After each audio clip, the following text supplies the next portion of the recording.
Boo. Oh my god, what is wrong? Oh, that's what's wrong. Hi. I just was invisible. Hi. Hi. How are you all doing?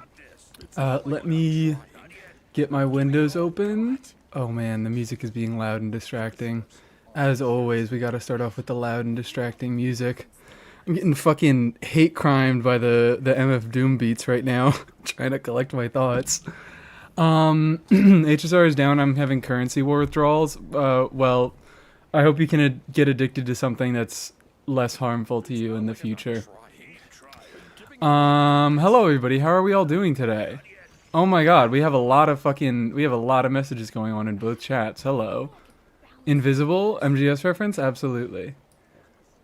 The I put invisible. I didn't even put invisible on the playlist, but I'm gonna put invisible on a playlist as a reference to the time that I am going to play Metal Gear Solid 3 on stream.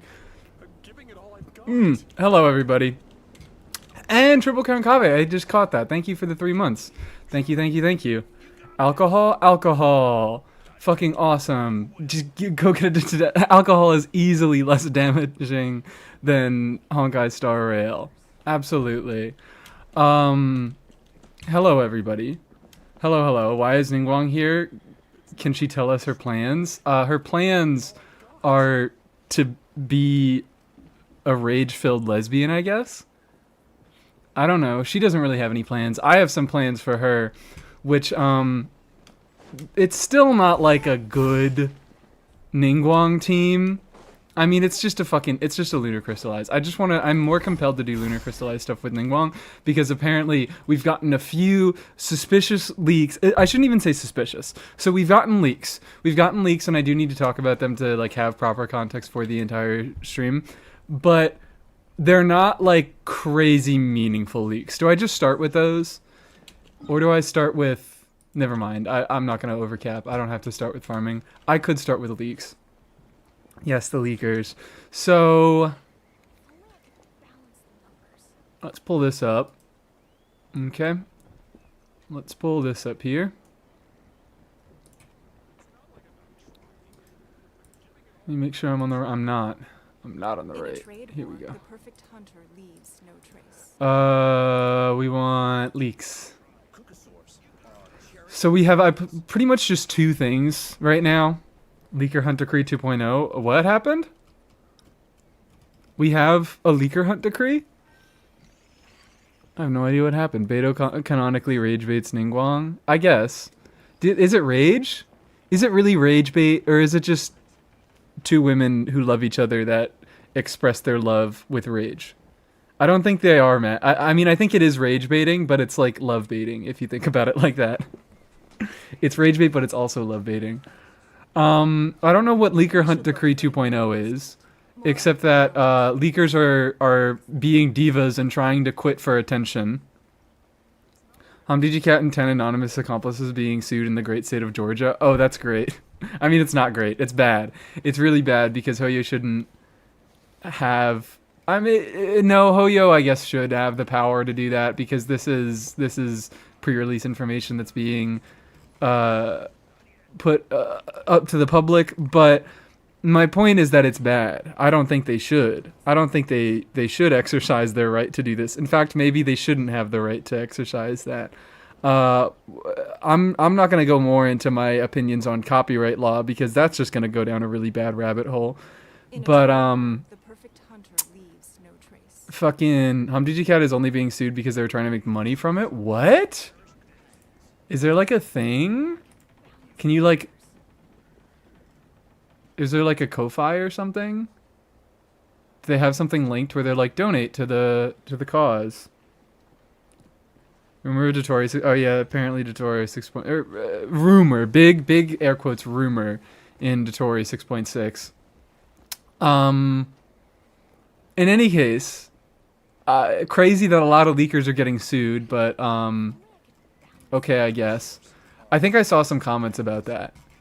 I think I saw some comments talking about how, like, oh, you're going to get sued if you put your UID in here, and I didn't get the jokes, and now I get the jokes, and they're still not funny. They put a QR code somewhere to donate for operating costs. Oh, that's fucking lame, then.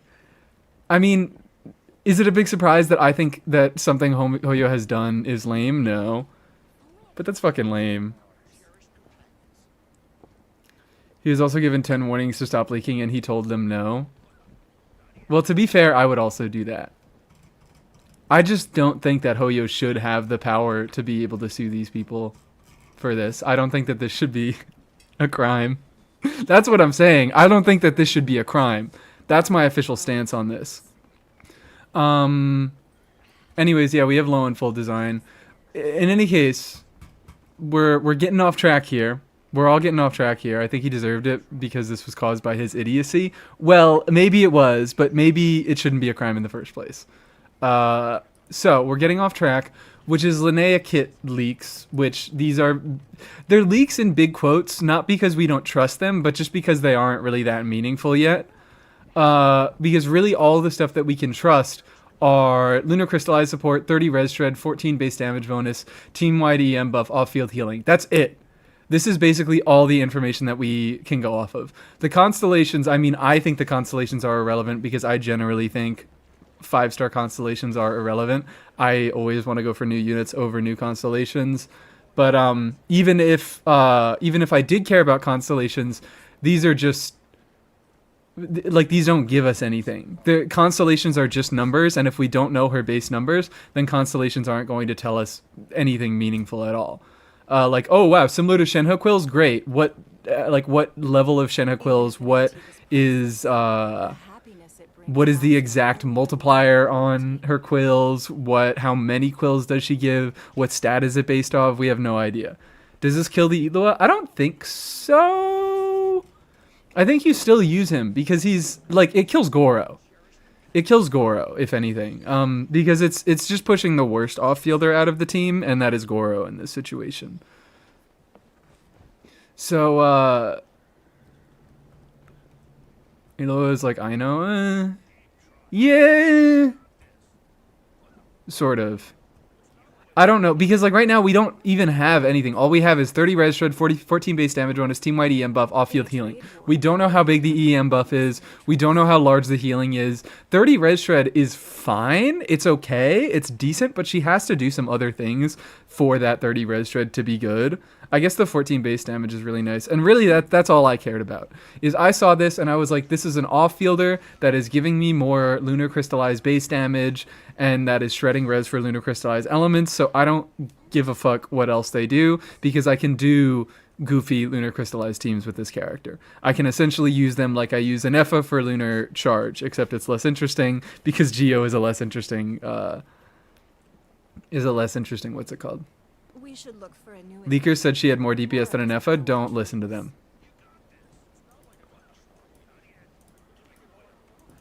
But I also, yeah, okay, not an Effa Lauma, yeah, imagine that. I don't even care what unit we're talking about. I don't care if it's an Effa or it's Lauma, because this is bullshit. This is meaningless. I mean, it's not totally meaningless. But also, no, yes, it is. Yes, it is. It's completely meaningless. This is pointless. This is block this shit.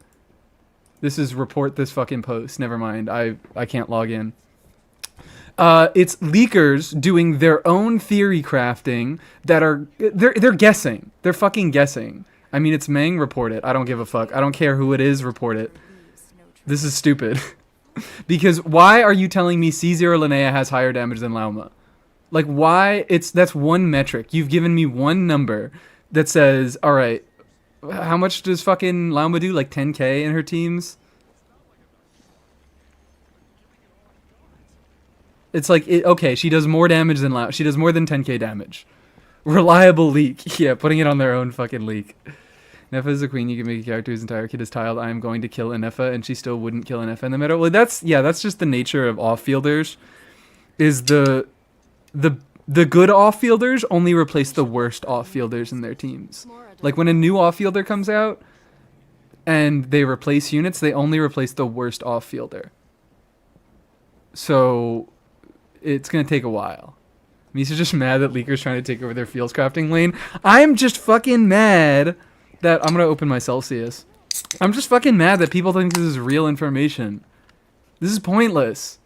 C0 Linnea has higher damage than Lauma. It's like, okay, I don't give a fuck. Lauma isn't Like, she does damage. This is a little bit meaningful, I guess, because Lauma does damage, but she's not meant to be a damage dealer. She has a reasonable amount of damage. She, like, her regular Dendro talent damage is okay. She has that hold skill that deals, like, fucking 200k in the right teams, even more. But she's not intended to be a damage dealer, and she only ever gets, like, 10% of team DPS. So Linnea having higher damage than Lauma, it's like, okay, she has a little bit of personal damage, but we still don't know anything about her kit. We don't know if she's meant to be a damage dealer. We don't know if she's meant to be more of a buffer that just has a little bit of damage. This is fucking pointless. All, like I keep saying, all we know is 30% res shred, which we don't even know the conditions. I don't know, maybe it's a Chevy thing where you need a full team of Geo and Hydro. Maybe it is an Escoffier thing where you get increasingly more res shred. Maybe it's a Durin thing where you just need one other unit of a certain kind. Like maybe I don't fucking know. We do know the conditions. Where do we know the conditions? I do not see the conditions for the res shred. Don't lie to me. I wanted to be Lunar Siege Queen. True. Would have popped in the stream. Should have been asleep an hour ago. Bye. Bye. Thank you for popping in, Tam. Different league. Triple Hydro, 1 Geo, or triple Geo, 1 Hydro. What the hell is...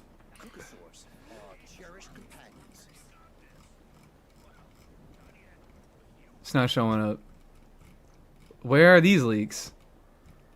Even if an antique is priceless, the happiness it brings. Are these ones on Twitter? The moment that you obtain it. I actually do believe that a little bit. 1 Geo, 3 Hydro, or 3 Hydro, 1 Geo. Wait, what? That sucks. She is healing at base. If you have 3 Geo, 1 Hydro, or 3 Hydro, then the healing is increased, and she also shreds. That sucks. That sucks so bad. I hate that. Why the fuck is it specifically... I hate that we're doing these specific elemental combinations of, like, Varka needs 1 animal unit and 2 swirlable units of the exact same element. And fucking Linnea is going to be like, I need exactly 1 Hydro and 3 Geo, or 3 Geo, or other way around. 1 Geo and 3 Hydro.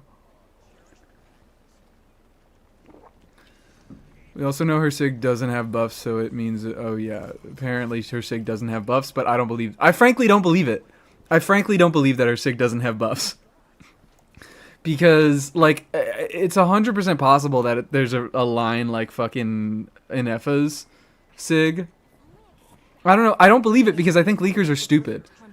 I just straight up, I believe leakers are stupid. I think they miss things. They are wrong a lot of the time. And I am not going to take a statement like that at face value.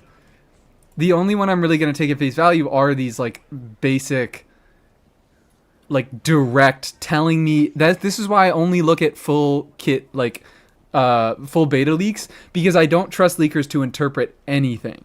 Because all I trust is 30 res shred, 14 base damage bonus, team-wide EM buff, off-field healing. That is all those are objective, that is objective information. Meng is rage baiting because it says she doesn't have team-wide buffs, so it could just buff like the off-fielder and the on-fielder. Like, oh, yeah, like... Well, Scofier Sig just buffs anyone that she heals, and that's to do with how she heals.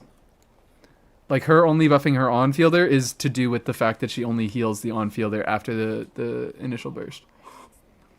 Isn't Linnea pink? I have no idea.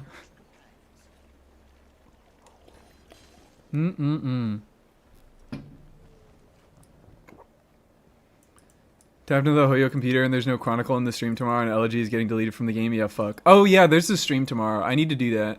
I'm gonna be live for that. I should make an announcement for that. I'm gonna be reacting to the live stream. The stream is happening tomorrow. We should look for a new investor. But Mora doesn't grow on trees. yeah, basically all we know is that we have a lunar crystallized off-fielder that is supportive in some way.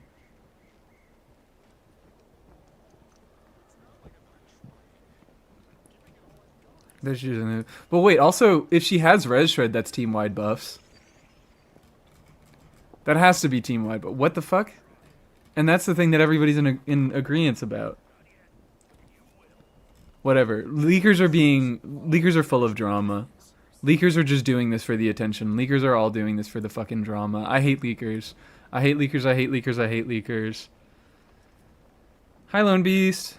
How you doing? It has been a while. Sig doesn't have team-wide buffs, not her. Oh. Yeah. Yes. But you were saying... Wait, you were just saying Meng is rage baiting. Okay, alright, never mind. I was trying to make a thought out of that. But yeah, I wish I had more to talk about this. Like, I wish there was more to talk about, but that's it. That's really it. There is a Lunar Crystallized off-fielder. There is going to be a 5-star Lunar Crystallized off-fielder. And then my Yehoda video is immediately fucking... God damn it. My Yehoda video is now outdated. Because I was like, definitely they're not going to make another they're not going to make a Lunar Crystallized off-fielder because they're doing Cibai first. And Columbina is... Or Cibai is already balanced with the existence of Columbina, and then they just fucking did it. Last I joined you, you claimed Varka would be a free unit. Well, we'll find out tomorrow, I guess, won't we? I still don't have any clue. I have no clue what the hell is going on with Varka. Something's going to happen to Varka. Varka's going to be funny. I can guarantee you that. That is all I can say about Varka. Varka is going to be funny. She seems to be fab. TLTR, believe everything on the internet. Thank you so much, Simi, for the super chat. Exactly. Believe everything you see on the internet all the time. So he seems to be... Wait, Fav, but for reactions instead of ER. Like Prospector, Shovel, off-field, and team-wide buff? What? You mean it's just a reaction buff? You mean... What, you mean literally a Nepha's weapon? I'm confused. I'm fucking confused what you mean by that. Like, that's what Nepha's weapon is, a full party reaction damage buff. That's specifically lunar charge damage. Guys, I can make it from 11 to 11:40 tomorrow? Hell yeah. What's happening tomorrow? What is happening tomorrow? Oh, okay, yeah. We don't know. Is there a Chronicle banner? I have no fucking clue. Is there a free Varka? Is there a standard Varka? We have no clue. Anyways, do I actually build Ningguang today? I was gonna leave that up to chat. I was gonna bait because I was still like... I've been playing Ningguang. I have been playing Ningguang a decent bit. I have been exploring with her. I have been testing out a few decent teams. I haven't been able to find anything that's really, really satisfying, except I do kind of enjoy some quick swap stuff with Ningguang. I don't like on-fielding her. I do like the quick swaps. Excuse me. I like the quick swap stuff so much that I was genuinely considering doing another 10 pull on Cibai banner to see if I could get an Itlua, so I could do something... I don't know. What was the team? I think it was just something like... I think it was just some shit like this, where you do Itlua last slot. And then, because I was doing math, right? I was doing math as you, fucking... as is dangerous to do, as is wont to do. I was doing some fucking math, and I realized that Yunjin sucks. Unfortunately, I realized that Yunjin sucks. I knew that Yunjin sucks, but I was doing actual fucking math, and I was looking at Yunjin's buffs, and I was like, wow, these are numbers. These are fucking numbers. What? I'm sorry. Yeah, I'm not doing the 10 pull. Why Ningguang and not Noel? Because I already have Noel built. I don't have to build Noel because I have Noel built. But welcome in, Igneous. What's your opinion on Benasig on Nuvi? Not great. I don't know. Use Sack Jade if you can, if you have it. I assume if you're getting a weapon banner, you're probably spending a little bit of money and you probably have a Sack Jade. If you can use the Sack Jade without overcapping, that's probably going to be better. Or close, at least. A Hierophine will be very, very close. It's like not. It's fine. It's fine. It works. What's the condition? It's just triggering a lunar reaction that gives you the energy, right? What is the condition on her weapon? Come on. Where is it? Nocturne's Curtain Call. On inflicting lunar reaction damage on opponents. Does that count? If he, like, contributes to a trigger? I'm guessing it does. Can we have a Be Who You Are emote? I have no idea what that is. No one has a weapon, so there's literally no way to know. Apparently, we're getting a free Varka tomorrow, according to Twitch chat. According to the poll run on Twitch chat, we are getting a free Varka tomorrow. So yeah, it's 12 energy when you inflict lunar reaction damage on opponents.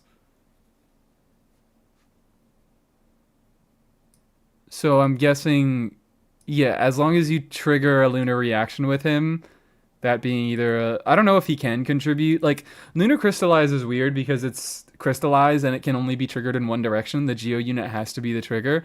So I don't know how that counts.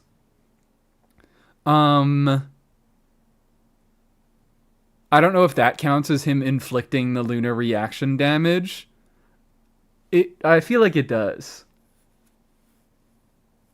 I believe it does. Anyways, what the fuck was I talking about? Oh yeah, Yunshin's numbers are just not good.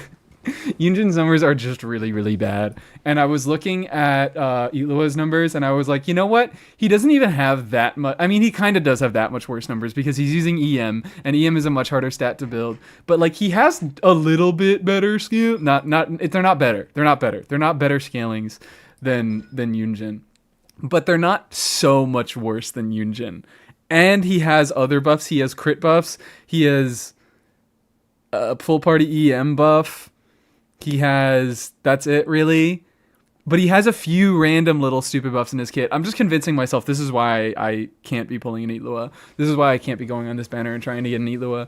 Because my thought process was just that he does have a few buffs, and even though he's not a good geo buffer, Ningguang is fucking struggling out here. Ningguang has absolutely nothing. Being an attack scaling geo character with terrible multipliers, like, she doesn't have Goro. She kind of has fucking Shilonen, but she just has terrible multipliers, and she kind of does need Quill buffs to like do anything. And Itlua has Quill buffs. He does have Quill buffs. That's all the reason you need to pull? No. Well, that's what I'm saying. Is like, I was considering pulling Itlua for the reason, and then I was like, oh wait, Linnea. Then Linnea leaks happened, and I was like, I'll just play Linnea.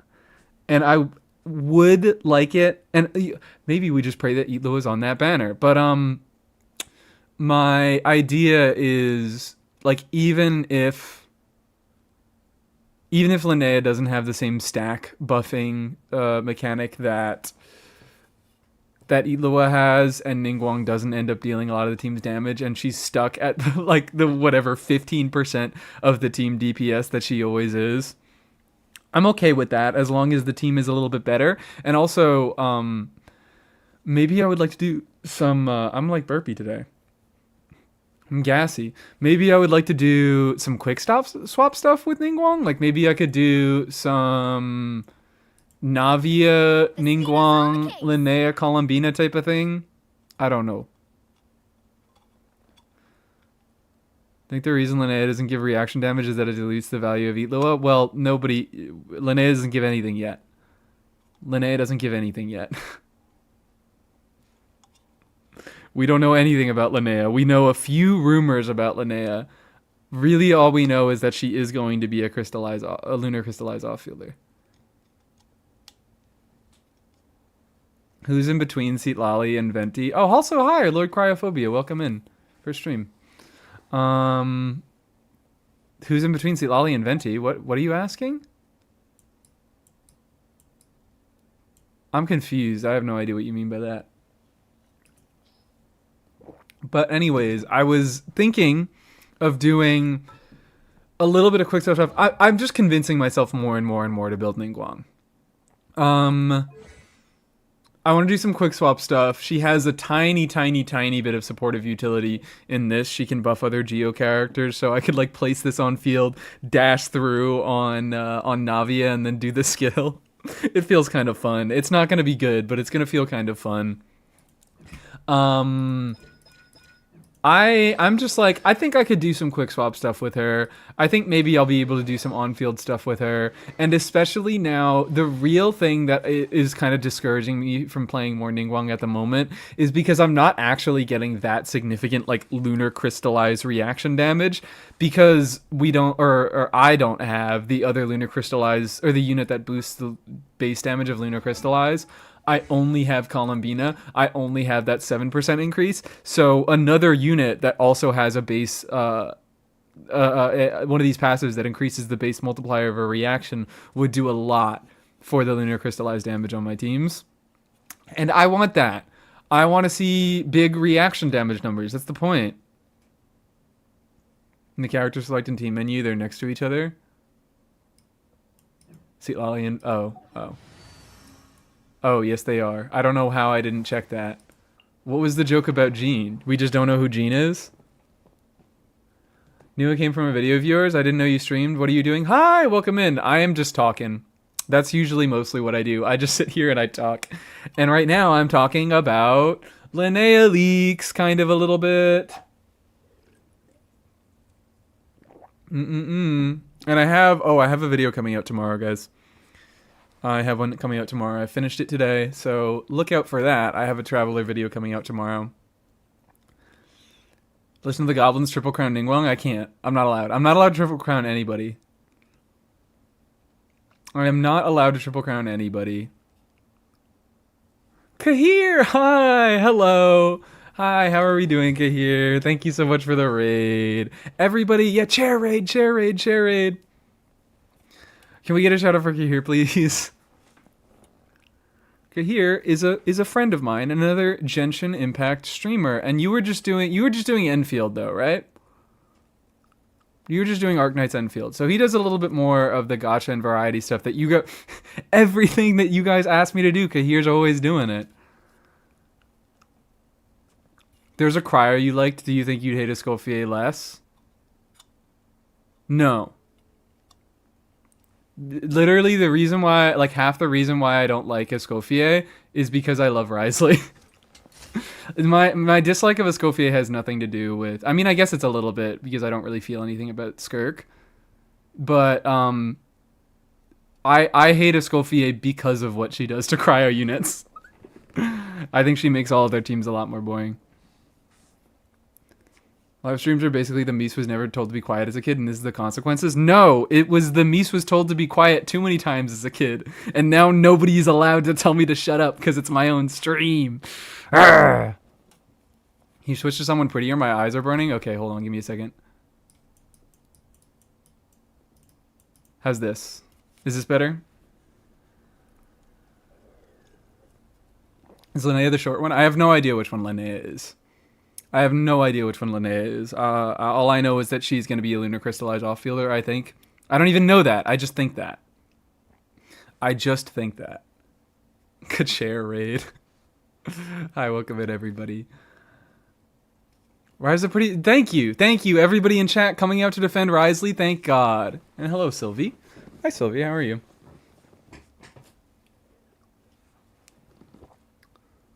Linnea isn't the short one. That's Snegorochka.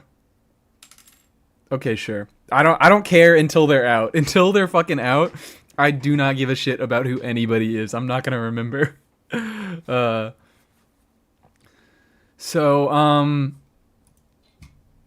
Yeah.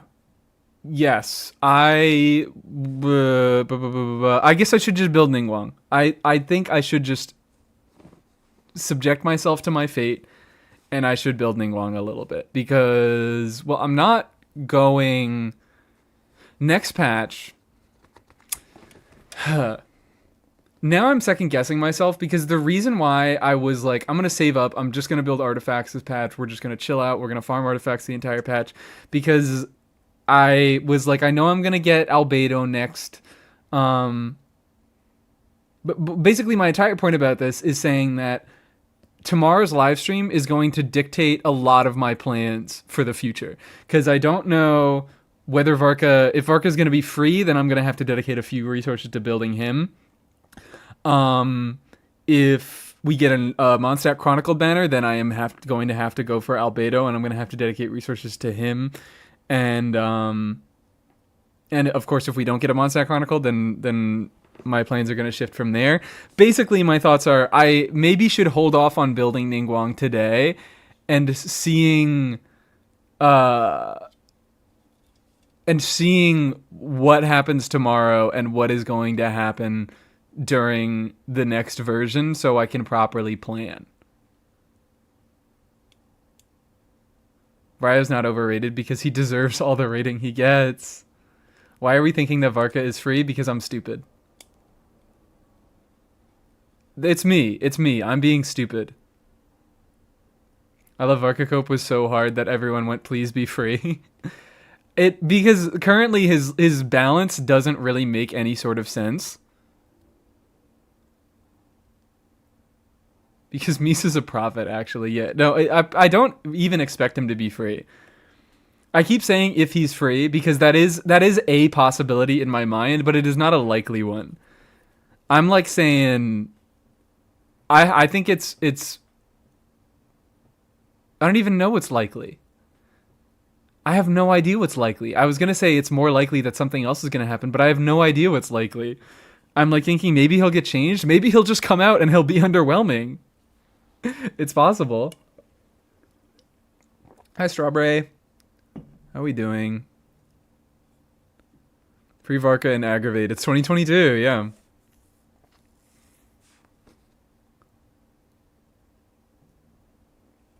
So yeah, Varka's he's not forced to be Pyre. He actually does have some other more compelling teams. I know Siege Ween Farina is genuinely one of his better teams. Is really, really fucking funny. Generally one of his better non-Durin teams. I know he has some other good things with Mona going on. It's just that, yeah, Pyro is the best stuff. What about Shenhe? Shenhe is genuinely, I don't know about how good. Shenhe, though, Shenhe is going to be a real option with him. I'm thinking, who do you even do last slot? You do Venti, Shenhe, probably Escoffier still. You probably just do Escoffier, even though you can't get full red shirt with her. It's like Escoffier is just fucking good anyways. Geo gets one effing reaction. Please, Hoyo, one reaction. It has two now. One more, please. You know what? Actually, when I was looking through Itlua's kit, and I was like thinking about reasons if I should get him or not, and I checked his first constellation, and it's so funny that it says after Ilua triggers a geo-related reaction on field, like there isn't more than one geo-related reaction. Boy, just say crystallize. Shut the fuck up with that geo-related reaction and just say crystallize. God damn. I know it's lunar crystallize and regular crystallize now, but come on. Drop it. The shatter count? That's not a geo reaction. It doesn't require geo. I would just call that a... What? I don't even know what I would call that. Maybe a cryo reaction? They're taunting us? Well, what this is we made a mistake in the past by listing every single fuck-ass reaction that a character is meant to work with. And this is annoying every time we have to go back and add a new one. So now you motherfuckers are just getting blank related reactions. So if we add new ones, you'll just get it. This isn't how it is with all reactions. This isn't how it, or what I'm trying to say. This isn't how it is with all mechanics like this. I don't know when they decide to make it a blank related reaction and when they decide to actually list all the reactions that it works with. But it's funny.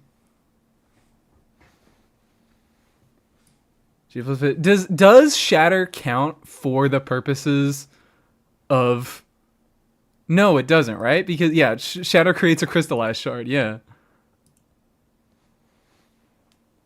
Doesn't require Geo, but all Geo attacks are blunt attacks, basically. Basically exactly that. About Roland, is he playable or just NPC? I have no idea who Roland is. I've never heard of a guy named Roland before. Shatter doesn't even trigger scroll, that's the best. Yeah, because Shatter, I guess, doesn't have any related elements. It's technically a blunt damage reaction, because you need to trigger freeze and then hit him with blunt damage. Hi, Dorsal! This is someone's dream blunt rotation. What? What is? Eat Lewis C1 is someone's dream blunt rotation? I think I'm behind. Lore skipper moment from our goat. Yeah, thank you. I'm a classic lore skipper. If it wasn't shoved directly in my face, I don't know anything about it. So, do we put it up to a poll? Chat, do we put it up to a poll? Do I let you guys decide if I build my ningguang? Maybe she was referring to the pinned. I didn't even see the pinned. Finn, Mies, and Gear pass around the same 5 viewers like a blunt. Oh, it's like 7 of you guys, okay?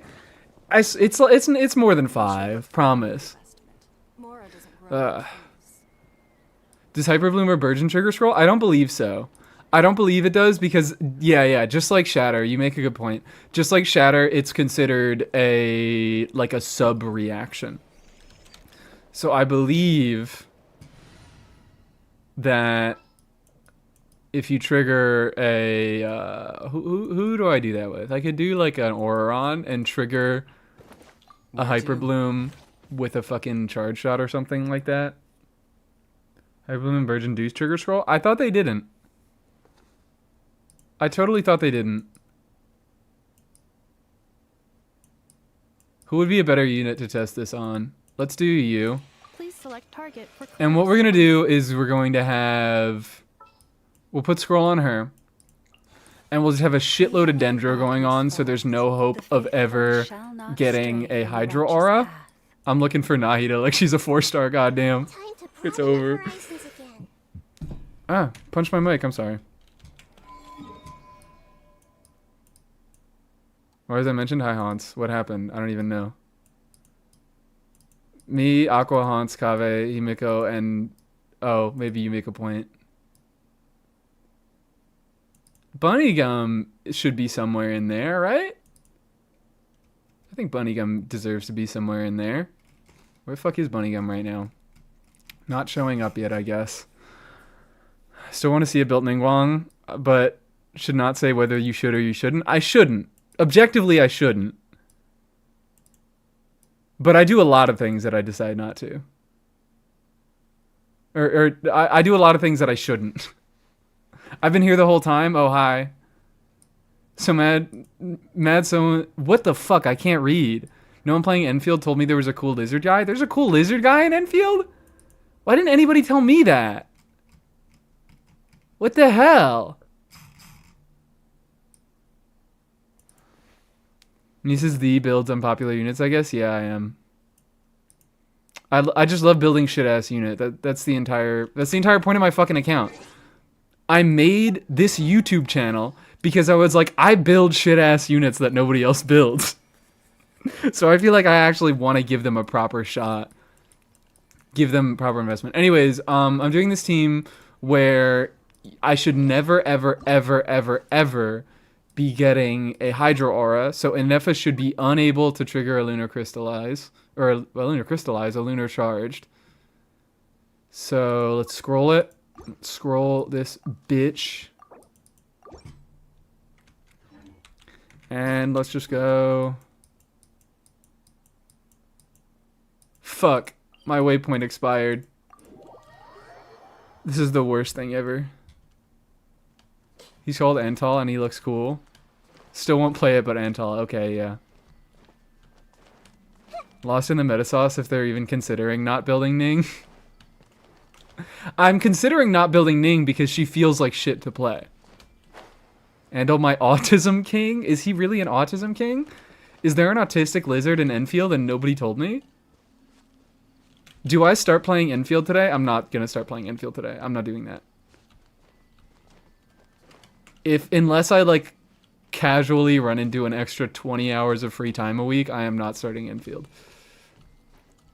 And even then, I'm probably gonna try to do something else better with my life, and I'll maybe watch someone else play Enfield. He likes math puzzles.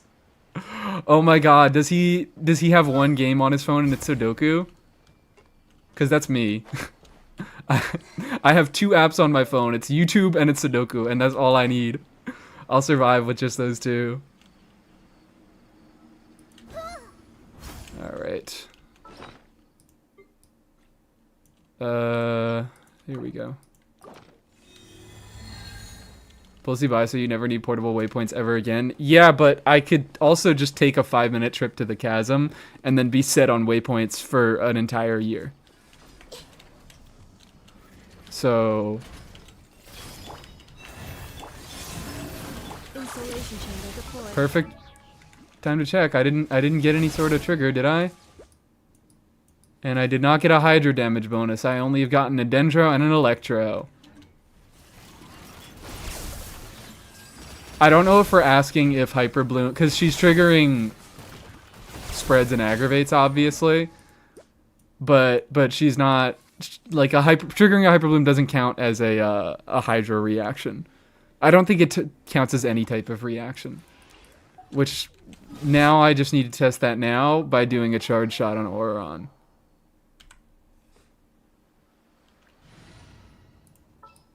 Where is you? What's the occasion?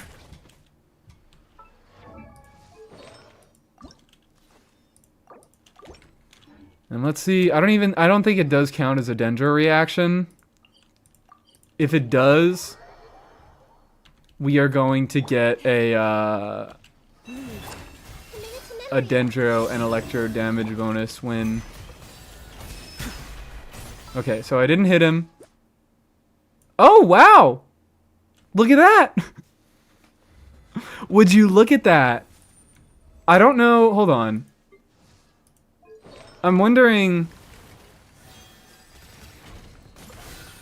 Like, this is. Yeah, huh. I told you. Okay, well. Fine. Fair. But I was specifically meaning, what am I fucking trying to say? I was specifically meaning if Hyper Bloom counted as a Hydro reaction, which it does not. Because, like, it's not hard to get an Aggravate or a Quicken proc on these sets. Like, the Hydro part of it would be the important part. Maybe I didn't make that clear, which in that case, my bad. But, I was specifically saying it doesn't count for the purposes of a Hydro reaction. That is interesting that it counts as a Dendro and an Electro reaction, though. I'm actually really surprised that it counts as a Dendro reaction. I sort of expected it to only count as an Electro reaction, if anything. I want to do that again. What the fuck? Alright, I ran out of it. You want to get Linnea? Yeah, probably. She's an off-fielder. She's an off-fielder, and if she's going to be an off-fielder that enables fucking Lunar Crystallize. Like, literally, that's half the reason why I got Columbina in the first place. Wow, alright, she's already in the party. Half the reason I got Columbina in the first place is because she's an off-fielder that activates Lunar Crystallize. So, like, Linnea is just going to be better. She's going to be that, but better.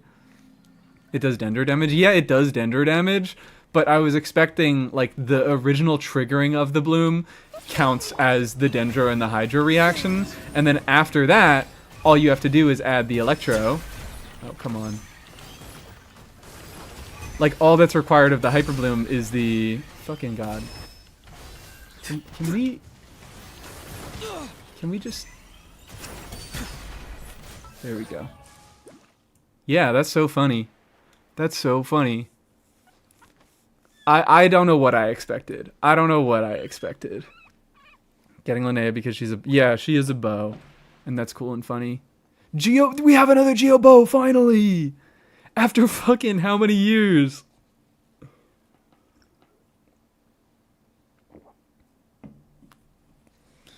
Alright. Yeah, it doesn't count for hydro. So yeah, the hydro, that's what it would be most useful for, is getting to the hydro, because it's pretty fucking easy to get a dendro and an electro damage bonus on scroll in most teams, and the hydro is really really where it comes in. That's why, like, in another older team that I used to play, like what was it, Oron, Xingqiu, Nahida, Sino, you had to run Xingqiu because Xingqiu was the only unit that had powerful enough hydro application to break through Nahida's dendro and get you electro charges so that Oron could actually do his fucking thing, and so that you could get your double scroll procs on, or your triple scroll procs on all three elements, on dendro, on electro, and on hydro. The Night Wind is a tribe of weirdos. Who else is there? So yeah, I thought I was the only one. I'm thinking of getting Linnea. Still, like, I just wish we had more about her. I wish there were more things to say about her, but all that we have that is at all trustworthy right now is the Lunar Crystallized Off-Fielder with healing and Res Shred. I actually do want to see, where are these leaks that you guys are saying, these Twitter leaks that say something about her conditions? I mean, the Twitter leaks, I'm, like, saying them like the Reddit leaks are any better. The Twitter leaks will eventually get posted to Reddit, and all of them are untrustworthy, and you shouldn't take anything seriously until it's in beta. Except for the fact that we are getting a Lunar Crystallized Off-Fielder that increases the base damage of Lunar Crystallized by 14%, because that is something we can assume. Why is Naida so overpowered with Dendro App when you don't want it? But when you need it, there's never enough. I have never been left needing for Nahida.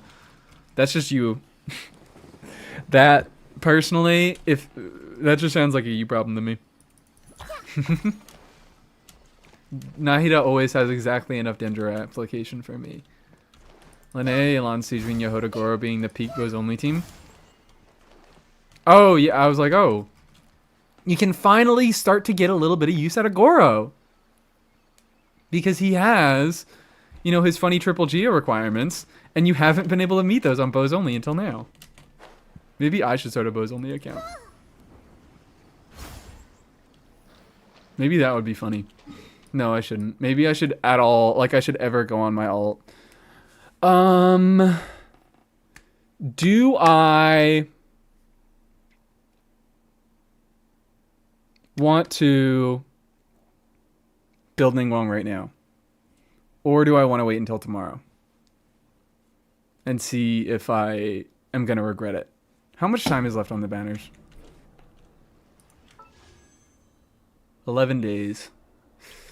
Let me throw on... Hold on. Let me put up my plans to build Ningguang.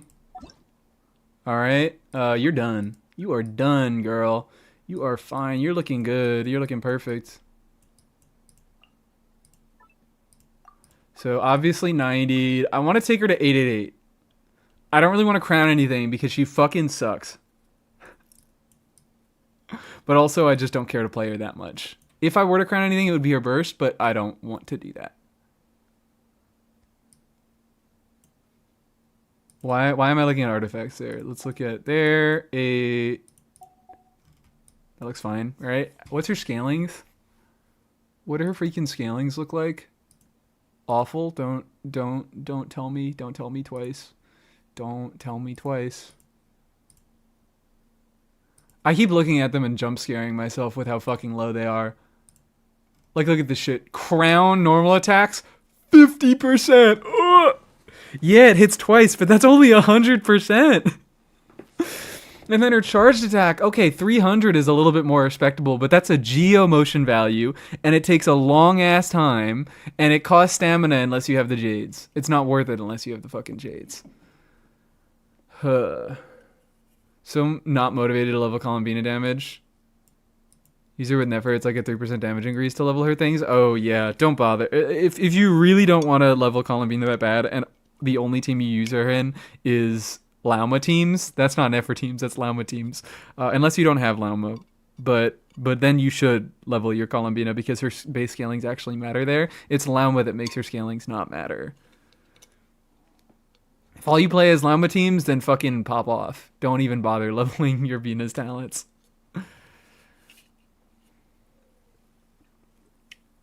What's motion value in Genshin? Motion value just means same thing as multiplier. I don't know why it's called motion value. I believe it started as a Monster Hunter term. I was a monster. I'm a crazy Monster Hunter player. I have like 2,000 hours in Monster Hunter World. I was doing math in that fucking game. It's insane. I always say that all you need to keep me in a game is math and dragons. Give me math and dragons and I will play a game forever. Thought motion value meant how good characters can shake it, and we could try to change the meaning. I think theory crafters say like multipliers, which I think I should probably just choose a term and pick either multipliers or motion value, but I don't. HSR, Math and Dragons? No. Because if it's a turn-based game, it's got to be better than Pokemon or I won't fucking play it. Pokemon is a good ass... Pokemon is legitimately my favorite turn-based game. Pokemon, there's so much decision-making that goes on in Pokemon that I think a lot of other turn-based games don't get. And HSR is... Sorry, I don't like HSR. I'm never going to play HSR. Never, ever. I could maybe see myself eventually playing something like ZZZ. Very, very low chance. But HSR, never. Math and Dragons is a great band. When are you hopping on Puzzle and Dragon? If that is the case, tomorrow, surely. Right after the reaction stream. Now, it has problems with the application when you try to do burning with her and there's no other source to proc it. Oh, yeah. Oh, yeah. That's the one condition. Do you consider D&D a turn-based game? Sure, but I don't play D&D for the game. D&D is a social thing first.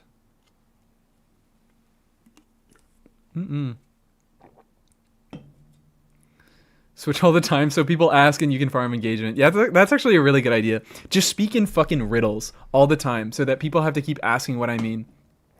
Anyways, so if you guys haven't had enough time looking at these horrible, horrible motion values, 50%, 300%, 90% on the like special follow-up hits on the charge attack, fucking 400% skill damage. Like, this is the biggest multiplier in the kit. Q, then how many times is her burst hit? I don't even know. Is it like 8?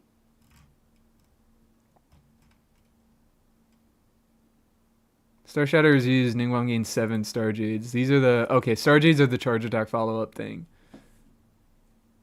D&D server event when? Never, ever. If you guys really want to do some stuff like that, I'm probably never going to do anything like that because D&D is enough of a headache to organize.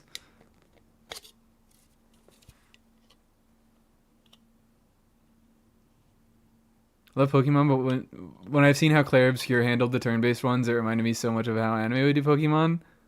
Which Pokemon innovated more instead of using the same formulation with a generation gimmick? Well, I think for like Pokemon has gone wide enough with its complexity that it kind of gets to stagnate in my... Not really.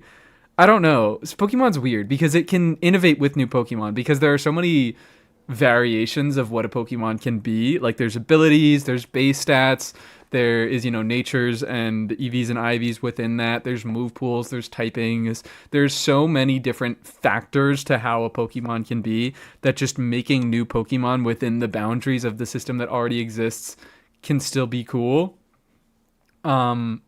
I think it gets to rest on its laurels a little bit. Not as much as it has been. Pokemon has become a fucking lazy series. I haven't bought a Pokemon... Actually, I haven't bought a Pokemon game ever. I'll be real right now. The only Pokemon games I've played, I fucking pirated. But especially, I don't support the newer Pokemon games. Who's your favorite Pokemon? It's Sableye. It's Sableye. I feel like I could have been clocked a million miles away, but it's Sableye. My second favorite is Palisand. Nintendo deserves a piracy? True. True and real. Oh yeah, people keep saying... Who said this? Are you allowed to stream Pokemon on Twitch? A lot of people do it. I don't know if you're allowed, but a lot of people do it.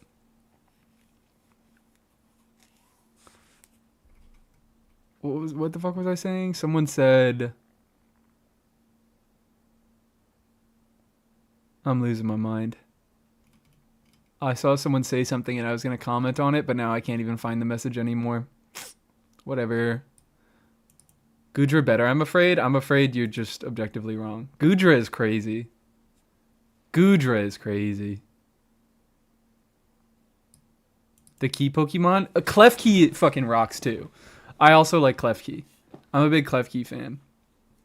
I like the little goblins and the little item Pokemon. Like, I know people always say that item Pokemon are really, really lazy, but I love Klefki. Klefki's so silly.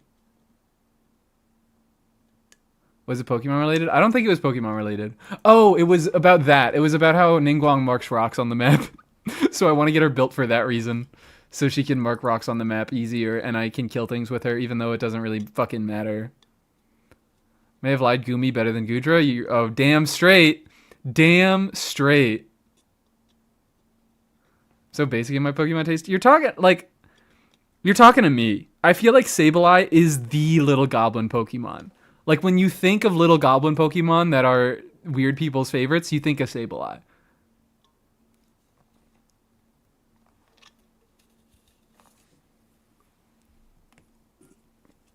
Okay, we're just talking about Pokemon now. We're just talking about Pokemon now, and the viewership has fucking gone up. This is really something. But unfortunately, I just think Pokemon is the best turn-based game. Thoughts on Zubat? Zubat rocks. I like Zubat a lot. Okay? I like Zubat. I like Golbat. I like Crobat. I think they're all silly and funny. I've used a lot of Crobats. Misa's a Pokemon streamer. I might be. Maybe that'll be another variety game that we'll do.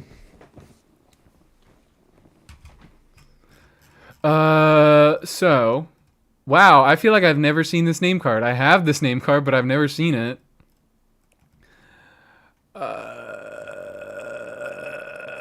So yeah, I want to build Ningguang. I kind of want to see. I keep thinking.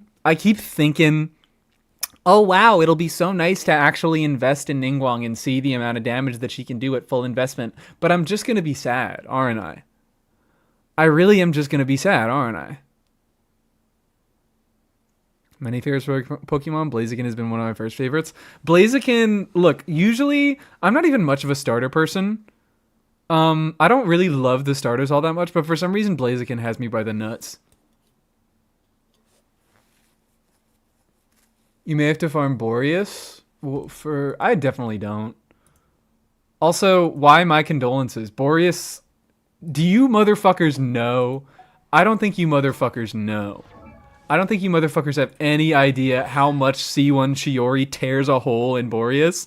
She can like hit him across the entire arena. He just dies. Like I've killed Boreas multiple times in his like phase where he runs around and does little dashes at you. I'm an Oddish enjoyer? Hell yeah, Crystal. Fuck yeah. I also love Oddish is just a swag out little guy. Isn't Ningguang only meta for Columbino Lunar Crystal? Yeah.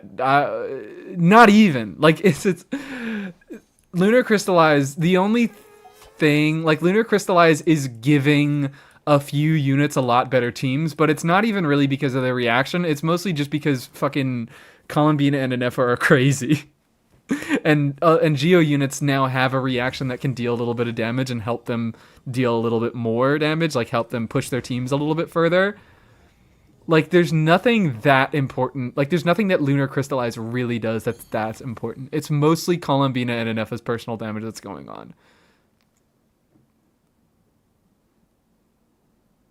But yeah, her damage is usable there. But like, again, her damage is usable, I guess.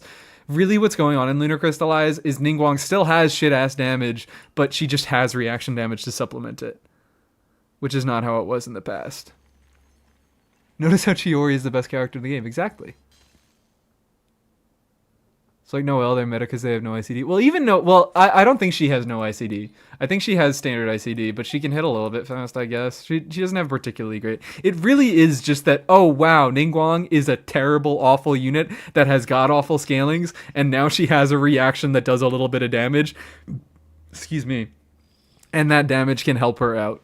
That's all that it is. That is all that is going on with Lunar Crystallize. Enjoyer of the Scrap Delibird pre-evolution. What? Had to be a bowling pin? That's why Sviel has 3 dots, because it's a bowling ball? What?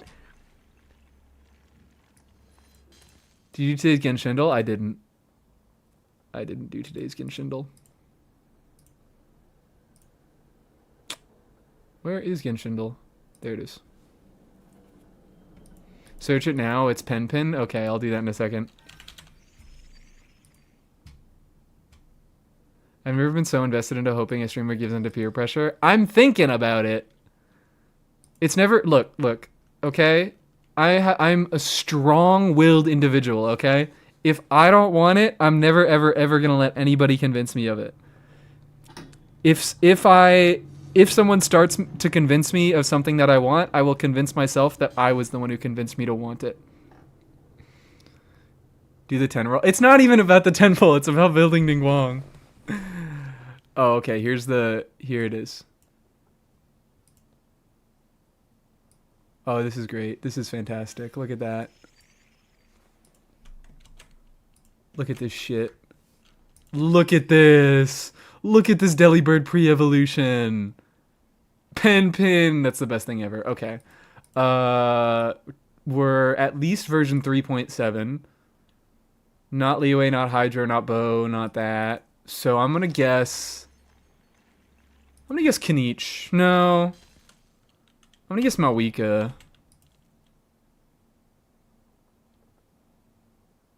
I'm way to test Lunar Crystallized Shiori.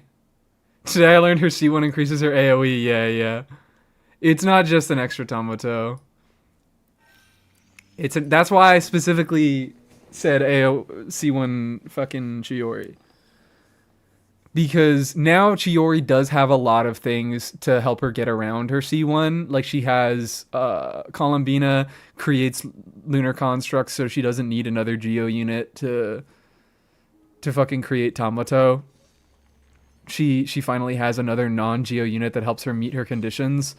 Wait, what is this? Wait, Pyro? Oh, it has to be Chevy. I think it has to be Chevy.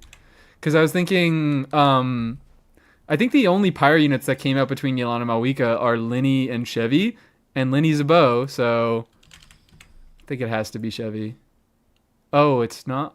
Oh, it's Arlecchino. I forgot about Arlecchino. All right. I love forgetting Arlecchino. Versions are in between? Yeah. So the arrows, if it's 2 arrows up, it means that it's at least 1 full version away. So this has to be 3.7 or later. And if it's 1 arrow up or down, that's within the full version. Yeah, sorry. I don't like Arlecchino, so I forgot about her.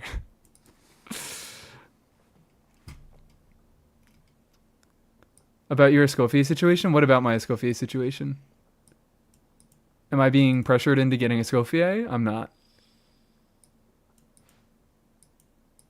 Because Escoffier is still lame.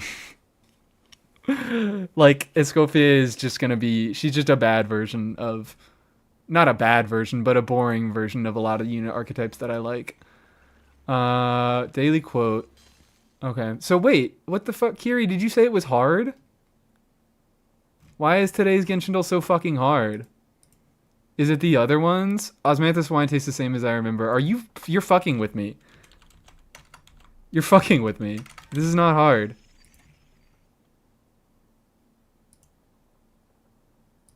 Yeah, alright. This is the freest Genshindle ever. No! Daily emojis.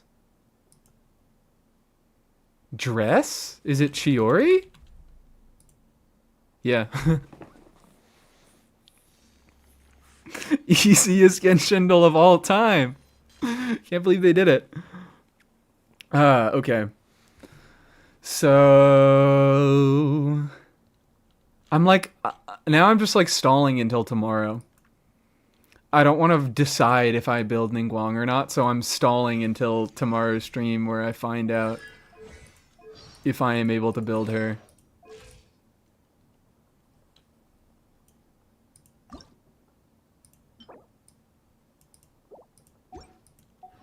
I have 4 claims, I think. Yeah, I have 4 claims. Fuck it, let's do it. Let's at least get her to level 80. We can at least do that. Wait, hold on. Yeah, this team is already set up. I just need to do, well, I can't do Geo. I can't kill the Geo hypostasis with Geo. Are we getting linnea info tomorrow? No. Probably not. The reason I'm waiting until tomorrow is I want to see if there's a Chronicled banner. Because I don't want to waste all my resources right now if Albedo is going to be coming up and I'm pulling Albedo. And I want to see the status of Varka. I'm confused about the status of Varka. I have no idea what Varka is going to be. So, I want to see what happens with Varka, and then I'll make a decision. You do an early stream tomorrow, or do I have to find your house and force you into... I'm going to do an early stream tomorrow. Why am I being forced into bed? It's like not a regular time stream, but it's like 8 o'clock. The live streams for me happen at a very healthy time. The live streams for me happen when I should be waking up. So, like in the past when I didn't do a live reaction to the live streams, I just listened to them as I was like getting ready for work.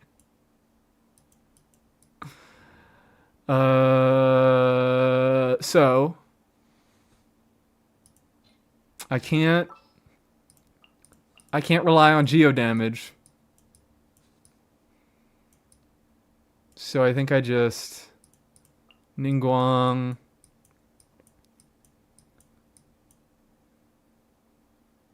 I'll just do you to break the pillars easier. And then why am I blanking an Effa? Wait, what? Oops. Oopsie daisy, didn't take you out. Don't disappoint me. Didn't take this stupid bitch out. I'm sorry, I didn't mean it. I'm sorry, I didn't mean it. I'm coming around on Lauma a little bit, a tiny bit, I guess. Not really. I still kind of don't like her that much.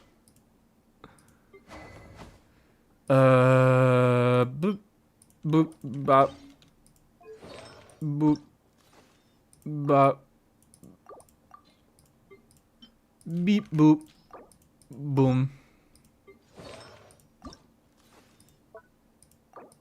I'm gonna do that.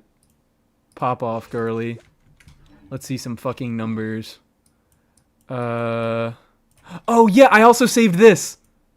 I saved this to do on stream. Because I was like, ooh.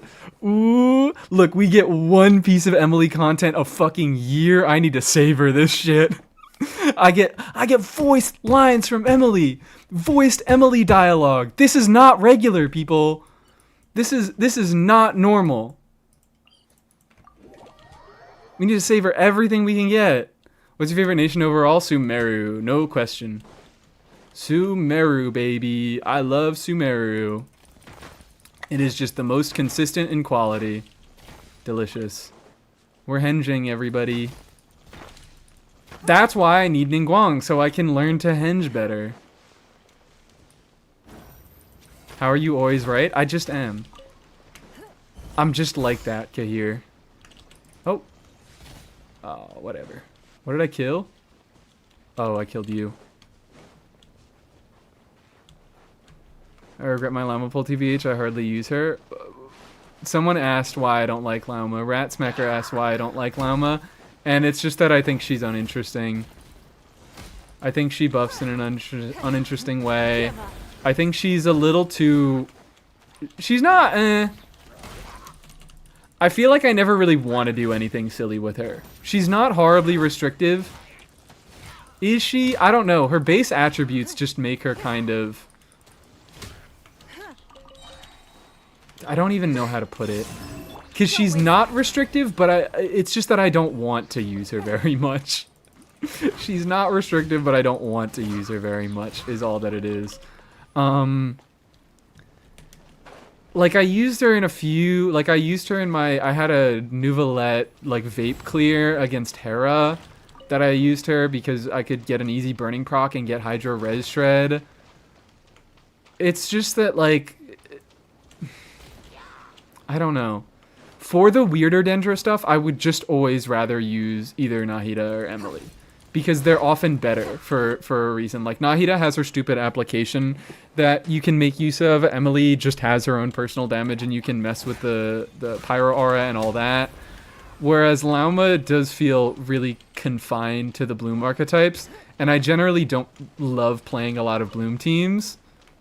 She is fun. She's like good to have when I do want to play those teams, but like she doesn't have great Dendra application. She doesn't have fantastic personal damage of her own. She really is mostly focused in buffing in kind of uninteresting ways, in my opinion. A little too overtuned. Yeah, I mean, I don't even necessarily care about that. Like, that's not... I had this big thing where I was, like, following other streamers' thoughts and, like, I don't like Escoffier because she's bad. She's too powerful, and she's bad for the game's balance. And then after enough time, I realized I don't really give a fuck if she's too powerful. I only give a fuck that she's boring, and I don't think she's going to make for interesting teams. So that's been... Ever since Escoffier... That's another reason why I don't like Escoffier. It's because she stands as a symbol for my channel of just, I want to play the things that I enjoy. I don't necessarily care that much about the actual strength of my characters. I just want to play things that I enjoy and play teams that are good enough to beat the content that I care about. Let's go. Have you tried the Ring of Death comp? Oh, what is that? Like Columbina, Raiden, Wanderer... Mawika, something like that. It's just a bunch of ring motherfuckers. Where is... There you are. This is order. Ow! That's really fucked up. You're not supposed to do that. Boom. Solidify.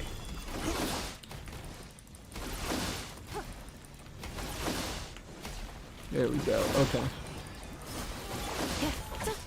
This guy's so funny for having his little Geo aura on him all the time. Is Hera the only other enemy that can have a Geo aura on them, or am I forgetting one? Enjoyability tier list when? That's all my tier lists. All my tier lists are enjoyable, or they're about enjoyability. Did Geo Slimes even have a Geo aura? The Bishops, I think? I don't think so. Kind of disagree because I am a Hyper Bloom, Nilou Bloom enjoyer. Oh, yeah, my bad. I do really, really like Lauma for Nilou teams. That's why I don't regret Lauma, because I really, really like Nilou.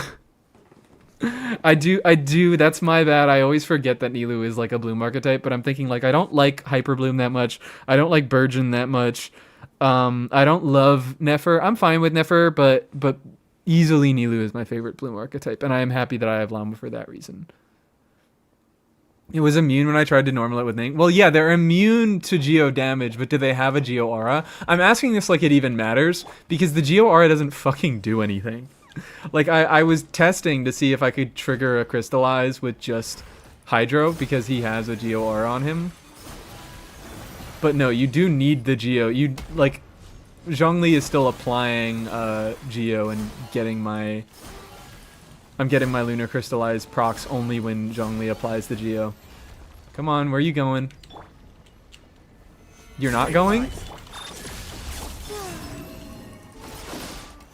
Are you going? No, you're not going? Okay. You're not going?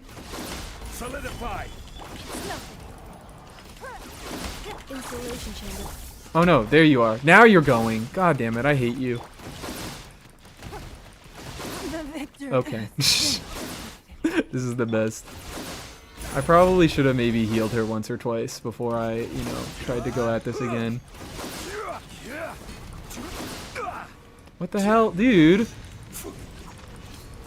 Zhongli isn't even that good against this dude. Zhongli isn't even that fucking good against this dude. God damn, what is this? What is this shill? Who am I supposed to use against this? Noelle? I probably actually am supposed to use ningguang is the funny thing. Come on.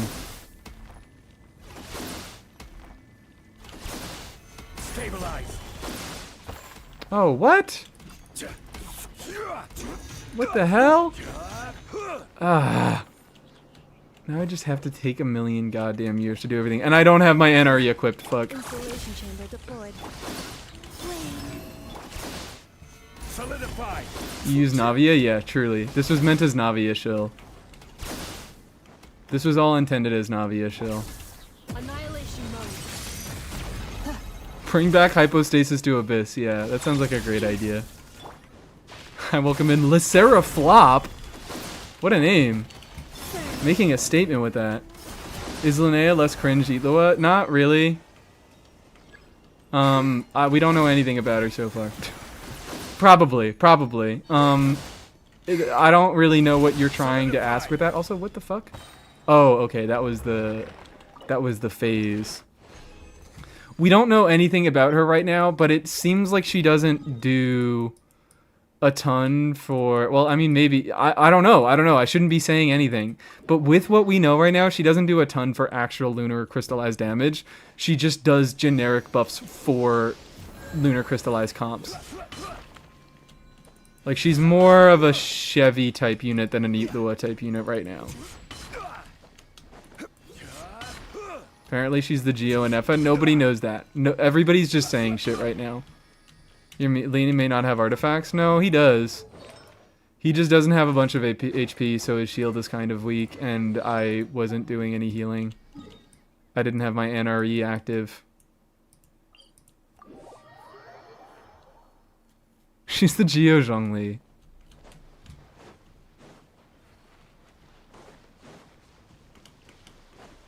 Oh, you guys think this is Shielder Zhongli? No, this is off-field damaging Zhongli. This is lunar crystallized damage Zhongli. That's what the Jeff said, at least. Well, he probably made more clarifying statements than that. He probably said, with what we know right now, she's a... Also, like, that's still irresponsible.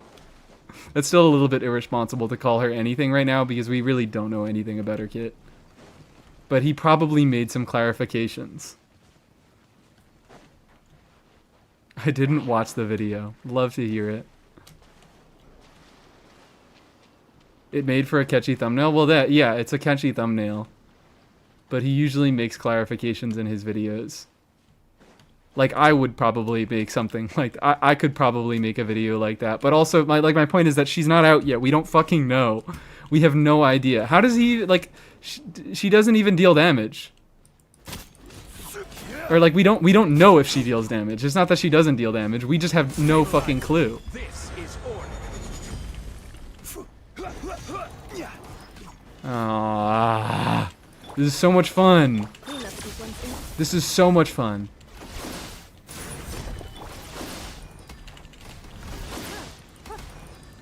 Let me hit the rock.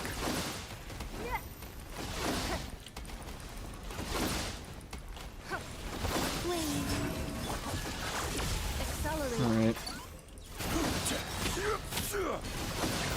Let's go. Oh, Razor Shill? True. It was Razor Shill the entire time. I will have order. There we go. One more claim. One more claim until Ningguang can be brought to level 80. God. I can feel my resin burning away. I really should be... Like, I don't even want to bring her to 90. I meant to swap to Ningguang there. I don't even want to bring her to 90 yet. I really do want to get back to artifact farming. Sure, I'll do a little bit... Your life is mine. Yeah, and then you teleport away, so I don't even know why I bother doing the initial hits on the first pillar. Stabilize. What artifacts do you even put on her? Yeah, I have her on Night Sky right now, which is half the reason why I wanted to get Itlua, because I was like, but then I can run Night Sky on her. Then I can do like a triple Geo team where I run Night Sky on her, because Itlua allows that. And then Linnea leaks. Solidify. Order guide you. Boom. What? Thank you. Last claim, hooray! Hooray! And I actually still have a little bit of resin left over, so I can hit artifacts. Or maybe if I need anything else, I can hit that. Ilua is mini Geo Lauma, so Linnea Geo and Effa. Yeah. You mean... Oh, Linnea Geo and... Wait, what? He is mini... Yeah, also... Wait. Ilua is mini Geo Lauma, so Linnea Geo and Effa. Oh, okay. Alright, never mind. I got it together now. I don't know why I had such a hard time with that reading it the first time. Sort of, except we still don't know how much damage Linnea does. And Linnea... Well, she has the sustain aspect that Effa does. We at least know that she does healing. But apparently the healing is conditional. And, I don't know how much damage she's gonna do, guys. I don't think she's gonna do much damage. I really don't think she's gonna do that much damage because I don't think they want to make... I think she makes Sibai's team the best team in the game at this point. But, I don't think they're gonna want to make it the best team by that much. But that's fucking hilarious. It feels like game design has just flown out of the window. Like the past few patches, maybe past 2 patches, past 3 patches, past year, really. But like even around the past year, I have no fucking clue what Hoyo is doing anymore. 4-star still, we need 4-star still in Stygian. True and real. Only be hit by characters with at least 20% attack speed. We need Dahlia shill. We need Mika shill. Exactly.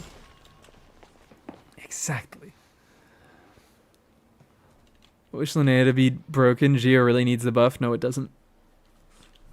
Geo's fine. Geo is doing fine. I don't know why you guys think Geo needs the buff. Geo is doing fucking fine right now. It got Lunar Crystallize, and it's going to get more Lunar Crystallize, and it'll be better Lunar Crystallize. Everybody just says, whenever a new unit comes out and that unit is busted, everybody just said, this reaction really needed it. And it's like, did it really need it? Because Hoyo is creating the environment of the game. Hoyo is making it so certain elements or certain combinations are further behind. And Hoyo is making it so that worse combinations are having a harder time clearing endgame content. Did they really need a powerful unit, or did Hoyo need to stop being a dickhead? Geo the Element isn't bad, it's the character design. Well, no, Geo the Element is bad. That's why it relies on its character design. Because Geo doesn't have any inherent reactions, so it relies on the character kits to be good. So they just make Geo characters generally pretty good overall. It's all character design. Want Linnea to be mid for Tsibai and insane for literally anyone else, I beg. Well, that's not happening, but I also hope that. I believe other teams are surpassing Mawika that fast. Yeah. They're not surpassing her right now, but they're reaching her numbers with much easier execution. Like, they are able to reach her numbers much easier. But if Linnea comes out and she is, like, even a decent increase for Tsibai, then Tsibai is going to be the best team in the game. Hoyo is evil? You wouldn't believe it. Hoyo is evil. Do you have the Ning skin? No, I don't. I do actually prefer... I think I prefer the new skin. It is close. I'd probably switch back and forth between the two if I had them. But I do not have the skin. Hooray! Hooray, everybody! Look at that! Mies actually has a reasonable amount of resources and can immediately level their ascended character. This is fucking crazy, isn't it? This is unbelievable. This has never happened before. And I get my free wish! This is the real reason why I ascended her. So I could gamble. Come on, baby. Ilua coming home. There he is, baby. There he is. Is this a clone of Mies? What? Because I actually have resources? It's crazy, isn't it? It's almost like I actually just stopped building characters for 10 minutes and decided to farm artifacts. Now do 5 refreshes to get it to level 90? Fuck you. Respectfully, fuck yourself. Do the Ning Trail Challenge? Oh. Yeah, she does have that, doesn't she? I'm not allowed to until she's level 90, but I want to do that. It's not available until level 90, but I do want to do that. Okay, do I have... Ooh. What should I actually prioritize? Should I do her normals or should I do her burst? What should I take to level 8 first? Also, I am not going to need to farm Boreas, even though I still will. Burst. Okay, burst, I think. Yeah, normals kind of feel terrible to use. Normals indeed kind of feel terrible to use. So, well, actually, let's go create the books first. It's the ginkgo leaves. I know this because I have a ginkgo tattoo. I love ginkgo leaves. Ginkgo trees are awesome. And I don't know why I was going to swap off Layla there, but I almost did. That's our goat. That's our fucking goat. Be warned, half the rocks going to the ground. No, I know. I certainly have been playing Ningguang. Unfortunately, I have been experiencing Ningguang. I don't really know why I'm deciding to do this. But this is why I'm not, like, I think after today, I'm just going to go back to artifact farming. I probably am going to get her to 888, and then I won't bother getting her to level 90 for a little bit. I should get her to level 90, especially for lunar crystallized reactions. Because, of course, the base levels just do that. They're meaningful for reaction damage. Ning was my first level 90 character. Ning was my most used character in year 1 of Genshin, and she was my first character to friendship level 10. Like, genuinely, I do have a history with Ningguang. I do like her a lot. I played a lot of Ningguang in Beidou. I don't even think I knew. Maybe I did know that they knew each other, but I didn't know that they were girlfriends and that they kissed each other a lot. I just genuinely like Ningguang and Beidou a lot, and I got them both pretty early. So my early Genshin career, I was doing a lot of those two. That's why she was already at 666 talents at level 70. So yeah, I have experience with Ning. Ning was your ex, apparently? Yeah. I turned Ningguang gay, guys. It was me. It's my fault. When you start Genshin, I'm a day 1 player. I am a day 1 player. And I got Ningguang, I believe, very, very early into my career. Yeah, 10-3. When did I start playing? Yeah, 4 days after I started, or 5 days after I started playing. Also, my bad. I lied. This is a day 2 account. I got Amber on day 2 of Genshin existing, not day 1.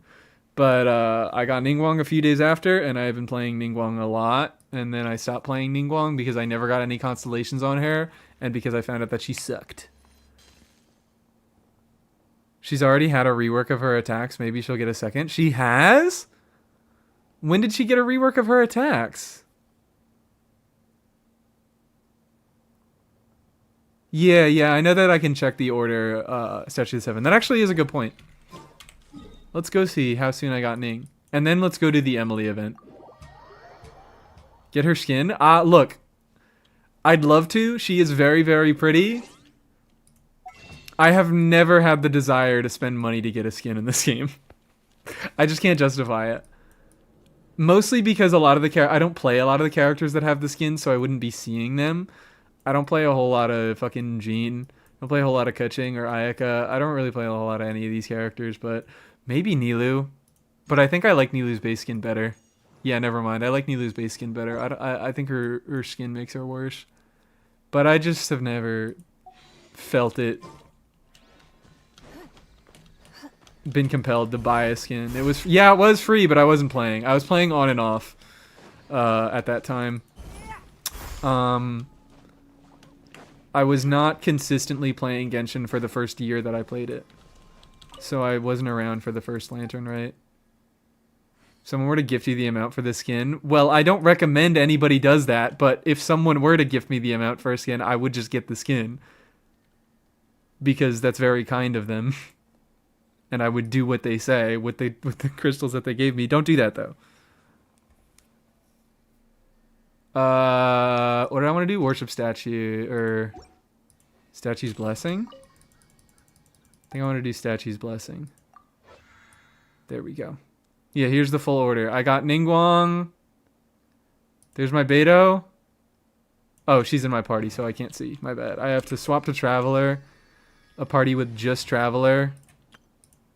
So, oh yeah, I was playing a little bit of this because I was like, oh yeah, I forgot that Tignari Yai was a fun team because I got Yai so late that I never got to play a lot of the fun Yai teams before she got power crept. I mean, she was already power crept when she fucking came out, but I didn't get to play any of the decent fun Yai teams when they were still okay.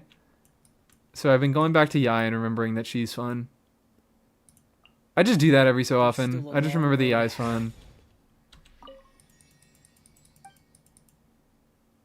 Dual Fox team. I didn't even think about that. But dual Fox team. Ningwa. There we go. Look at that. I got the 3 starters. You get Noel from the starter banner. I picked up what was the first banner ever? It was like official. What was it? I don't remember. Let's just look at Venti's banner history. It was, I know official was there because I didn't get official. It took me literally until Sumeru to get my first official. Barber official Xiangling. Okay, cool. So I think I got Barber Xiangling off the banner. And then I think I got Beto just randomly. And then I got Ningguang right after that. Death by Faction coming this year, trust? Maybe. I really would like Ningguang to get some stuff. That's also another reason why I'm building Ningguang is I'm hedging my bets. I'm really just hedging my bets on Ningguang. And I think there are going to be things in the future that make me more compelled to play Ningguang, like Linnea, who is going to be a lunar crystallized unit, and then I'm going to be able to build Ningguang with a little bit of elemental mastery, let her be a quick swap unit. That's fun. That's cool. She can get some reaction damage. I am hedging my bets that she is going to get included in a Liyue resonance. Future impact? Yeah. Why do you think I build all these fucking characters, man? Why do you think I build all these characters? No plans on trying the no ICD Noel? I have. That was like one of the first things that I did, but also it doesn't matter that much. Like she has no ICD, but like it's Lunar Crystallize is still not good enough that really, really matters. It's cool. It's a fun gimmick mostly. She's like a little bit better than everybody else is with Lunar Crystallize, but it's still Noel. So like she's not dealing that much damage. Revisit it when Linnea comes? Probably. I mean, there's not much to revisit. A lot of this Geo stuff, there's not that much. Like, even though they are getting a new reaction and that's cool, there's not that much to really visit. Do you play Ito? Yeah. Ito was one of my first loves. Ito was indeed one of my first loves. That was my fucking guy. I don't really play him that much anymore, but I like him a lot. I like my Geos. I'm a Geo fan. Even though I always say Geo is boring. Geo is boring. When I say boring, it's just that I can't talk about something a lot. Boring doesn't necessarily mean that I hate playing them. Sometimes it does. But like a boring off-fielder, I always take a boring off-fielder. I take more points away from a boring off-fielder than a boring on-fielder. Because if you're going to be boring as an off-fielder, then you're just boring. There's like nothing that can save... No... Because it takes like cool buffs and cool interactions for an off-fielder to be interesting. Because the execution for all off-fielders are the same. It's just EQ swap. You mean you're hinging your bets? Yeah. Do you play Dory? Not really anymore, but I was a Dory freak. I used to be a Dory freak. I still am a bit of a Dory freak. I think she was better than Sino for a long time. She might still be better than Sino. But like a C6 Dory is a solid unit. And I made a 101 about her. I don't think it was great. Geo is just very, very basic is the entire thing. I find a lot of Geo units satisfying. So I enjoy Geo for that reason, but like it is just boring. I don't talk about Geo a lot because there isn't a lot to talk to, but I play a decent amount of Geo. Oh, it's this. Okay. Oh, wait. Let's do this. Let's hit the artifact domain. Because I can. Because I have one condensed on me. God, this is so weird having a level 80 Ningguang. It's gonna be insane having a level 90 Ningguang. Because she was one of the first units that I built, but I have never had her fully built. And I feel like I've used her a lot at these lowered levels. I had a period of using her... Oh, also I'm going to be able to do some, like, Albedo Durin stuff whenever that happens. Yeah. I'm hinging my bets.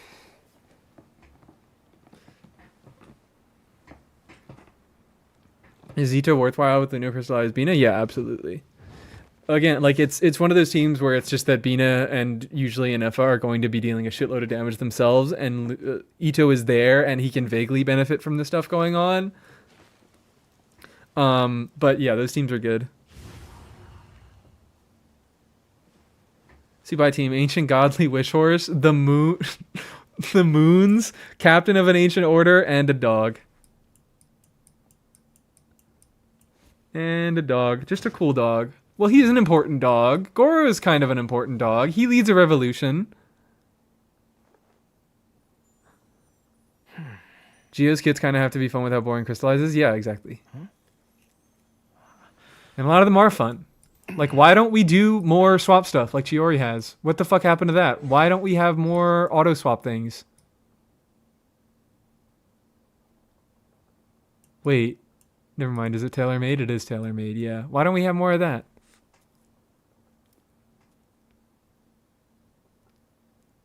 Which lunar reaction is your favorite so far? Probably lunar crystallize. Yeah, I mean, I don't think it's particularly... I don't think the lunar reactions are that crazy. Lunar Charge has some interesting stuff going on. There's the stuff with Fav. There's the stuff... There's other weird things that go on with Lunar Charge that I can't really remember right now. But for the most part, it acts mostly like electrocharged. Lunar Bloom doesn't do anything at all, so it doesn't really fucking matter. But Lunar Crystallize actually like has some new mechanics. You know, it removes the shield of Crystallize. It creates the constructs. It deals damage. There actually is like slightly meaningful difference. The way that the damage is calculated makes it so that you don't actually end up building your Geo characters all that differently. You just like make them deal some damage and give them some EM buffs. But it's the easily the most like it's the largest change. Hi Byakuya, how are you doing? So yeah, I don't really love any of the lunar reactions. I don't think any of them are that crazy, but Lunar Crystallize is overall my favorite. And that's why I'm gonna have fun with Linnea, because she's gonna be like Inefa, but like that's really what it is like I love Inefa so much because Inefa, like Lunar Charge doesn't do all that much, but it does do a tiny bit, and there is a bunch of bullshit to be doing with Electro, and especially Electro Charge, like Overvape, like there's Hyper Bloom stuff. Like, there's just so many contexts that Inefa can be good in, that Inefa works in, and her giving a basic EM buff, that's really interesting. And if Linnea gives a basic EM buff, that's going to be interesting. But, like, Geo inherently is a much less interesting reaction, that there's a lot less to interact with, but the enabling Lunar Crystallize is going to be kind of meaningful for a lot of Geo units because it gives them an actual damaging reaction. That's going to be kind of cool. Lunar Bloom is high-key the worst because it's practically useless for anyone that isn't named Columbina or Nefer. Naming the fucking actual character in the Lunar Bloom, or not naming the actual character in the Lunar Bloom teams is crazy. Columbina or Nefer? Yeah, because Lauma definitely doesn't care about Lunar Bloom. But yeah, everybody knows at this point. Everybody's in agreement. Lunar Bloom isn't a new reaction. Do you have a fave main DPS 5-star? Do I? Probably Linny. But that is subject to change. Wait, no, it's Risley. It's fucking Risley. I don't know why I thought for a second. But Linny, I think Linny has a lot more flexible team comps. I really, really just enjoy how flexible Linny is as a character, and I do enjoy his main playstyle. It's split between the two though. I like my overall satisfaction playing Risley is a lot higher than my satisfaction playing Linny, but I have a lot more fun making Linny teams than Risley teams.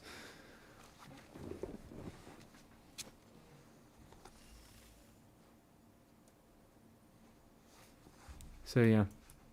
Made lots of Pikmin today. Yes. Well, thank you. I have been missing those, but thank you everybody so much for the follows. Doing her best, Wishy Washy, Honey Pie Bird, Tenkali. Thank you all so much for the follows. If you're all still hanging around. Also, I need to accept this. What is this? Oh yeah, I can look at that. Fucking Bite send me a response. Bite send me a response to my my lantern right thing, but let's do a little bit of farming first.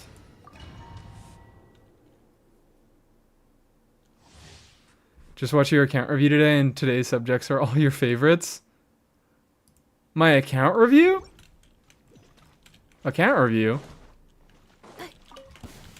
Did I do an account review? Oh, wait, no, I did. I remember yeah. Are you talking about... I meant to do hold skill on Zhongli anyways. That video that I had that was like an informal 100 subscriber special or some shit like that. Something, or was it 1,000? I don't fucking remember, but it was like a not very high amount of subscribers. I will have order. I remember doing that. Stabilize. It was the account tour. Yeah, as it turns out, I haven't changed which units I like very much. Oh, and I have my my what's it called? My transient resin, so I could also use that. Great, fantastic. I'm so happy. Is there any use for Zhongli hold skill in this team? Yeah, Res Shred. Freaking Res Shred. Jade Shield shreds Res, and you don't get any... Well, you do get Res Shred. You do get the double Geo Res Shred. Gather.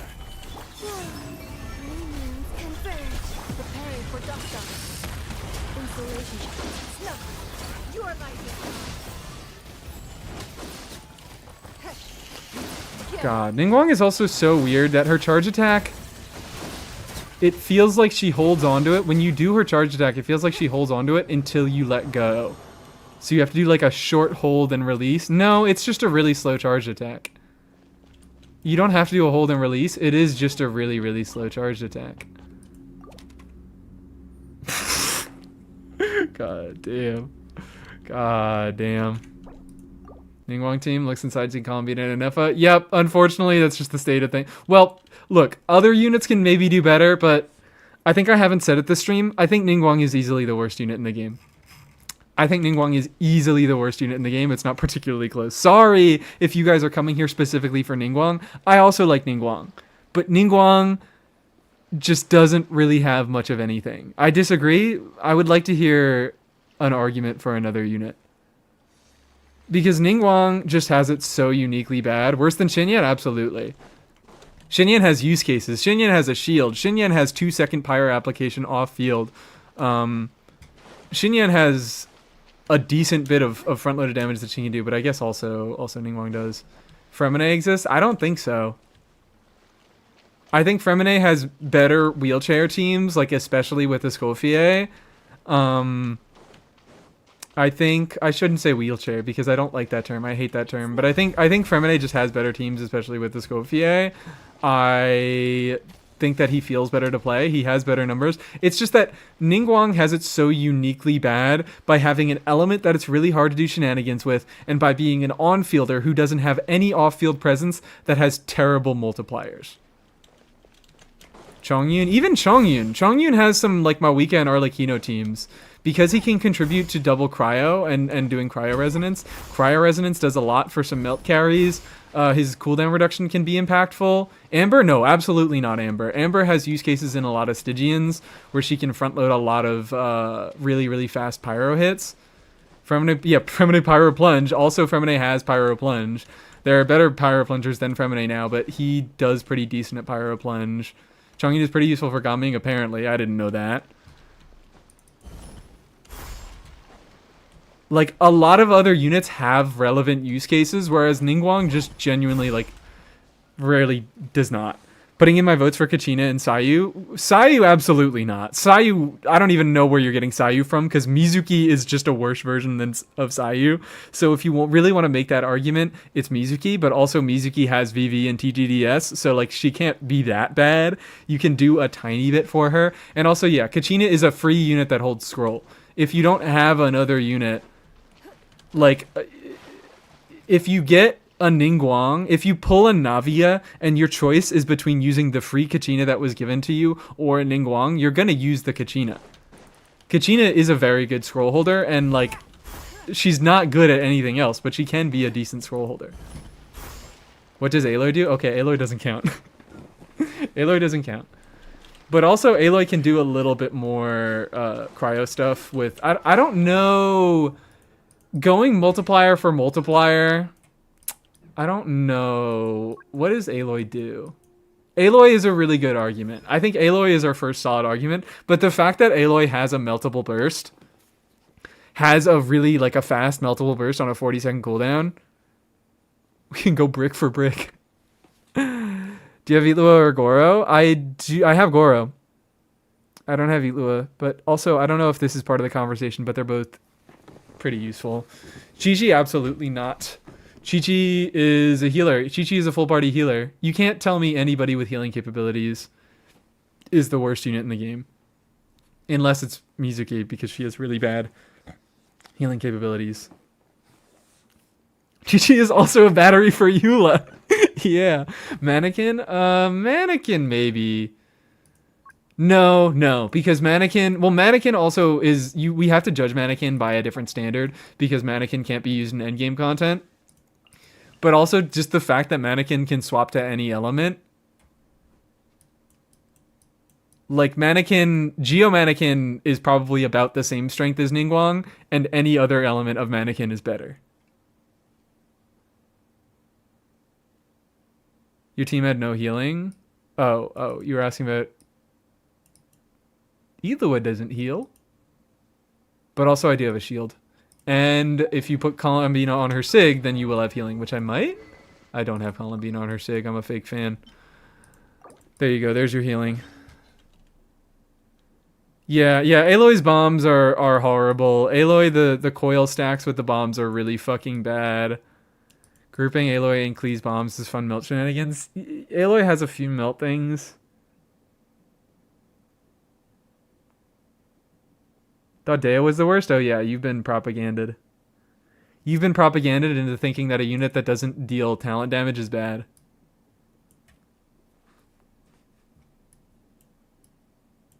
Hydro Traveler? Hydro Traveler puts up a fight. Yeah, it's between, I think, Hydro Traveler, Aloy, and Ningguang, maybe, but no, never mind. No, it's still Ningguang. Every time I say it's between these units, and I remember Ningguang exists, I'm just like, it's Ningguang. Because I guess maybe she's a catalyst. You can put her on Pamber, you can put her on TTDS, but that's it. That is the most that she can bring to most teams. Like, she doesn't really have any supportive utility aside from 12% geo damage bonus. Wow. Other than that, it's just like a shitty little bit of burst damage that you can't even really do anything with because it's geo, and you can't do any reaction shenanigans unless you have Columbina on your team, and like that's pretty heavily restrictive. Hydro Traveler is not as bad as people say, and I will die on this hill. Probably not as bad as people say. Because, like, he is still Hydro, and there are a few things that you can do with him, but, like, still pretty bad. Hi, Scout. Welcome in. Still think Shen Yan is worse. Her shield lasts one Hilichar hour, and her Pyro App disappears with it. Okay, well, that's your fault. That one's your fault, because I don't seem to have that problem, okay? I'm doing just great over here. With my level 11 Shen Yan skill. Hydro Traveler is amazing as long as you're doing the last Archon quest. Well, to be fair, that's Aino. Strap him to the chair and electrocute the Dea hate out of his mind. God damn. But yeah, I think maybe I shouldn't say it isn't particularly close, because maybe it is close with Hydro Traveler and Aloy, because really, like, the main thing about all three of them is that they don't really have anything to do besides a tiny bit of burst damage that you can do a few shenanigans with. Aloy has her burst, which you can melt. Ningguang has her burst, which you can, I guess, hit a few things. And Hydro Traveler has their burst, which, oh man, Hydro Traveler burst. Why was Mizuki dismissed? Because she can hold VV and TTDS.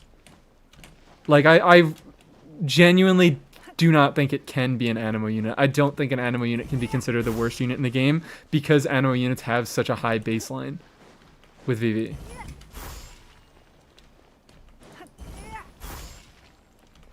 Imagine his Linnea's kit is like Dea's, like skill-wise. What, like she has application tied to her skill? Probably. Ning can hold Petra. Thoughts? Anyone can hold Petra. The conditions for Petra are picking up the crystallized shard. It's not triggering a crystallized, so literally any unit can hold Petra.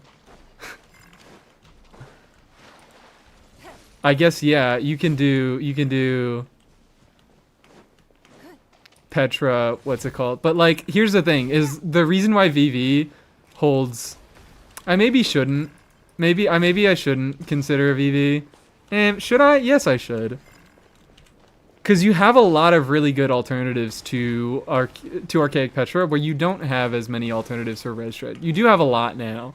Like, we're getting more and more Res Shredders as time goes on, but there still are teams where an Animo Res Shredder is pretty fucking good. You do consider yeah, you do consider Scroll.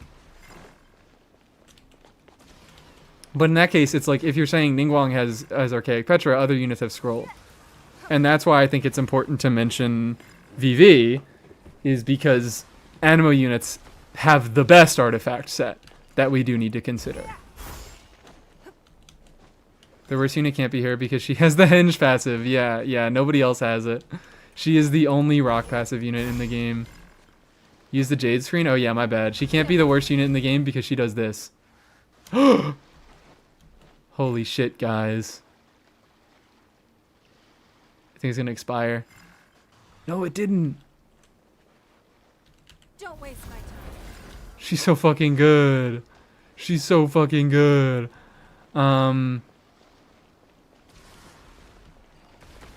So yeah, Ningguang, it is just that she does no damage, and that she is entirely designed to be an on-field damage dealer, and that her element pushes her away from doing shenanigans.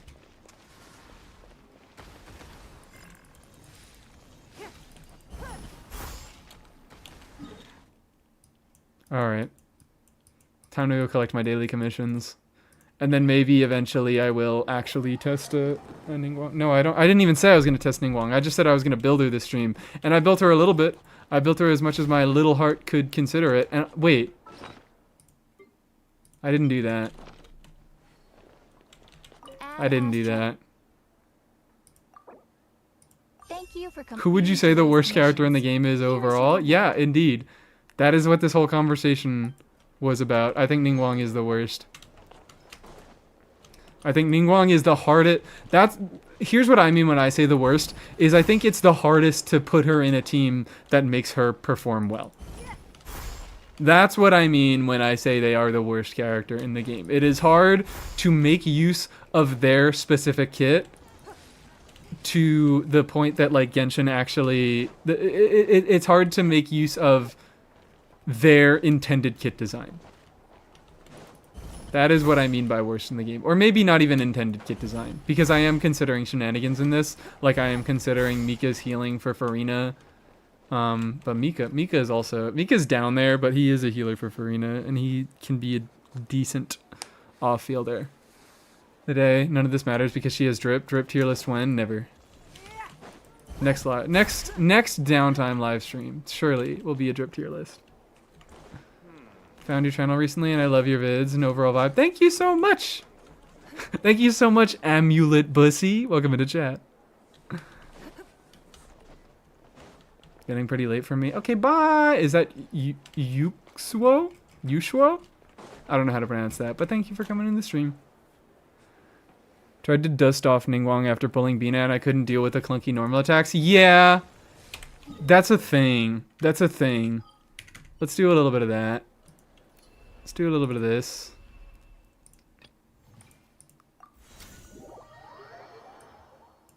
Leeway buffs Linnea is going to make her the new Razor. Exactly. Look, this fucking team, when we run Linnea instead of a Nefa, when you just do Zhongli... oops, I was playing stupid teams. I was playing stupid teams that are better than they have any right to be. Pre C4 Yanfei versus C6 Ningguang. Well, we're just arguing in bad faith now. If we're saying that another character has to be or they can't be C4 while Ningguang has to be C6, we're just arguing in bad faith there. Burn Swirl Aoife, amazing. Yeah, well, no, that's DPS Aoife. This is Codex Aoife, Obsidian Codex Aoife. And it just works well. It just works well. So I'm thinking look at that. We now have a level 80 Ningguang. This is crazy. Sure. This team, when we run Linnea instead of a Nefa, ooh baby. Ooh baby. What the hell is that team? It was just it's DPS. I mean, I already mentioned, I talk a lot about how Venti Durin make good DPS cores. And Aoife kind of has bad damage. Even if you fully spec into Aoife's personal damage with teams, he still kind of has not great damage. So it often is better to just run off-fielders that can benefit from the shit that's going on. And Emily is an off-fielder that can benefit from the shit that can go on that deals a lot of damage. So Emily ends up being a better slot than like Farazan or Bennett in that Aoife team. Do you not need a second Hydra for more LC procs? You could have another second Hydra for more LC procs. And it might... It's LC procs don't matter that much is really the thing. They're doing a little bit of damage, but a lot of the team's damage is just coming from personal damage, mostly Columbina and Anepha's personal damage. But you can throw like an Ino in. I did an Ino, but like right now, to get a second Nod Cryin so that you can, make Columbina a little bit better, and that's so you can access Nod or Night Sky on Ningguang, which you kind of do want because she needs a good artifact set. Anefa is kind of pretty much the only option right now. Ino does exist, but she's far worse, and this team is not good. I'll just be fucking real. This team is not really all that good, and it does need a little bit of Columbina and Anefa to make it particularly good. Who is your favorite and least favorite of the starter characters? Favorite? I don't know. I don't really like any of them that much. I really don't like any of them that much. Did you pull C-Buy? No, I did not. I did not get C-Buy because I said, at the beginning of this year, I said it's feeling like a pull the off-fielder, skip the on-fielder type of year. And then I just pulled the on-fielders anyways. But I feel like this is actually where I'm going to... Both Varka and C-Buy are actually the characters where I'm following up on what I said. Where I got Durin, and I'm probably not going to care to get Varka. And I got... Maybe I'll get him on a rerun, but at least not on the debut banner. And I am probably going to get Linnea, but I am not going to get C-Buy. So you hate Barbara? Yeah, I hate Barbara. Actually, if we're considering Barbara, Barbara's my favorite. Oh, we're talking all the starter characters... Like all of the free characters? Ino's my favorite. I thought we were just talking like Amber, Lisa, Kaya. In a trade war, the perfect hunter leads. If Ino is cheating because Ino's too good. If we're not including Ino, here's the list, okay? Here's the full list. It's Ino, Barbara, Lynette,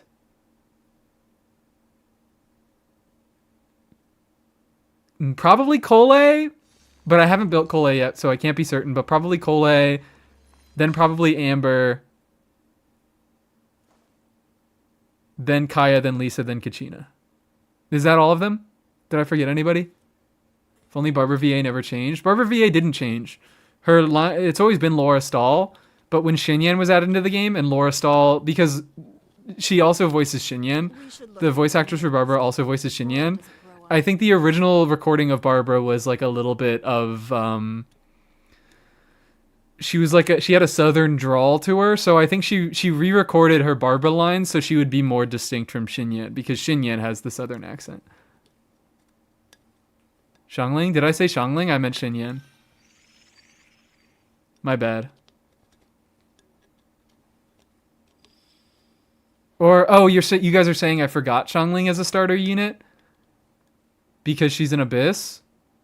Oh, yeah. Where does Xiangling go then? Xiangling goes...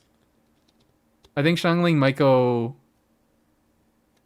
I really do like Xiangling. I don't use Xiangling all that much anymore because I have Durin, but I do like Xiangling. I think she's a fun and interesting unit.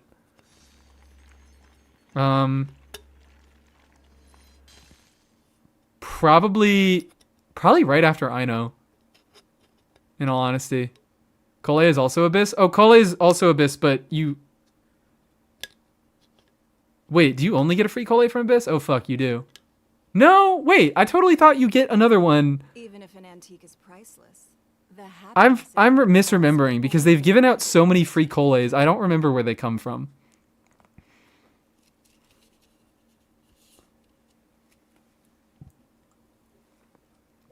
Do you get a free Kole from AR? No, apparently not.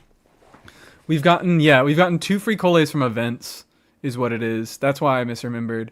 Because we've gotten a Kole, we got her free from an event when she came out, and we got a free one from a recent event in Sumeru. And then we got a free one from Abyss. Yeah, Lynette and Barbara are the AR ones, and then both Kachina and Ino are quest locked. Kole is from story? No. Yeah, I don't think... Kole is definitely in Abyss. I don't think she... I could be wrong in the... But, I know that she definitely is in Abyss. Okay, anyways. Finishing my Celsius.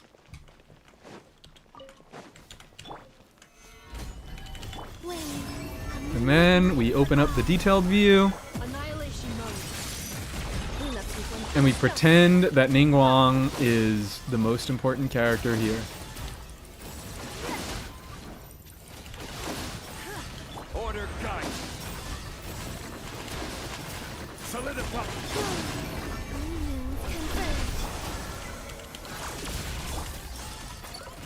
Don't waste my time. Your life is mine. It's nothing. Hold on. Hold on, chat. Preparing for dust-up. Installation. Hold on, chat. Oh, fuck.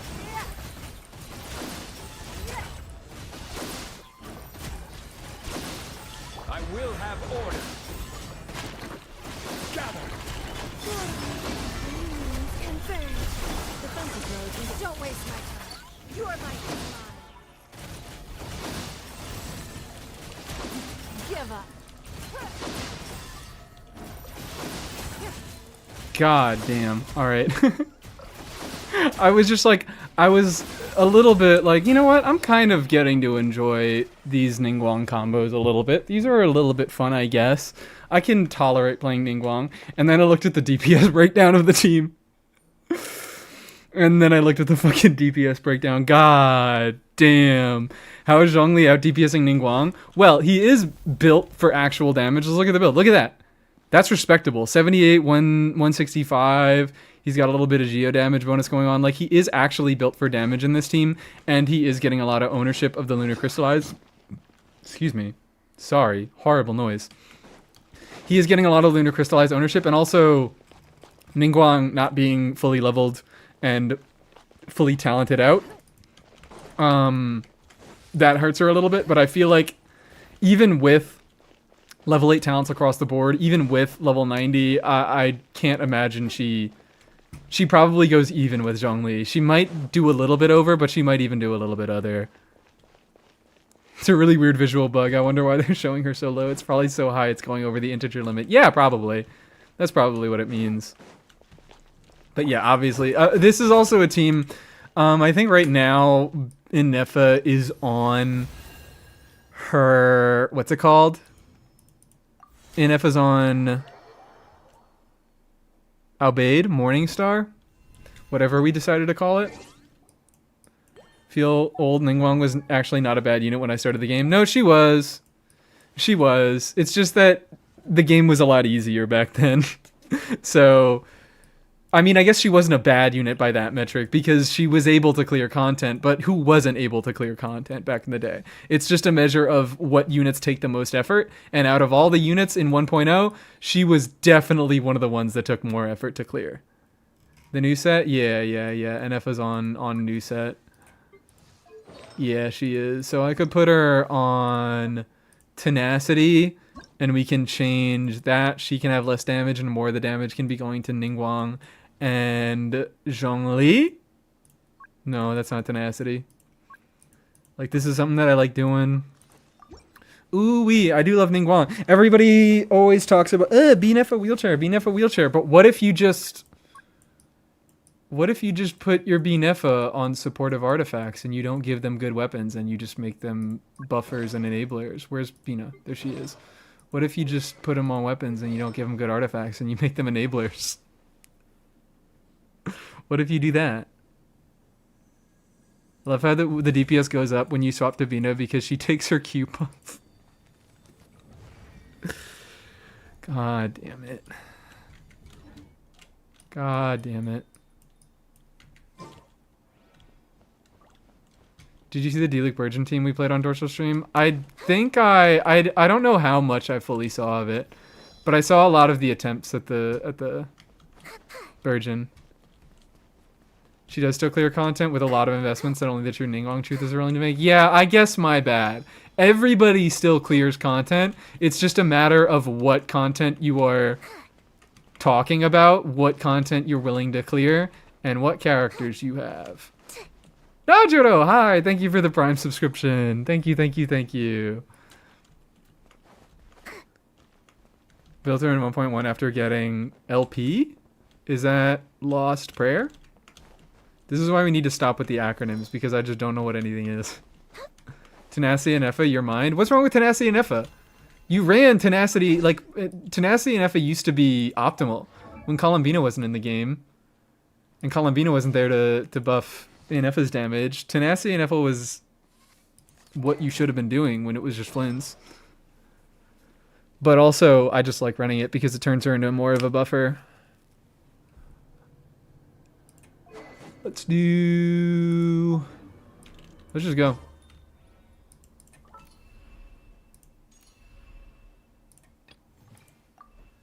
Let's go.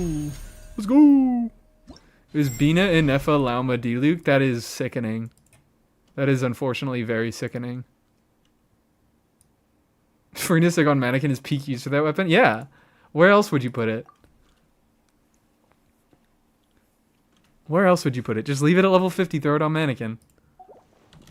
Bina TTDS buff to Ning goes crazy. Ooh, you're so right. Oh, you're so right. You're so right. I'm doing that.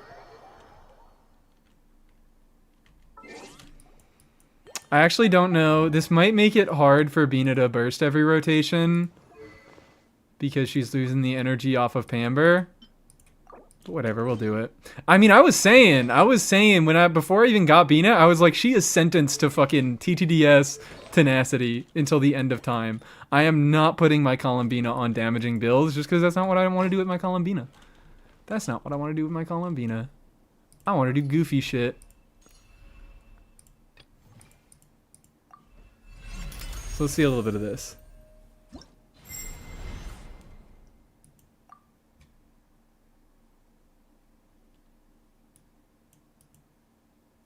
That was supposed to be sarcasm? Okay, well, you failed. You failed at sarcasm, and I took it with sincerity. Okay, I need to Bina last. A moonlit night for all. Don't waste my time. Submit.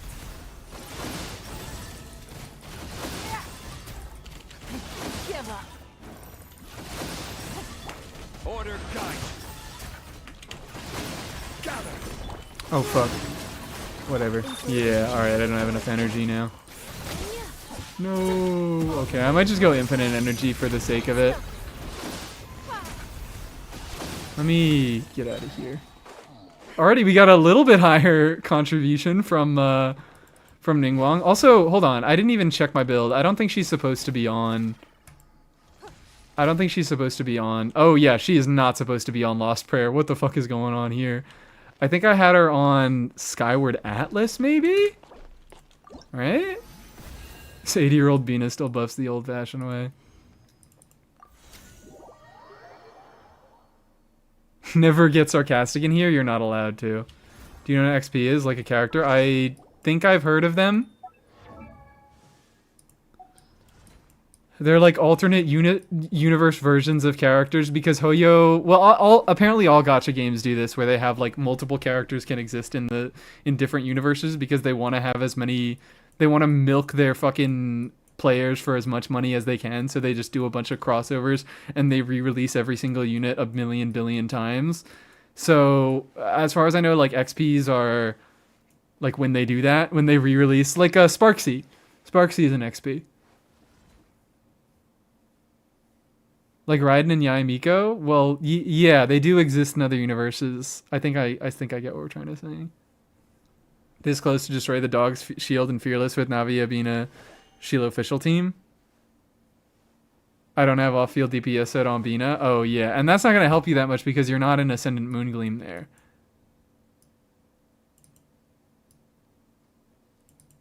So the DPS set doesn't even work. Well, actually, what part of the set do you lose in Ascendant Moongleam? What part of it do you lose? What portion of the buff is lost? It's the extra 40%. Yeah, okay. So it's not really all that great. Sparksy is an SP, same person, same game, different version or something. XP is like Raiden Shogun and Acheron. Okay. Oh yeah, that's what I thought. I didn't realize that they have a different name when they're in the same game, but that's what I thought it was. Raiden Shogun and Acheron is, I think that's an example I've used before. Chill Impact strikes again. Yeah, and that's why you shouldn't care about what content you're able to clear. Because most of it is down to what units you have, and if you don't have the right units, you won't be able to clear certain content, and that's fine, because, like, fucking whatever.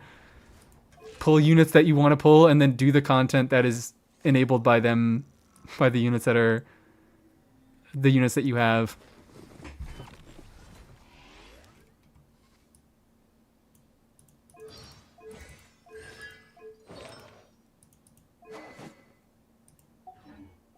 So, what am I doing? I'm looking at Ningguang's build.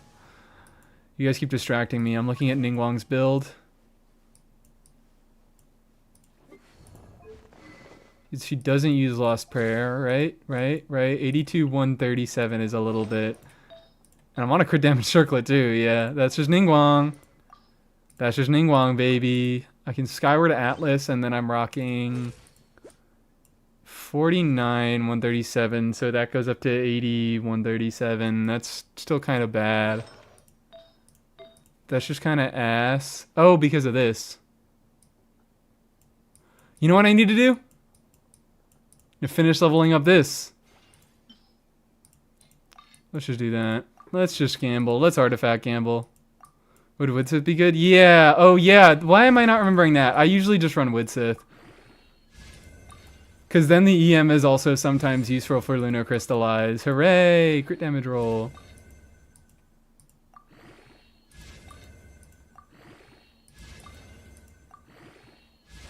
Fuck off. I'm not pulling C-Buy. I'm not pulling C-Buy. It's not happening.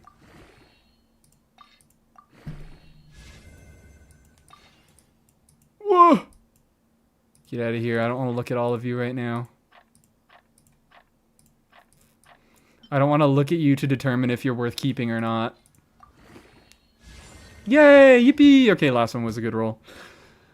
This is still like better than anything else I have right now, which is not saying... Well, it's a fine piece. It's a fine piece. It works.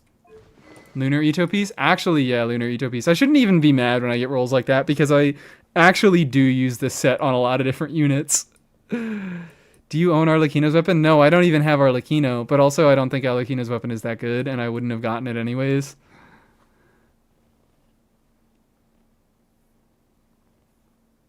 Duosan? Okay. King Gizzard time. That's one of our first redeems this stream. That's crazy. The River. King Gizzard. Do you know what Cookie Run is? Yes, I do. I haven't played it. But when I was still terminally online, when I was on Instagram, one of the few Instagram accounts that I followed was someone who would just non-stop Cookie Run post, and it was the funniest thing ever. I don't know why, but I loved that account. It was a Cookie Run spam post account where they had, I don't even remember their favorite cookies, but they had a few favorite cookies. Man, I miss them. I wonder what that account is up to right now. I wonder how well they are. Should I be putting the new set on my Lunar Ito instead of the Def set? Probably. Probably. I mean, Husk is still a good set on him, but Night Sky is a very, very good DPS set. Crit rate, it's just a lot of fuck off crit rate that makes him a lot easier to build. I don't know if it's necessarily better than the Husk set, but in combination with like Lunar, the only reason why Ito's Lunar teams are so good is because he has a lot of other units dealing damage, and part of the strength of Night Sky is that it does give a full party Lunar reaction damage buff. So Ito is like, with this set, he's also able to buff the other significant damage dealers on his team. So this looks okay, right? Skyward Atlas works. Also, this is an R2, so I think it does get pretty close. It averages pretty close to Widsith, but also we can get a bad roll on Widsith. All right. So now we actually have Ningguang properly geared. Now Scar on the HP percent weapon. Well, all right. You guys always make fun of my gearing. Chelsea, you should know. You've been around long enough to know that it doesn't mean any... Oh, fuck, I forgot I had TTDS. I forgot I had TTDS on you. There we go. Just pass it. Just waste that buff. And then let's hang out for a few seconds to get it back up. You should know by this point that it is absolutely nothing personal what gear I have on a unit. I just swap gear too much. Should be on Sig, my bad. I'll go pull Tile Tulos. Gonna get 20% DPS trust. That's more than Zhongli, baby. She actually probably will. She probably actually will pull ahead of Zhongli in this setup. So I think I was being particularly mean to her with that other... Fuck, I did it again. I'm just so used to doing Columbina first because she has the longest lasting stuff. I'm so good at this. What is Raiden on right now? She's on the catch, I can tell you that much. Because I don't put anyone on the catch ever, and I put her on the catch for my Yehoda video. Or was it my Anefa video? I think it was my Anefa video. I think I lied. Best Ning main in the world. Thank you. I do my utmost. Strongbox? Oh, yeah. Oh, yeah, that's why I didn't claim. I just remembered. I didn't claim because I don't have room in my inventory for artifacts. So I can go back and claim for that. And then we can maybe end off the stream with a little bit of strongboxing. I say end off, but we've only been going for 2 hours, so that's not going to be for a decent amount of time. I almost did it again, guys. I almost did Columbina first again. But I resisted it.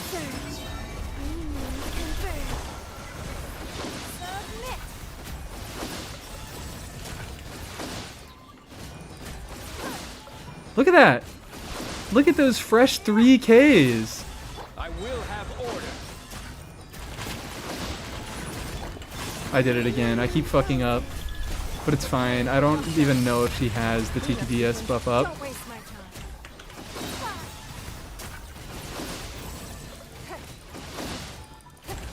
Yeah. This is order. Gather. Ultimatum protocol. Moonlit night for all. Oh no. The thing broke. Fuck. Don't waste my time. I could like realistically also just like double burst with her in a rotation. Stabilize. Like a 24-second rotation team, guys.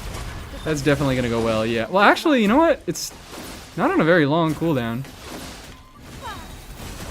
Don't waste my time. Hold on. Order guide. Solidify. Annihilation mode. She had 30% DPS for like a frame. Yeah, give me that.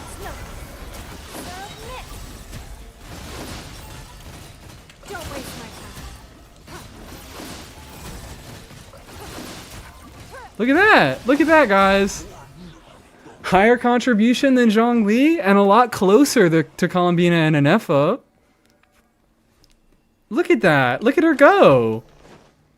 Don't worry about the fact that this team is 10k DPS lower. Don't worry about that. That doesn't matter. All right? That's not important. You don't have to worry. My brick can't be this polished. It is. You're doing great, sweetie. Cheering for Ningguang's 3k feels like attending your child's awful, awful recital. Look!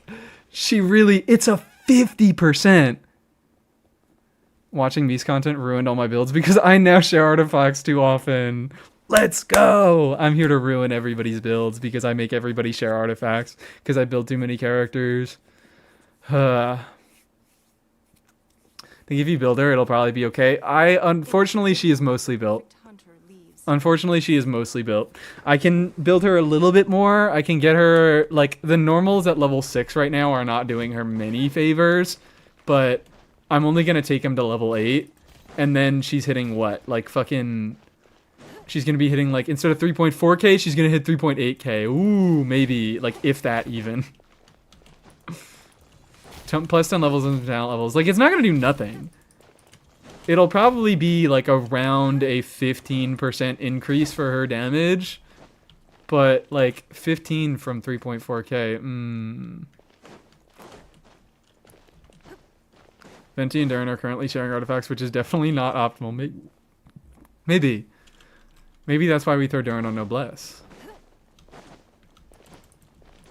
Have we considered this?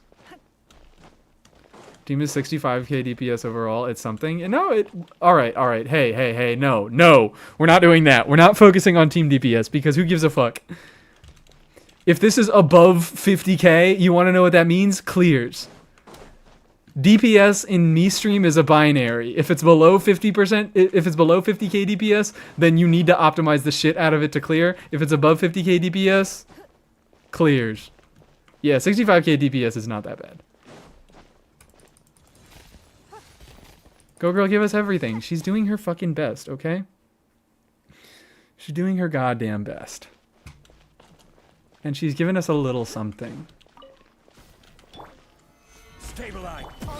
I don't know why I'm going back into this. Think Ningguang would benefit from Yunjin quills? Yeah, I actually have tried that. I know you're doing the slash satire, but I actually did try that. It's that so little of her normal attack damage is actually... so little of her damage is normal attack damage that she actually doesn't end up using... Because, like, look, skill damage, burst damage, charge attack damage, normal attack, skill, normal attack, charge attack. That is generally my rotation with her. She does 3 normal attacks. She uses 6... Oh, okay, oops. I'm passing that to Inefa. Oopsie daisies. Because she does hit 2 times per normal attack. But, like, she generally just doesn't normal attack that much throughout her rotations. Preparing for duck. Installation check. Moonlit night for all. Submit.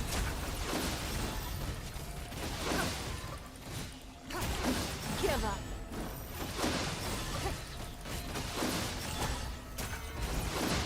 Annihilation mode. Look at me go. Hold on, it's getting a little bit better. It's going a little bit better.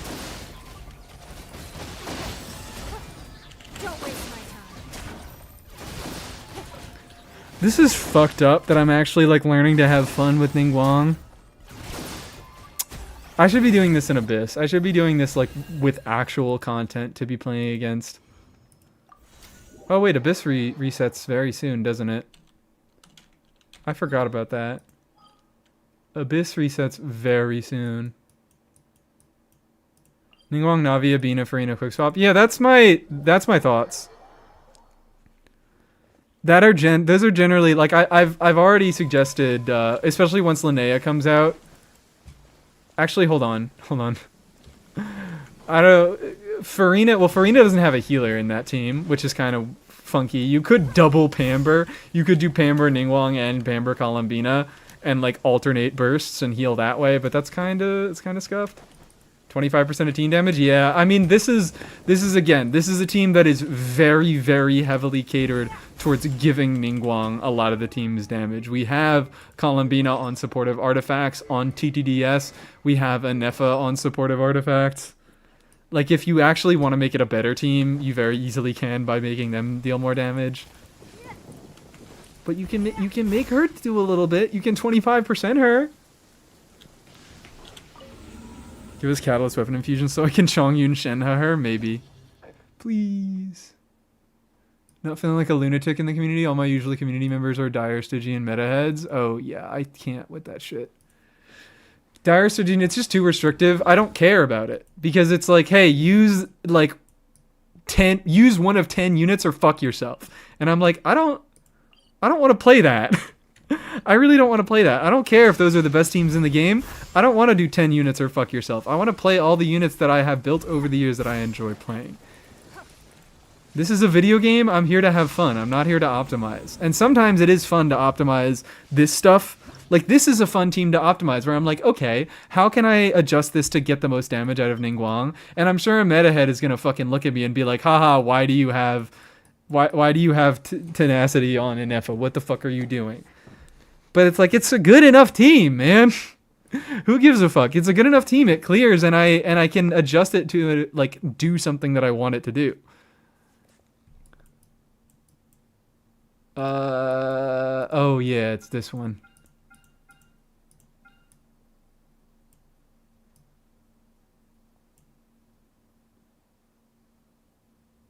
Your meta heads will see tenacity and FNSA is based. True. Meta is what you want it to be, and I get to define. I love defining words. Like while I'm arguing, I love strawmanning. Is my point. I love strawmanning. It's my favorite thing. I love redefining words to make my arguments seem more legitimate. And meta is one of those words. Who do I do first half? I can kind of do anything.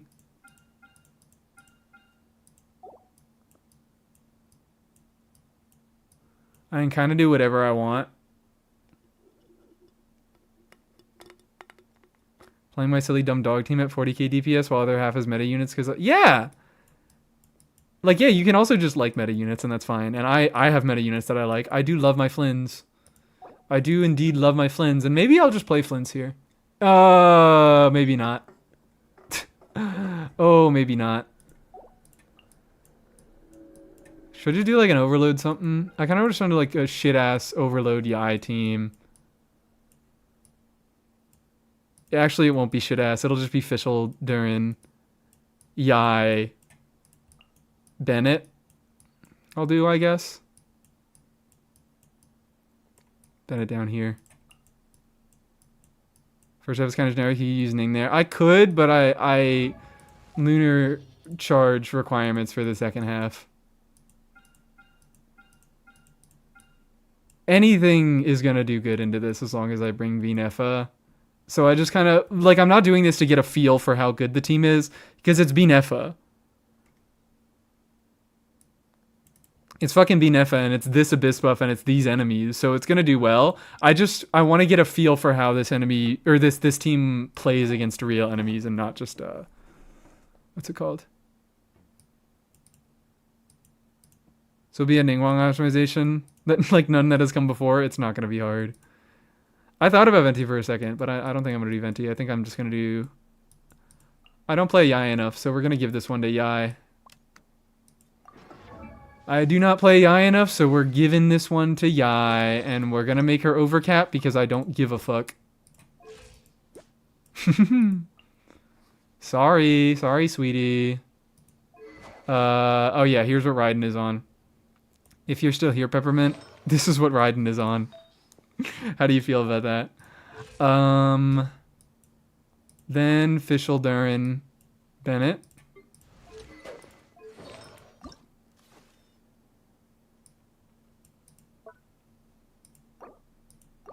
Maybe? What the fuck happened here? Why do you have such low... Oh, wait, never mind. I was like, why do you have such low crit rate? I forgot that the set gives crit rate. I forgot that that's one of the effects. 3 separate clears on different teams just to feel pure joy. What, for this Abyss? I like this Abyss a lot. I kind of wish I would have played it more. Because this is a very freeing Abyss. Fischl can go on Tenacity. Where the hell are you, girl? Fischl will go on the Eternal Classic of Daybreak Chronicles and Tenacity. Perfect. Perfect.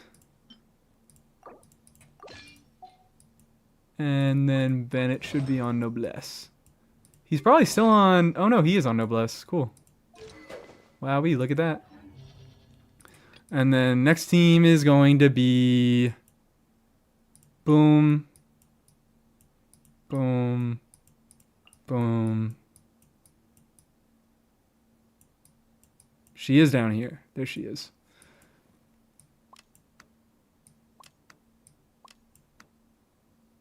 Sure, fuck it. Wander? Oh, oops. Yeah, no, not doing Wander. I could have done Wander. Story has only just begun. Right here. That's gonna hurt. Ow. Everybody stand. Midnight Finch. A sight to behold. Emerge right now. Look at that, baby. 65k. A fresh 65k. I also think you're supposed to be charge attacking on Yai. Oh, yeah, you're supposed to be charge attacking on Yai. Emerge right here, right now. Watch out! Story has only just... Oh, yeah, you're supposed to be charge attacking on Yai.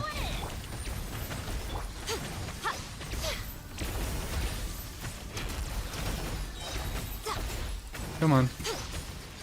Is Bennett better than Chevy here? I don't know about better because Durin is doing a lot and Chevy could make it so that, like, because she does full party buffs instead of Bennett, which is single target. I do imagine. Give me a second to fucking do my clear so I can say everything that I am thinking of. Don't worry, I got this. Wings of darkness. Where the fuck did this guy even... Oh, okay. He's just over here.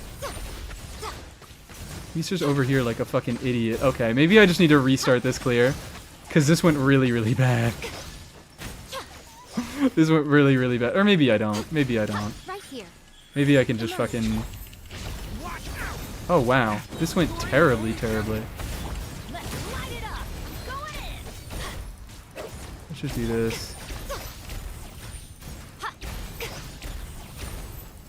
I think I'm still going to be able to clear just fine. Even though I only have a minute. My point is that, so Durin really, really heavily contests Chevy for overload teams because Res Shred has diminishing returns after you reach 0% elemental resistance. Then Res Shred gets basically halved, so multiple sources of Res Shred in your team. Like your first source of Res Shred in your team is your strongest. Everyone after that matters a lot less. So Durin can kind of act as a bit of a Chevy replacement in a lot of ways, especially with the Fischl combination. This is I mainly just went Bennett because I wanted to have a team where I focused more on Yai Miko damage and he can steroid the shit out of Yai Miko attack and make her deal a little bit more damage. So yeah, that was my point there. And also he can or Fischl can snapshot him. So he also has kind of full party buffs a little bit. Is it better for Durin's energy to E before or after burst? I usually try to E after. I mean, it just depends. I don't know. I try to E after, but like it's fine if you have to E before and you have to use that energy. In general, I'd say it's better to E after, so you can get all that flat energy generation right immediately after you use his burst. But just make it so that he has enough ER.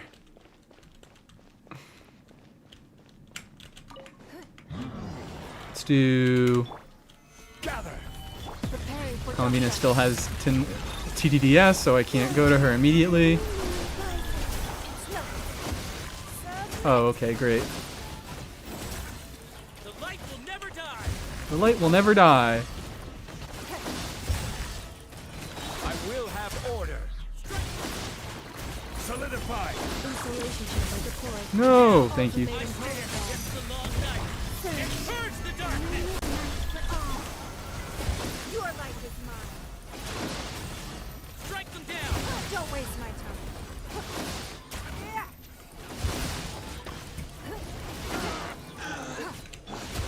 Gather. Cleanup sequence in. No, I don't have any fucking energy. And I'm canceling my charge attacks by accident. Please. Alright, I might actually need to redo this one over. I'll get a 3-star clear because I easily can.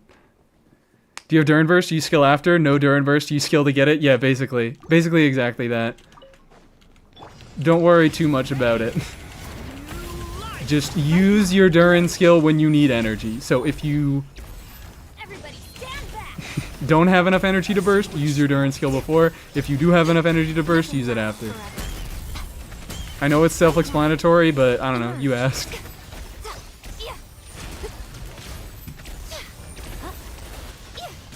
Ow. Oh, okay, cool. Turning point. I didn't think I actually got a hit on... Teamwork is dreamwork! By royal right now, emerge, right here. Yeah.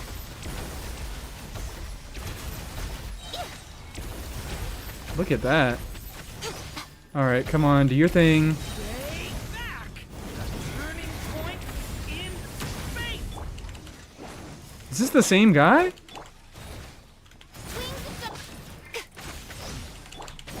Adventure time! Everybody stand up! Yeah. Right now, right here, right now. Yeah.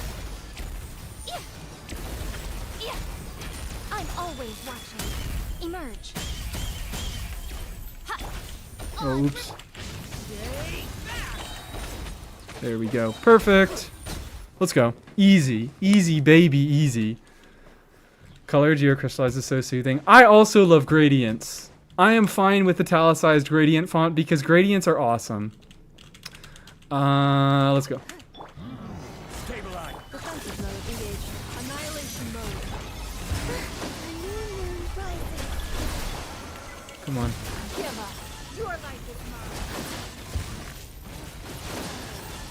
The light will never die. The light will never die. This Let's is petrify you. I was almost gonna say petrolize you. I stand against Crystallize and petrify. purge the darkness. Like, this is kind of... Alright, I'm saying this is kind of interesting that Ningguang is like, okay, you can kind of front load her damage, and you can get it out really fast, and that's fun.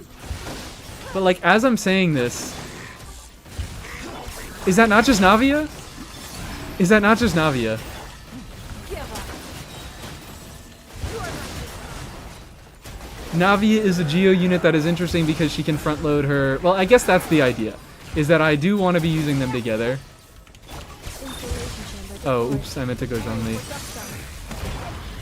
Stabilize. I didn't really need to be doing that first. Let's kill him! Get him, Ningguang! She did everything. Why use an Nepha burst? Because it buffs EM. Because EM is good. Because EM contributes to more Nepha damage, and EM contributes to more reaction damage from Ningguang, and that's the point. Ningguang's numbers, what is happening? We're just having fun. I actually want to build Ning for Navia? Yeah. I also want to build Ning for Navia. That's why I'm building Ning. Alright. Character damage within 8 seconds is... Why am I reading this? Sure, I don't care. Sure, sprint damage doesn't really matter to me. Turning point in But teamwork is dreamwork! Let's as you wish me. yeah. Yeah. Right here, right now. Yeah. Leave it to me.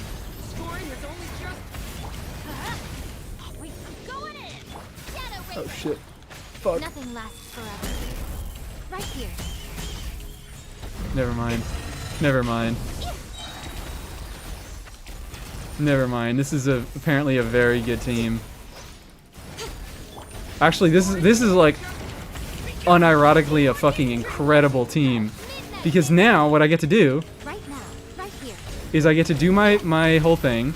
I kill this guy during my setup phase, and then I can fucking nuke this guy. Right now. Right here. Jesus Christ. Oh no. Oh, that's bad. Light it up.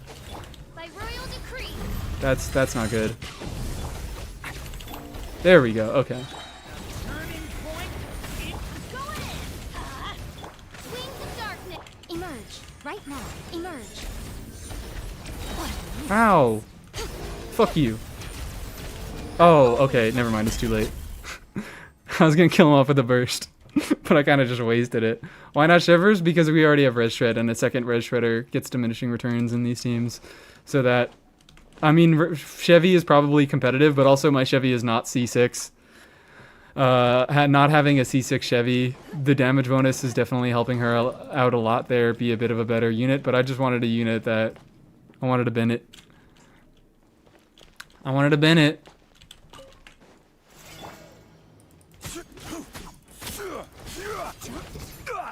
I wanted a Bennett so that my my Yai could be dealing more damage, so that we could get a better Yai buff. Don't waste time. Sure.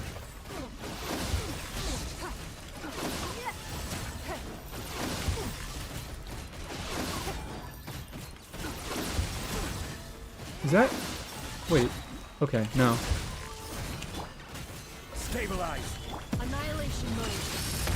Insulation. Moonlit night. Did a skull fork for Chevy? I actually have considered it. Not just for Chevy, but like also... Oh, you're considered a boss. So I just can't make constructs on you at all. I guess this is a good learning curve. I will have order. Solidify. Yeah, yeah. Yeah, Eon-san, I guess. I don't use Eon-san that much, but then, like, yeah, maybe that would make me use Eon-san a little bit more. Come on, let's go. See those numbers, baby. See those numbers. Mika, Chevy, Eon-san. I don't know who else I would use it on. And Yao Yao, of course. How could I forget Yao Yao? Sure, skill damage. Whatever. Right here. Emerge. Stay back. Turning point. Yeah, teamwork is. Yeah. Right here. Emerge. Right now. Now get the Ow. attention. Let's light it up. The story has only just. Going in. Midnight. Sky Electro resistant he is, isn't he? Yeah. Emerge. Right here. Right now.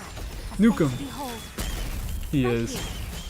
Right So now. whatever. We won't worry about this side. Leave it to me. The story has only just. Maybe I also could just not do this level of Abyss. Everybody stand. On, repeat. What a miss. Ow. Emerge. Right here. Emerge. Yeah, and I'm running Bennett, so I can't even do the healing mechanic. Alright, yeah, dude. Stay back. Turning point. Right now. Emerge. Going in. As you wish. I'm always watching. Right now. Emerge. Right here. Yeah. Yeah. Ow! Alright, okay. I don't really want to bother resetting and trying this again. Teamwork is. Turning point. I could just on-field Durin.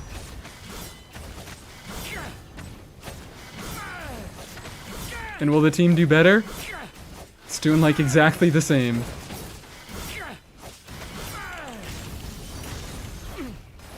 Wings of darkness. Not exactly the same. But it's close! It's close. Okay. Fortunately, Yaya's teams don't want attack, so she can't use it. Sino. You could probably run Yaoyo and Sino in a team together, and he's more of an attack scaler than he is an EM scaler, technically. Enemies are the healing shield? Yes, they are. They're the Yehoda shield, baby. Because that's that Yehoda fucking healing that you need for that. Because she heals the off-fielders at the lowest health. And she always heals everybody up to full. That's that Yehoda shield, and we love it.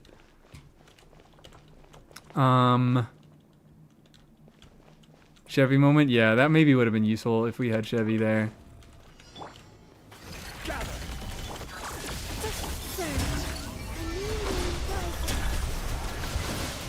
Don't waste my time. Yeah, just fuck it. I didn't even want Geoconstructs. It's fine. Just break them. Solidify. Annihilation mode. Defensive flame. Oh no. Burst, thank you. Give up. I didn't do it. I'm supposed to do the thing. There's a tech. I mean, there's always a tech with these Geoconstructs. There we go. I got it. You can see I still got the damage. The damage of whatever 20k it was. Stabilize. Oh, oops. No. Now Inefa gets the TDS buff. Oh no. Whatever shall we do? There we go.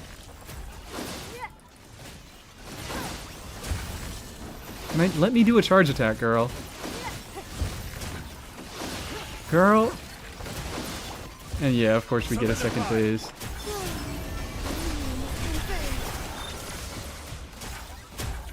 This is order. Getting petrified. Give up. Your life is mine. We did it, guys. And we got all 3 stars. We got all 3 stars. Sino with Durin, Inefa, and Bina, Silly, or... That's not a bad team. That is absolutely not a bad team. I mean, basically, it's just like Flynn's. Flynn's runs Durin, Mona sometimes. Durin, Mona, Inefa is one of his better teams, especially pre-Columbina. That is really just the same concept there. Same freaking concept. That's kind of interesting. Maybe I could do something with that. But, what? I think I showed off, like, Raiden Inefa someone in my Inefa video. Or Raiden, there's like Raiden, Durin, Hydro, or Inefa. Yeah. What even is the ideal Sino team these days? I think it's probably still Quick Bloom, right? I think Quick Bloom has just gotten, like, Quick Bloom has always been his preferred archetype because of how his kit works. And it just got better. It just got fucking better. Like, you just do him here. Who's our next target? And you're set. You do... Actually... no, you probably still do this. Dendrolus playing Sino. I wouldn't wish that fate upon my enemies. I'm so sorry, Gold.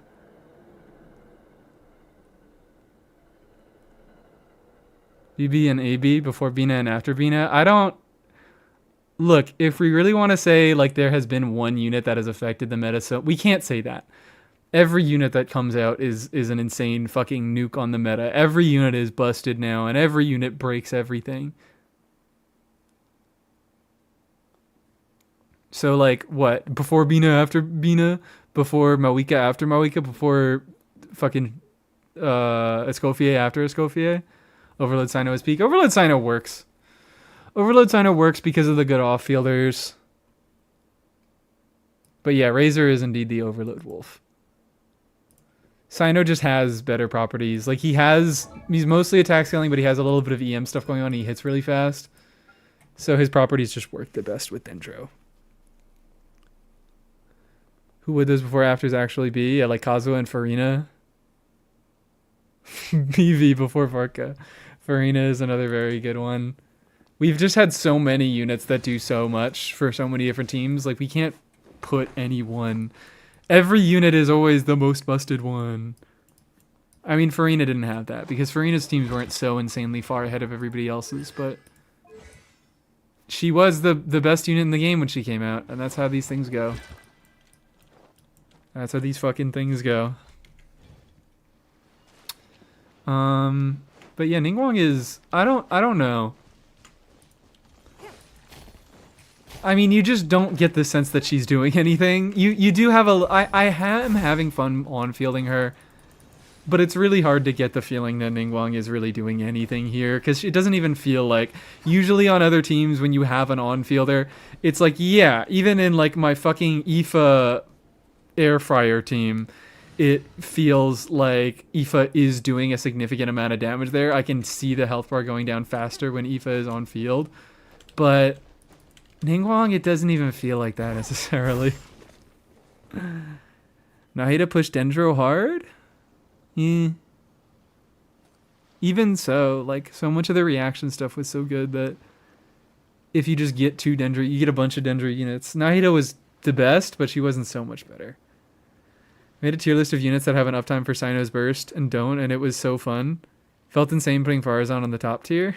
What, just units that have 20-second uptimes? I also, whenever I see a 20-second uptime, I also immediately think of Sino first. Dendro is more important than Nahida? Yeah, Dendro at a baseline was more important than Nahida ever was. It's just that Nahida was the best Dendro. But you could easily get away with just using DMC and Cole and Baiju when he came out.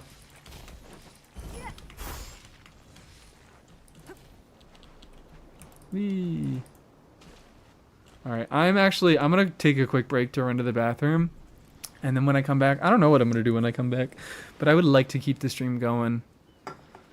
If anybody has more Ningguang stuff that they're really interested in. I mean, I probably am not going to be fully satisfied with it just because Ningguang is Ningguang. And she has no scalings, and I feel like not much of what I'm going to do is make her feel better. That's really why I want Ilua. I'm like, I really just want her multipliers to not be terrible. I want a stack buff. I want a quill buff. But Ilua is not really good enough for that to matter that much. Baiju was supposed to be a signing unit. I don't know about supposed to. I think maybe supposed to be. Baiju, yeah, Baiju was... You ran Baiju with Sino for a pretty long time when Farina's Ainu team was the best Sino stuff that he could do. DPS Ningguang today? Hi, yeah, we've been doing DPS Ningguang so far. I am going to take a quick break. I will be back in a second, but we will come back and I will do a little bit more DPS Ningguang stuff. I mean, I don't know what else you do with Ningguang. That's all she has in her kit. Yeah. Baiju is a straight upgrade to Yao Yao. Yes! They do have some slight different supportive capabilities, but for the most part, Baiju was just better, but he still wasn't better enough to justify pulling, because Yao Yao is a Liyue unit. She's a 4-star. She's free to claim every lantern right. Like, I don't think Baiju is a good pull. I think if you have a chance to get a Yao Yao, or you already have a Yao Yao, just go Yao Yao instead of Baiju. But Baiju is a nice quality of life over Yao Yao. Anyways, I'm going bathroom. There are a few differences between them that I maybe would like to talk about once I get back, but I'm going bathroom.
While I was in the bathroom, I was thinking, man, they just made another fucking anti-Shilonen, didn't they? They just keep making evil dark reality world Shilonens. They can't stop. They can't fucking stop making weird geo-res shredders. DPS Yaya video when? Tomorrow it'll come out. Surely that's what's coming out tomorrow. It's not a video about Traveler buffs. It's about DPS Yao. Needs to be the tiebreaker. What's the tie? Oh, Yaoi or Yuri? Do I have to choose? I'm gonna choose. Oh, okay. Never mind. I'm the tie maker because I just remade the tie to Yaoi. I voted for Yaoi because Yaoi hands is too funny. I got a non-Ningguang team, unfortunately. What's your non-Ningguang team, Jay? What is your non-Ningguang team? I'll hear it, but I can't guarantee that I'll play it right now. I couldn't even guarantee that I would play a Ningguang team right now. Because there really just are not a lot of interesting Ningguang teams. Because you go, okay, what do you do with Ningguang? You do Linear Crystallize. Okay, you do Columbina. What do you do with Columbina? Like 2 things, I guess. Like, Lunar Crystallize is just not that open right now. Absolute balance is all things should be. Lunar, there aren't a ton of options because Columbina is a little bit more of a restrictive unit, less so. Plunge Ningguang. yeah, of course. Plunge Ningguang. Sean will come back with a vengeance on a new Netlin set on Snezhnaya? Perhaps. You know what? If Netlin ever gets buffs, it might eventually, but it'll take a good couple of years for that to happen. Honestly, Ningguang, or Ningguang, Shilonen is one of the first ones up on the fucking docket. Maybe just give her a little bit of off-field application.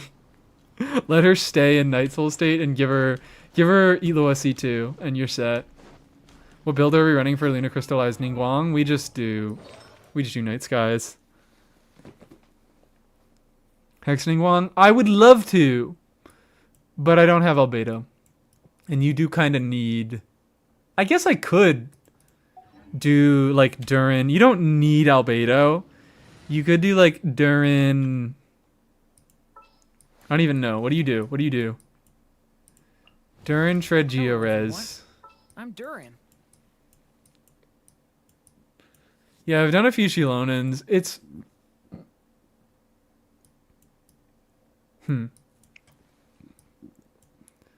I mostly just done more Shilonen and Lunar Crystallized stuff. I haven't done any non-Lunar Crystallized stuff.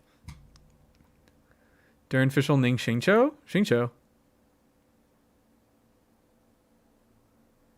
Thought you had Albrecht character? No, I'm getting Albedo next. I'm pulling Albedo next, but he's the next character that I plan to pull for. I want there to be a Mondstadt Chronicled so bad next patch. Please, please, for the love of fucking God. But yeah. Hi, Porcelain. I only got to catch my first stream of yours. Yeah, welcome in. Non-Nogcry units can use this set. Yeah, anybody can use this set as long as you have Gleam. Same goes for Serenade. That's why I like them. That's why I think they're cool and good sets. Even though they're kind of overpowered and they're kind of power creepy. I think they're really good because they let anybody equip them. Venti stuff with Thing is kind of fun. Suck them up and throw rocks at them. Oh, maybe. Maybe. What do you do? Durin, Venti, Ning. Could just do like Chiori so I don't fuck up the auras. Some inspiration. Give me a moment to compose myself. Yeah, I guess this works. Don't disappoint me. A little bit. But I'm like thinking, is there even any content that I can suck right now? Not really. Makes use of her C1 AoE. What, Shiori? Oh, okay. So when Shiori C1 says AoE, it increases the AoE. It doesn't mean the AoE of the attack. It means the range. Oh, wait. C1 Ningguang. Yeah, my bad. Yeah, you meant C1 Ningguang. Ningguang gets the... She actually gets AoE on her attacks. This one use TTDS Ningguang? No. That's the point. Oh, except we can't really get a good artifact set for her in this team. That's another issue, is she doesn't have good artifact sets, so Lunar Crystal actually gives her a good artifact set. Shilin is still insane. Once everyone is over the lunar gimmick, she will be back. I regret to inform you that she is numerically just, like, not surviving against a lot of these. She's still really good. She's still a good unit. Like, she's still being... Like, that is her strength. Her strength is being really, really comfy and really flexible. It's not being numerically good. Is it Navia set? Oh, yeah, my bad. Navia set exists. Yeah. I always forget Navia set exists. Because I don't have it on Navia. I never farmed it. But Navia set is her best in slot.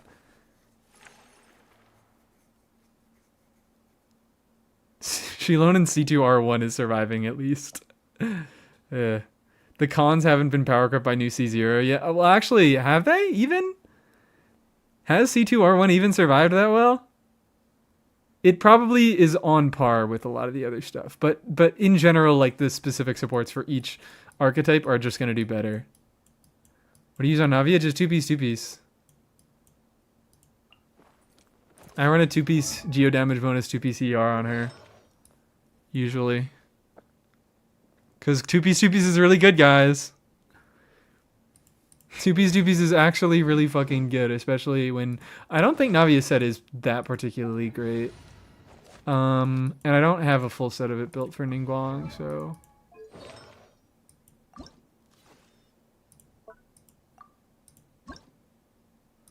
Like, if I try to go for a... Nighttime Whispers... Yeah. I just don't have the right pieces. And I have terrible... I could do a 2-piece here. Yeah, these could work for a 2-piece. I probably am just going to do a 2-piece.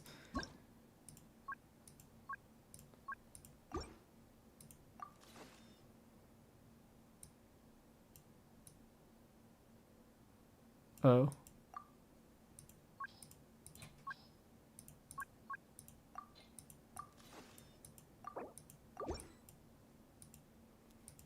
Your Navia deserves better? No, she doesn't. My Navia is hitting more than your Navia.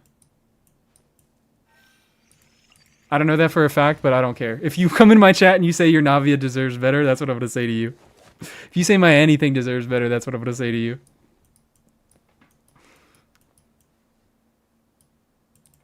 Everybody on my account gets exactly what they deserve, okay? Everybody on my account gets exactly what they deserve. And no more. Except for Xinyan, who deserves a crown and doesn't have it yet. Sorry, my queen. I shouldn't have done you dirty like this. No Mawika still. Account is not bricked. Yeah, no, still no Mawika. We're still using Xinyan as the Mawika replacement because she's better in every single way possible. So C2R1 is better than most people imagine. She's even better than Sucrose and Flynn's teams? I don't believe that. I just straight up don't believe that.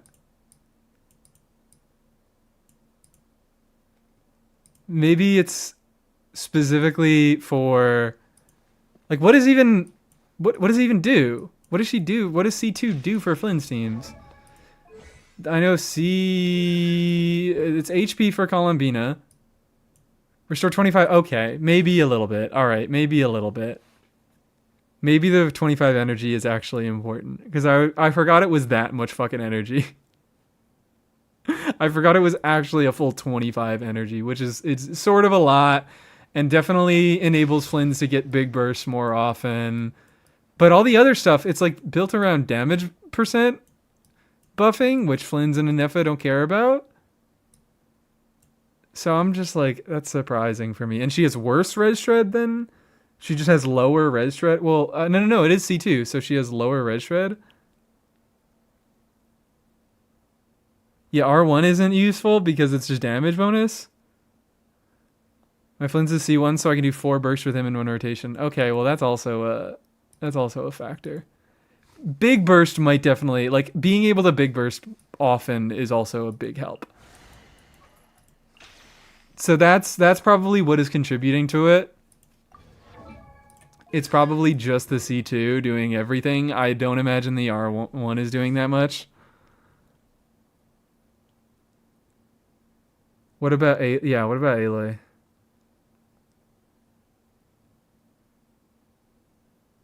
$36 versus 40% is not that much of a difference. Yeah, but it is less. It's not that much of a difference, but it is less. And she doesn't give any EM, which Flynn's and Niffa and Columbina do care about. Although you do get EM saturated in those teams. So, yeah. I guess it really just is that the Electra, like the C2 does probably matter that much because the rest of the investment stuff is not doing. C1 certainly isn't doing shit. But the rest of the investment stuff doesn't really do anything for your Flynn's teams. Am I playing this? Am I really playing this? Even if it...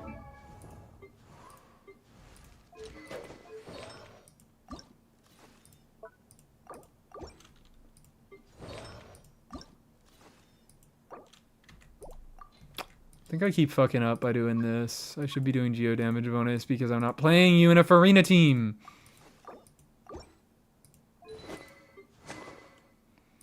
You, my good man. I want Elegy so bad. I want Elegy so bad. Or actually... Where is it? This wouldn't even be terrible on him. I just want energy recharge for supportive venti stuff. Yeah, whatever. I don't really care. You can go on the... You can use VV. Antique is priceless. The happiness it brings lasts for...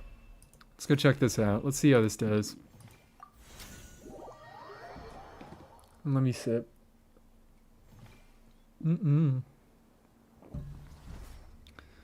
C2R1 user still eating good. Trust. Take her out of lunar comps. Put her in Albedo Durin. It's a good time. Yeah, no, I'm not. I shouldn't. I should be nicer to Shilona because I'm really not saying that she's bad at all. She is a really, really good unit. I still sort of recommend. I had half a mind to fucking recommend Shilona to Dorsal Fin. But I knew I shouldn't have done that. I knew that was wrong of me to do. I was like, I swear to God, there are so many situations where I'm watching dorsal streams and she's like, what do I use here? And I was like, Shilona would be so much fun here. Shilona would be so useful here. But I think Durin does remove a lot of the context in which Shilona is great. So you can kind of go without Shilona now. But Shilona is a really nice comfort pick, and I'm really, really happy to have her. Total admitting that you haven't built Ningguang. How many people have built Ningguang here? Not all of you. There are 60 of you in here. I guarantee not all of you have built your Ningguangs. For small accounts, Caesar. Yeah. Sheila can be very good when you don't have a lot of options because she is usable with a bunch of units. Himiko, you don't count. You build everybody. You don't actually build everybody. I plan to build all my characters except Diluc if that counts. I love how we just naturally attract Dilucate here. I don't even hate on Diluc that much actively, but we have a bunch of fucking Diluc haters in chat, including me. I do hate Diluc. You only see one on my account? Okay, well, it's not like her cons fucking do anything. It's not like her cons do literally anything. Maybe I should stop being mean. Maybe I should look at her cons for a second because I forget what they do. C6 is kind of meaningful. I need to lock the fuck in. Hold on. What team am I playing? I'm playing Venti, Durin, Chiori. Fuck, I didn't select a Durin. No! Why? Why? Whatever.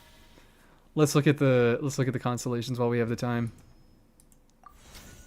Level 70, 666 with top 2% Navia pieces. Yeah, so that sounds exactly like my Ningguang. That just sounds like my Ningguang right now. It's because Diluc is the worst and he's ugly. True. Diluc is worse than Chi-Chi? That's not a spicy take. Did you watch my... You probably didn't watch my... Not a lot of people watched my But the standard unit selection guide, I put Diluc as the worst unit. I think Diluc is probably the worst unit on standard. Not really. I think Diluc's... You can get better Diluc teams than you can Chi-Chi teams. But Diluc does less unique things well than Chi-Chi does. Is really what it comes down to. Like, because Diluc can take advantage of pyro plunging better, but there are also other units that can take advantage of pyro plunging better than Diluc can, whereas Chi-Chi actually, like, has some sort of use cases. She's not just a big fucking plunge multiplier, which is all that Diluc's kit is. He's just a slightly larger plunge multiplier. Whereas Chi-Chi, like, if you want to make a team around Chi-Chi, you can sort of do something. You can sort of, like, you can play into her healing a little bit. You can do some stupid bullshit like Tars does and make her a physical carry. Although, I mean, you could do stupid bullshit with Diluc too. Like, he is not... You could do that with anybody, but I think Chi-Chi is just a little bit more compelling, especially as a physical carry, because she's half of the elements that involve... or that make superconduct and shred physical res. But yeah, I think Diluc is the worst. But let's look at Ningguang cons. What the fuck even are Ningguang cons? I always forget. Oh yeah, it's...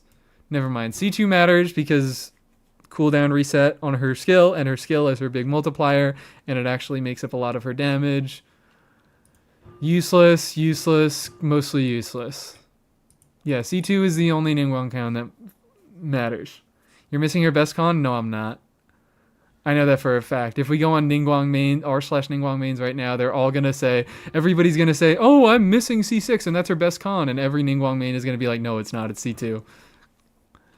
Because what this does, it grants her 7 Jades. So the Jades are the special little extra things on her charge attack. Usually it grants her 3. This boosts it up to 7. So that gives her what? 70%. That gives her 4 more of these. It gives her 240% extra motion value. Spotify overlay is messed up. Oh, yeah. Thank you for telling me. There we go. And let's start playing music again. It gives her like an extra 280%, maybe 300% multiplier, whereas this is just straight up higher.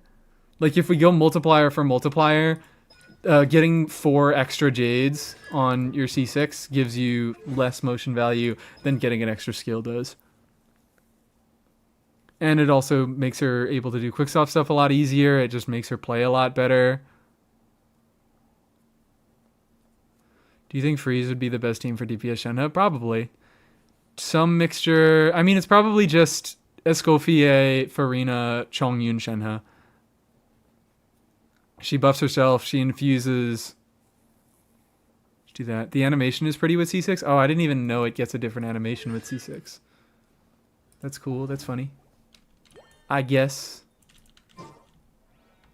I suppose so.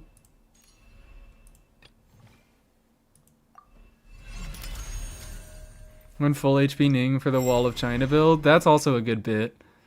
That is also a really good bit. We are doing Venti Chiori Durin. Let me guess. I used for my Farina in 2026. Thank God. Farina's still good.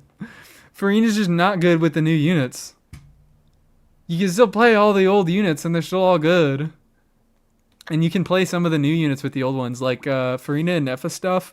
Farina and Neffa Yehoda stuff can be fun. Can enable a lot of pyro on fielders.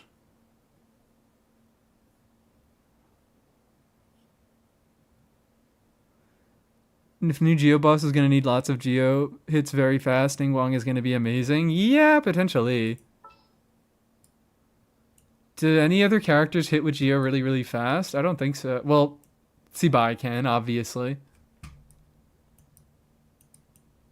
But a lot of other Geo characters hit a lot slower. Maybe a little bit of Microwave Zhongli stuff can work. Okay, cool. If we do have a lot of Geo hits chill, I can work around it with Microwave Zhongli and with Ningguang. Now I just need to be building Ningguang. I just have more and more reasons to build Ningguang. Noelle doesn't hit it. Well, I guess if you charge attack on her, she can hit reasonably fast. I'd have to compare. What even is Linnea? Hi, hello. Linnea is off-field lunar crystallized support. That is all we know right now, and maybe not even a support. Navia. Oh yeah, Navia does hit a lot with Bert. I was thinking there isn't any one hit of Navia that hits really, really fast. But I guess you could like cheese out her N3 hit. Does hit 3 times. She does have her burst. She does have her Usia hit after she uses she uses her skill. Yeah, she has no ICD, but is it a hit check or is it an application check?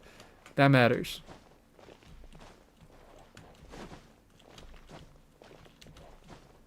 Did 7 things at once. It's something much. Yeah. Ningguang can hit a lot. Like, I think Ningguang is probably going to be the best front loader with Geo. This is Geo hits and not Geo application. Okay. So, yeah. Oops, I think I did the wrong order. Anyways. On-field DPS units in general age worse than any other unit. Yeah. I mean, just because... Here's the thing, is when an on-fielder... There's only one on... The reason for that is there's only one on-fielder in a team, and there are 3 off-fielders. So if an off-fielder gets power crept, then only the worst off-fielder in that team will be taken out of the team. Whereas if an on-fielder gets power crept, there's only one on-fielder to replace. So on-fielders just get replaced a lot more often, yeah. That's why I'm always about the support meta, the off-fielder meta. Driver supremacy just keeps upgrading with their team. Yeah, and that's why Aoife's so great. Because he doesn't do any of the team's damage, and his teams have just gotten better and better and better. This is just a Geo version of that Skirk boss? It might be. What if it does? Ningguang C6 can get 25 Geo hits in 5 seconds. Okay, well, yeah, C6 gets 4 extra hits, which can be meaningful. Elo replacement? No, Goro replacement. For that same reason. Only the worst support gets replaced in all the different teams, and in Sibai teams, Goro is the worst. Who's your main? Hi, Ethan the boss. It's Emily. If I have to choose any one main, it's Emily. Will they request? Yeah, of course you can request a character review if you have the points. I leave him on. If I'm really not feeling it, I turn him off for this stream. But I'm gonna do this first. Let's play. Think you can get away? Don't waste my time.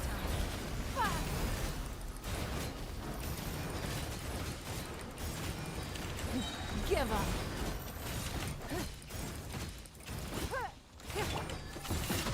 Okay. New life. Here we go. Time for takeoff. It's nothing. Your life is mine. It's worse.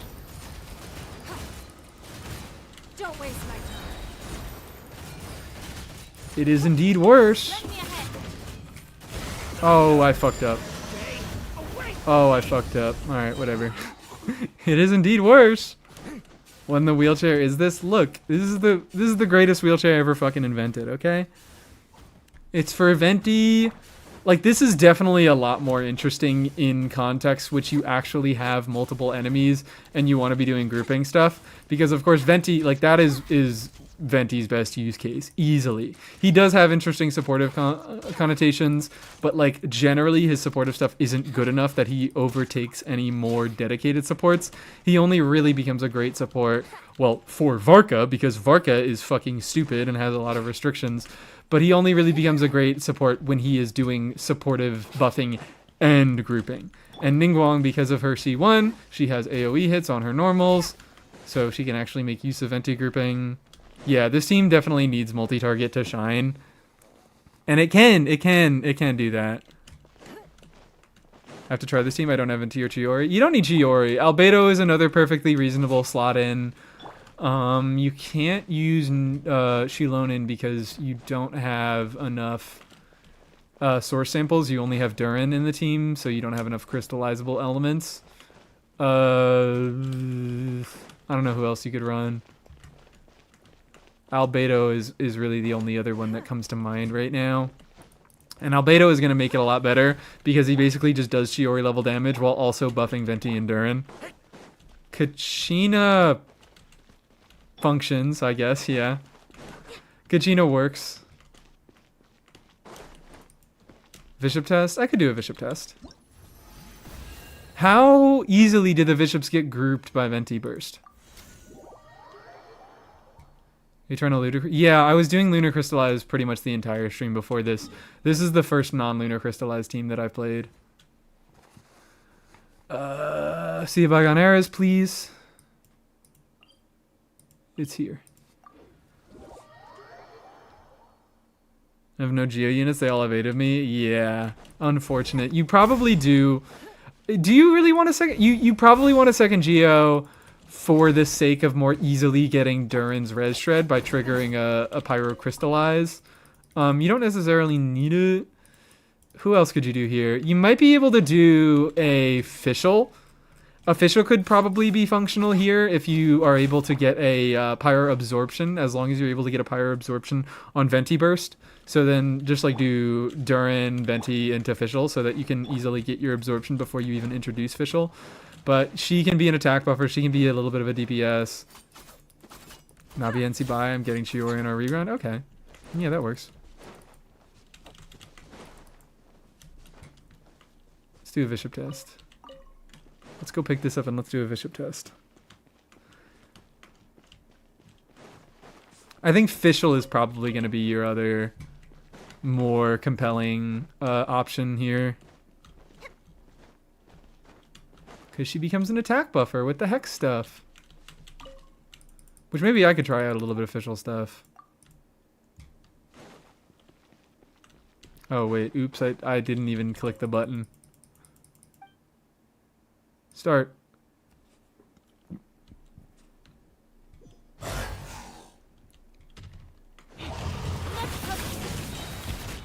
You see that shit? You see that shit? Think you can get away? Ooh. I dodged the bishops have like an energy sucking mechanic. God damn it. Brace Come on. yourself. Time for takeoff. They're projectiles. Don't waste my time. Come on. It's like these guys are just... Ow. Give up. Their projectiles have an energy sucking mechanic. I did the wrong thing again. Here we go. I accidentally did. Away. I don't know why I keep Don't waste my time. accidentally doing dark mode during burst, Submit. but I do.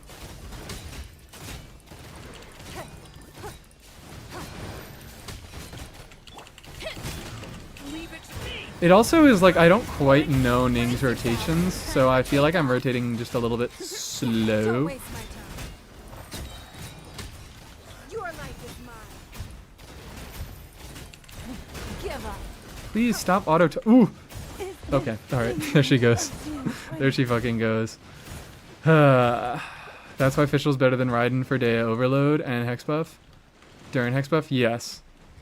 That is indeed why Fischl is better for than Raiden for Dea Overload, because she has her own Hex Buff stuff and she enables Durin stuff.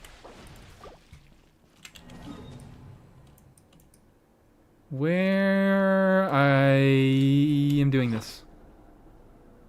I'm getting my NRE out because I don't know why I haven't had it out. There we go.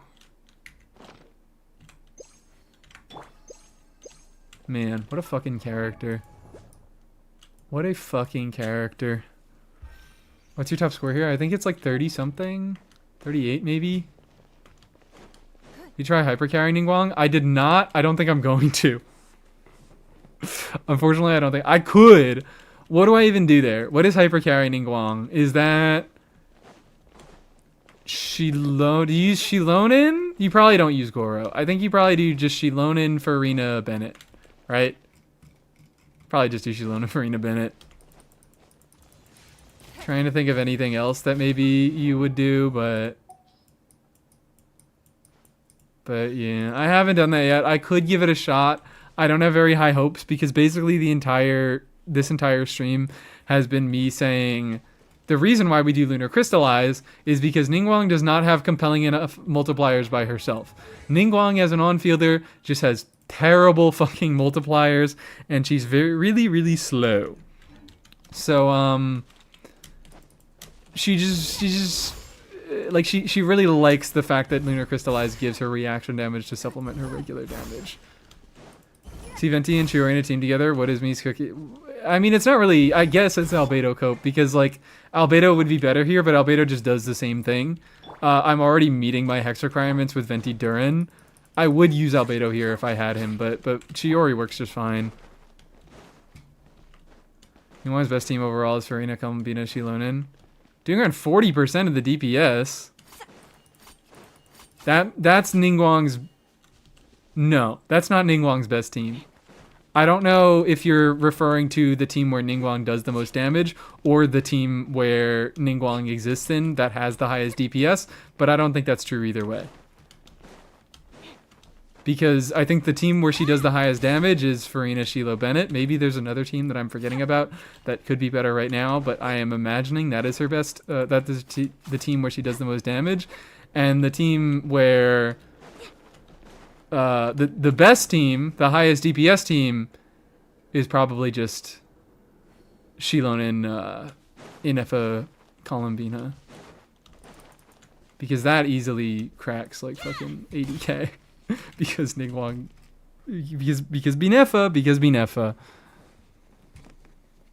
What is that? I really want to hear more about this team configuration where she does Farina, Columbina, Shilonen, and she deals 40% of the team DPS.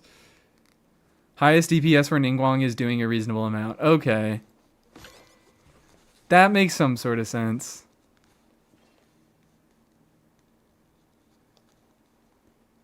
If it is 40% on DPS dummy, it's only because the dummy gives crystallized damage to the character who triggers. Well, also, like, it's weird.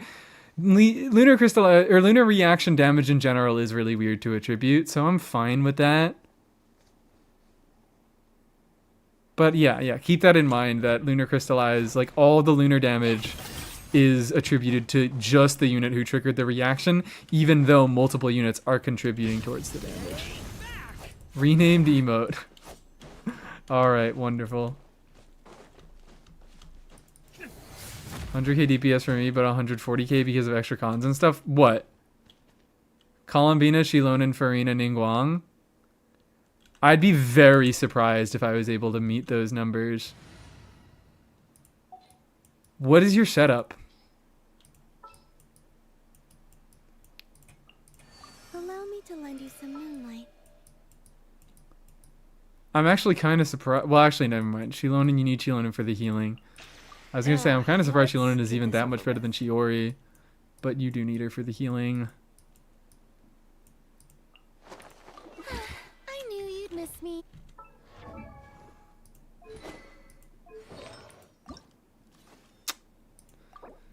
I think I do this.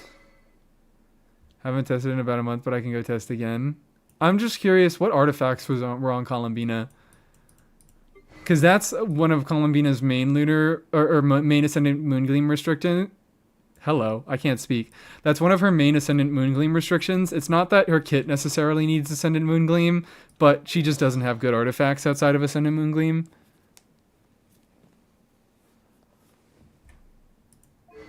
So what are we doing on her? Do we do...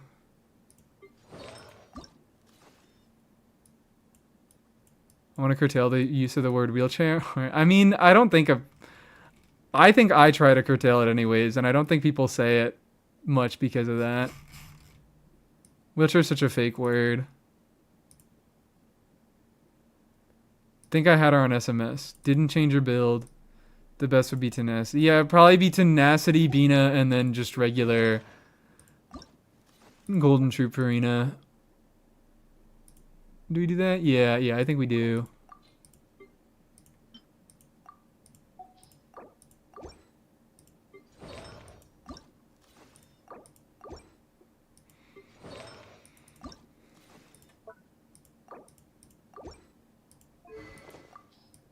I'm gonna fab her. I'm fabbing her ass. That looks not enough. That looks not enough. That looks like we need more ER in subs. But I actually just want that.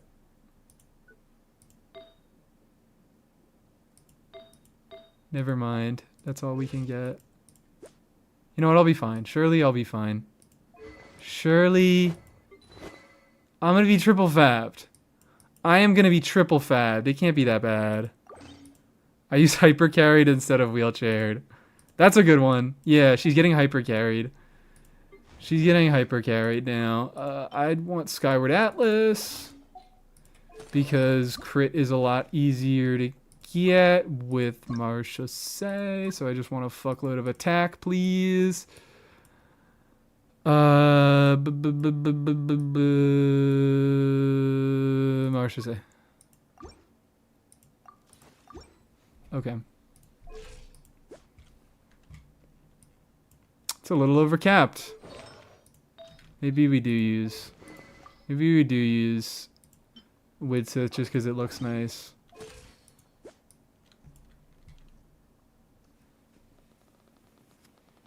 What's the difference between AFK and wheelchair? AFK teams are just teams where they rely on auto attacks. Wheelchair is a general team structure that people use to refer to when like this, not this team, but like if maybe this team, maybe a little bit this team. People are getting real creative with the use of the word wheelchair, but like Columbina and Effa are one of the most common kind of cases that people cite for wheelchair, because if you put a unit in a Columbina and Effa team and you're like, oh wow, this team is doing 100k damage, a lot of that damage is just coming from Columbina and Effa, and it's not actually coming from the unit. So people say they're going to be wheelchaired. Are you going to crown her skills? I don't believe so. I don't think I'm going to give her any crowns. I think I'm just going to go 888 on her talents, because as far as I know, she has pretty split contribution with all of her talents. And like crowning one talent isn't really that great over crowning another. Anyone know the best way to use Tartag? In a team where you think he's fun. Just find a team that you like that does a little bit of damage. I'm sorry, but there's just like not a lot of great teams that Tartag is really synergistic with right now. So you could just throw him in like, I don't know, some sort of lunar charge thing. I don't use my Tartag at all. Hydro off-fielders, or Hydro on-fielders kind of have it weird because of how many... Like, Hydro is a very supportive element where Hydro off-fielders generally see a lot more use. It can be awkward to on-field a Hydro unit. Crowning an A, but slightly biased because I use Plunge Ningguang. I'm, like, considering maybe one crown. Maybe the normals or the burst. Probably the normals, because the normals are a little bit more interesting, even if they're not as, like... I think the burst is technically optimal to crown. But I just feel like I could do more things with crown normals.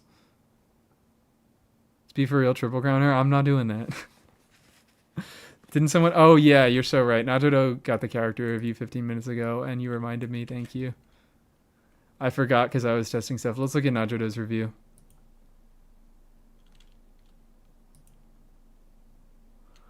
Let's look at Najodo's Zibai! Inca.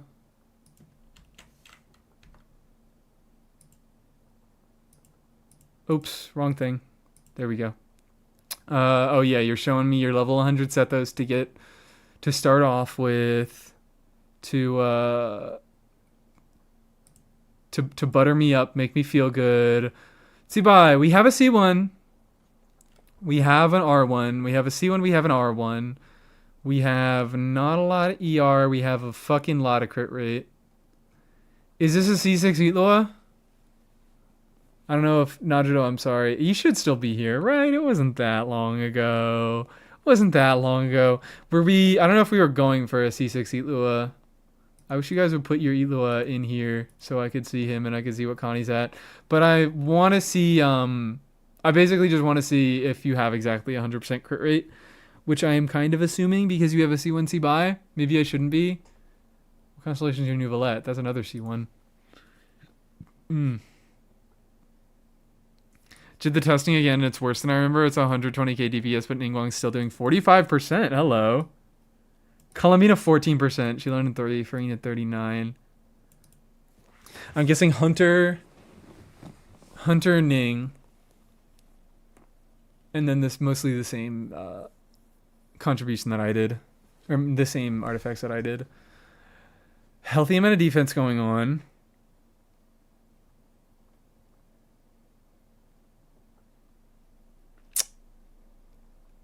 This is also one of the ones where her crit damage kind of gets carried by her ascending crit and her having that big stupid crit substat on her weapon.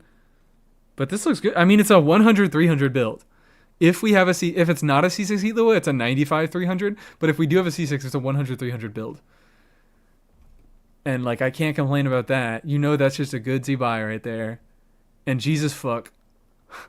And Jesus fuck, I just saw that. God damn. And I love how it's on Serenade. The 299 with Harbinger Adept. That's like a little...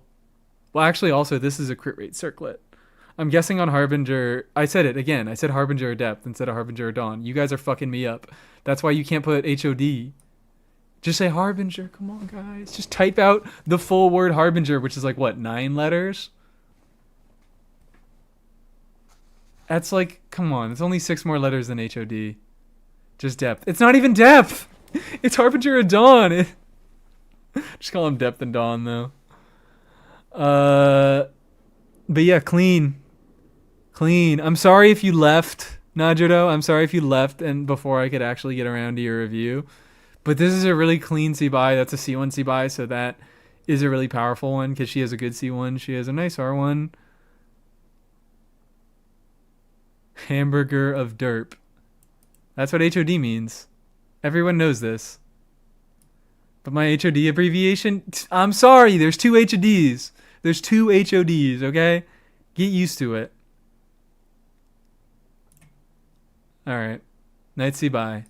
Nice C-buy. And I think someone asked me before what Sethos' best teams are now. And they said they had most of... Oh, yeah, Porcelain Flesh. Don't have most of... I don't have most of Natlan Not Cry, if that matters. That does matter. Well, mostly Not Cry matters. He's gotten a lot of new stuff in Not Cry. He's gotten with Inefa, like Lunar Charge stuff is really, really good. Inefa and Columbina, it's a little wheelchairy, but like Sethos is one of the units that can make better use of the stats that get buffed by Inefa and Columbina. He can make a pretty decent use of like the team context. Like he's pretty nice there. He is still an EM scaling electro damage character, so it all works out for him. He also has like good aggravate stuff with because you already ran Fischl and aggravate. Now that Durin is out, you can just throw Durin in those teams and use him as your res shredder instead of Animo. But Sethos, you kind of run him anywhere. He's an electro DPS. Electro DPSs have that benefit where like they just have a bunch of good archetypes. You can kind of run electro DPSs anywhere. Same with Pyro. They both have a lot of good variety. I have Bina but not a Nefa. Ran out of time. Got my Sethos to C6. Oh, okay. Yeah, Bina still works. You can still do like Bina Fischl Sucrose. And then like, you know, Fischl, she's worse than an Nefa, but she's still she's very comparable. She does a lot of similar things for Lunar Charged. But she doesn't have the shield. She doesn't have that comfort. She has a little bit of a worse EM buff, but she still does have an EM buff. That's what's so great about Electro units. Okay. Is this my setup? I believe this is all my setup. This is what I'm supposed to be doing. The fact that this could get to 100k... Well, what is the vertical investment that you did?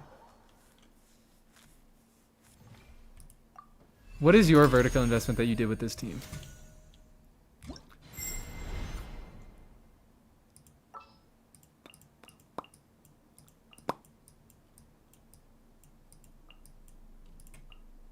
There we go. I have high hopes for this journey. Come on, do that. I'm interested in seeing, because I feel like, am I even going to be able to get close? I don't know. I also haven't played a lot of Farina teams in the DPS tester, so I don't have a good idea with like actually how much damage.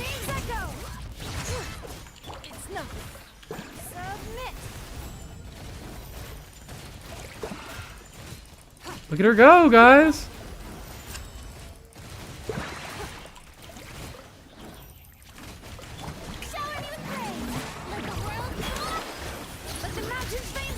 Like, look at this shit. 80, 90k DPS for me? Yeah, no. It's looking more like 40 or 50k. This is why I'm like, there's no way.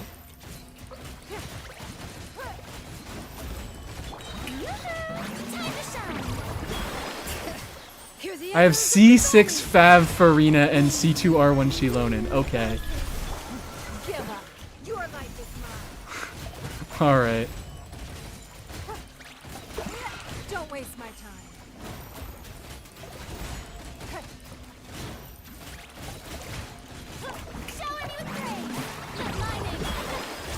But the mountain's veins boil.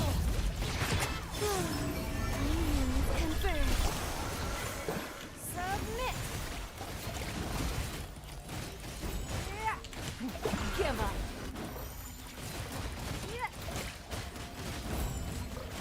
Strike a pose. Time to shine. Hear the echoes of the valley. Surge. I don't think I'm gonna get much above 50k. Oh, I didn't burst. I was supposed to burst. Give up. Yeah, I don't know about this one. C6 Farina surely isn't helping. C6 Farina would never help. Like even on Fav. Even on Fav. The C6 Farina is definitely doing a little bit to help. Is Ningguang the best lunar crystallized DPS after Tsibai? Hi, welcome in, Nerdiest Nerd. Unfortunately, no. Unfortunately, no. Is she one of the best characters to make use, or does she make the best use of lunar crystallized damage? Maybe. But why is that? It's because she has some of the lowest multipliers among Geo carries. So, like, what am I trying to say? Relatively, like, her teams get more better with lunar crystallized than other units because the lunar crystallized damage takes up more of her team's own DPS.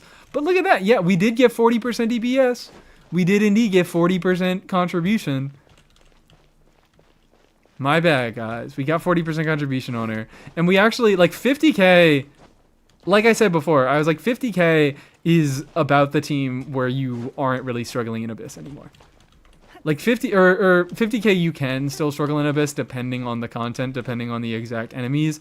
But like in a lot of Abysses, 50k with good play is enough to clear. You have enough ER on Ning, you can get 2 bursts before you swap off her. Should get you to 60k. Yeah, I could do that. But also that locks us to 24-second rotations. I was doing a little bit of that before with some other teams. Letting brave names echo. Dreamers converge. Don't waste my time. Submit.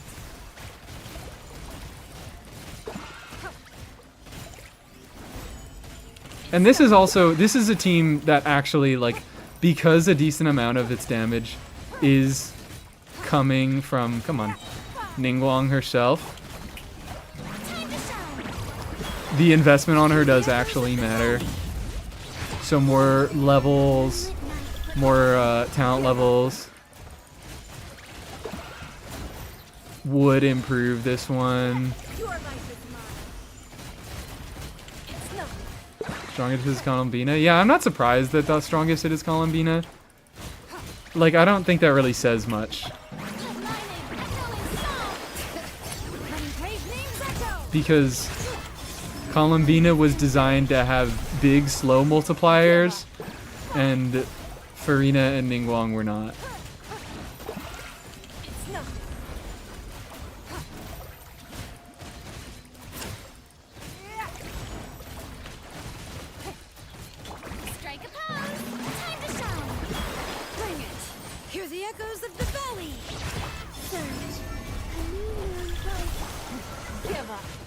life is mine. I don't think you can get 2 bursts every rotation. Don't waste my time. Maybe you can if you just build enough ER for it.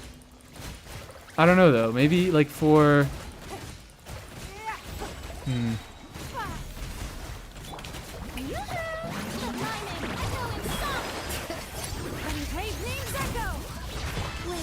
It's not even getting better. But I'm also not playing this the best. Yeah, I think I just like the 1 burst of rotation. Don't waste my time. Where she actually... Yeah, it just feels better to play to me.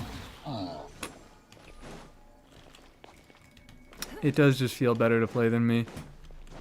Meant to do a normal frowny face. Why did it change my normal frowny face? Yeah, that's just something that Twitch does.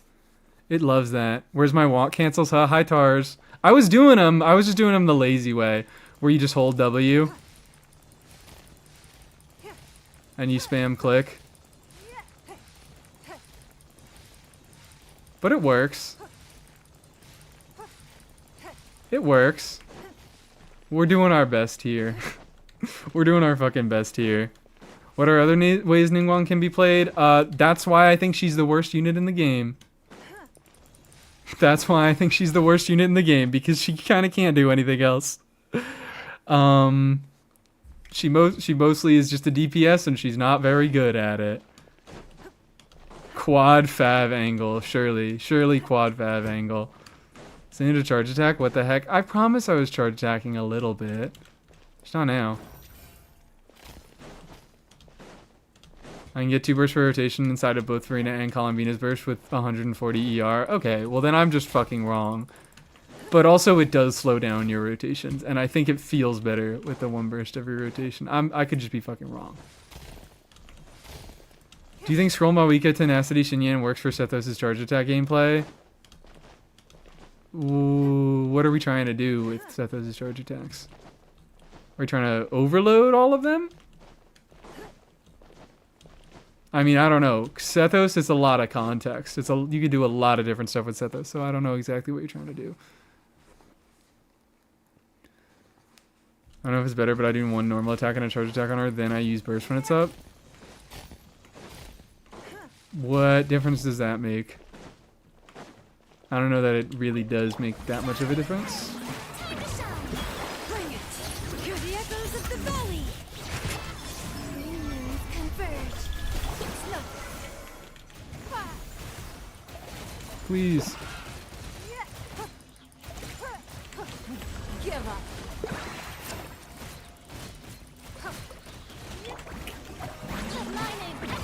I don't know why I normaled on her. I shouldn't have. Mountain's veins boil. Union rises. Don't waste my time. Submit. It's nothing. Please.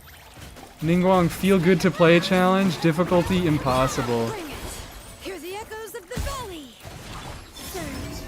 Unions converge. Give up. Your life is mine.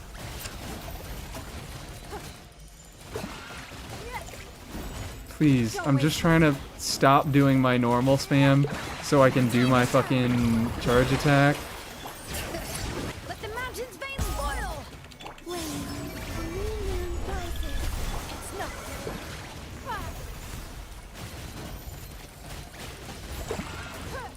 Don't waste my time.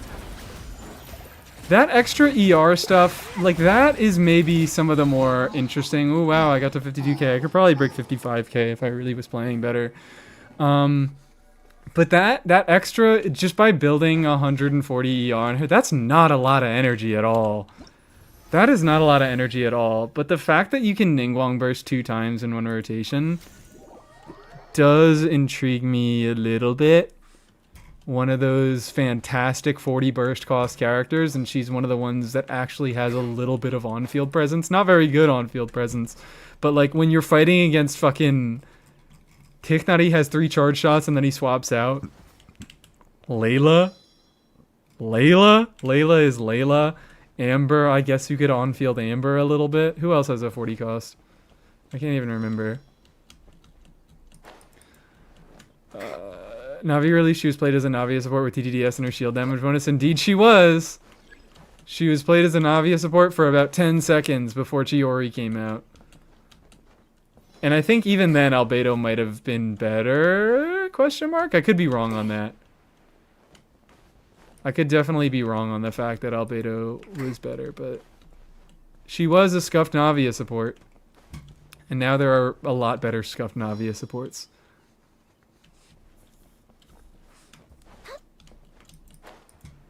Overload, maybe rain. Wait, what are we talking about? Oh, this is about the Sethos thing. What about playing him to like a 5 copies less banner? Yeah, no, Overload works. Like for Overload, you don't need. You might want 2 Pyro Pliers if you're trying specifically to do like charge shot stuff where you trigger overloads. You might want 2 units, although that's not the best. I did an Abyss clear in one of my first videos. I did an Abyss clear with Chevy, Sethos, Dea, Xiangling. That was fun that I could do, but again, like Abyss has gotten harder since then. I don't know if I'd be able to do that now. Maybe I would with some better skill. Loser, imagine not having our Ningguang already double crowned. Resh, what the fuck? You have Ningguang double crowned? I don't even have the goddamn resources to be doing that right now. I don't have the resources to be doing anything right now. She's level 80 right now. I don't think I'm even gonna level 90 her until next patch. Maybe I will. Maybe I will. Maybe if I feel like it. Geotrav also basically the same as Ningguang. Oh yeah, Geotrav probably was almost the same as Ningguang. Because of that funny fucking buff. What is Geotraveler's burst cost? What is your burst cost, Mr. Sir? Ningguang. Oh yeah. I am aware. Oh, okay. I'm trying to press L to swap teams, and it's not doing any. It's pulling up that menu. That's why I kept doing that. Yeah, I'm aware that Ningguang she has a cooldown on her particle generation. Wait, you only get particles from her skill if you're placing it down for the first time, or if your burst removed the wall to reset. Wait, what? I thought it was just a flat cooldown that she has on her particle generation that comes from her skill. Have I not been paying attention? I have been playing Ningguang wrong, guys. Also, now I want to play Bennett. No, I want to just be Bennett in this team. But first off,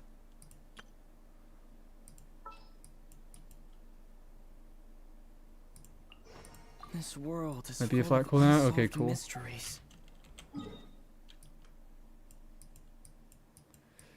Do you have a 50 cost? Do you have a... No, he's a 60 cost, isn't he?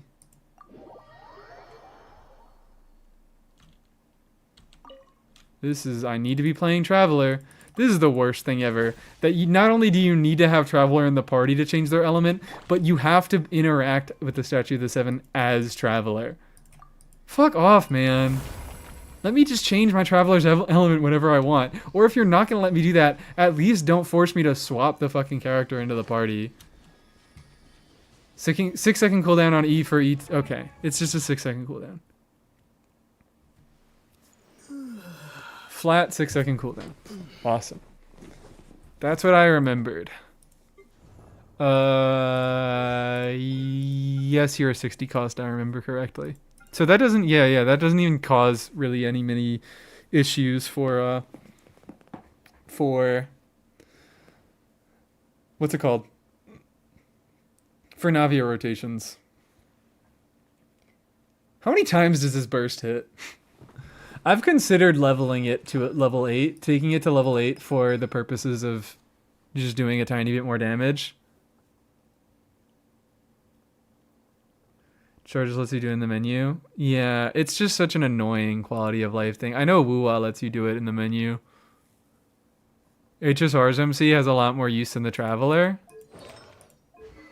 I also hear that. 5? Is it a 5-hit thing? Okay, hold on. Let me pull this up. Let me just look this up. Let me just find Geo Traveler. I put in Jep Traveler. I've accidentally typed Jep Traveler. Oopsie daisy. Please give me Geo Traveler. Thank you. 4 instances of shockwave damage. Only 4. So it's just that hit times 4.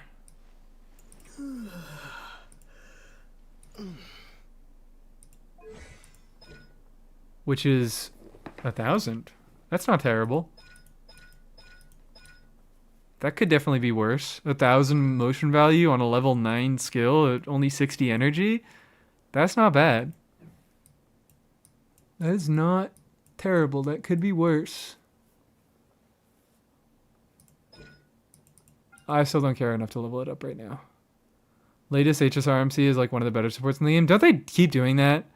Don't they make the MC like kind of a good support? I feel like that's also like the nature of Star Rail is because they do...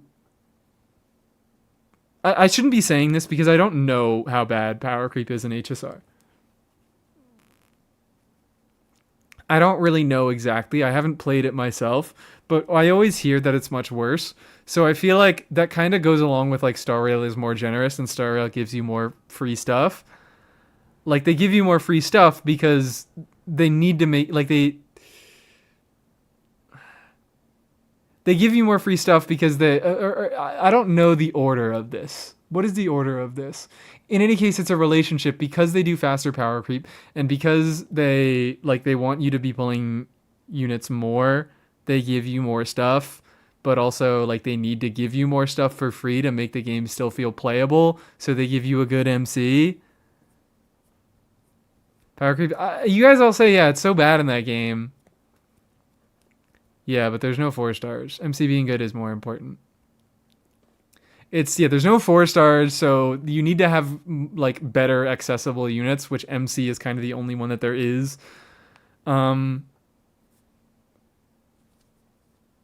It's just fucking like it makes sense to me that HSR MC is pretty decent. But also they gave us Ino. And Ino is one of the best supports in the game right now. And like that's not even a joke, is the funny part. Hi Slurpuff, welcome in. Less good options because there are so few versatile units. Free 5 stars in MCC, probably supplement 4 stars. That's sort of basically my point. Nothing cons about the burst? I don't think so. I think there are a few things. It's like there's the 10% crit rate, but otherwise, yeah, this is the rocks explode. This is shockwave triggered by... Wait. Okay, no, never mind. You just get energy back after using your burst, and then this is just shit lasts longer. Yeah, this doesn't matter. This shit does not matter. None of... C1 is the only important constellation.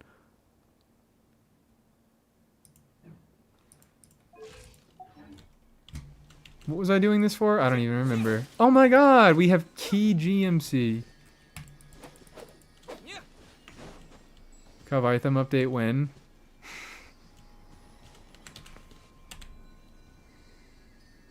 Surely we can... no. I was like, I was going to see if I could make a bit out of doing a Kavaitham team, but I don't know if I can. I mean, I don't have Alhaitham number 1.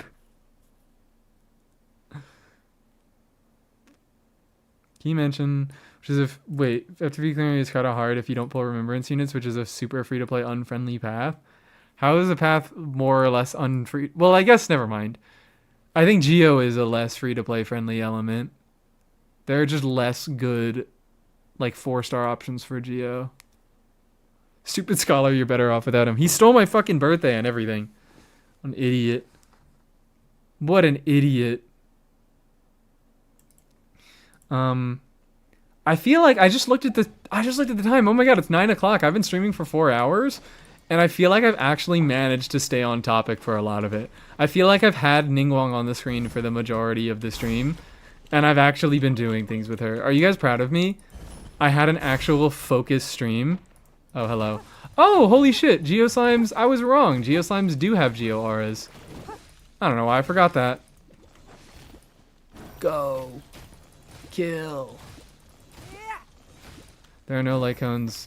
Lycones, because most remembrance scales on HP. Oh, okay. Oh, alright, alright. So it's like the polearm situation, where we don't really have any good free-to-play attack scaling polearms. The only one that we've gotten is pretty much only good on 2 units. The remembrance path in HSR is like Lunar if Aino and Yohoda didn't exist. Okay, awesome. Love to see it. Next vid a Ningguang one? I doubt it. I doubt it pretty heavily. Probably not the next one. I might come back to revisit Ning once Linnea comes out. I don't think Columbina does enough for Ningguang that I really I mean, no one's really going to do enough for Ningguang. But, like, once Linnea comes out and we have more dedicated Lunar Crystallized supportive stuff, then I probably will do that. What's Linnea do? We have no idea other than the fact that she is a Lunar Crystallized off-fielder. She has apparently some res shred, some healing, and some EM buffing. But, like, we don't really know much beyond that, and I'm not really making any judgments beyond that. I'm just kind of imagining she'll be an okay strength unit that will enable Lunar Crystallized, that will make the base damage higher. That's what I care about. Sounds like a good Itlua. She's like a kind of more flexible Itlua. I think they're probably going to try to balance her around Itlua's level, but the thing is that Itlua is really, really hyper-specific for Tsibai, and I think they're going to make her be like a good generic unit for more units. Because she like shreds Geo-Res, she's not specifically buffing Lunar Crystallized damage. She buffs EM instead of Lunar Crystallized damage directly, which like more units can use EM. These are all like very basic kit leaks. We don't know how accurate these are. I do have faith that these are going to be fairly accurate, but like we don't know the exact numbers of much yet. She's Geo Yohoda, sorta? I mean, I don't know.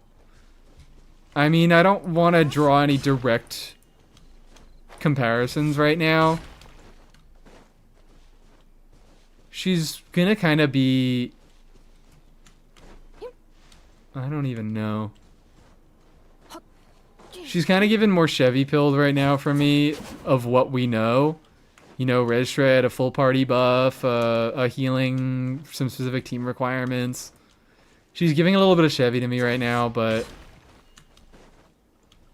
I mean, I don't really want to say that with certainty because these are only the very first leaks that we've gotten. She is a 5-star. We do know that for certain. She is. Well, I shouldn't say for certain because maybe these leakers are just straight up lying, but these leaks do seem believable enough that she would be a 5-star. She is a Geo Bow 5-star perhaps, but also Geo is not going to change, but her weapon does have the potential to change. Her weapon does absolutely have the potential to change. Not saying it will change, just saying that it could change.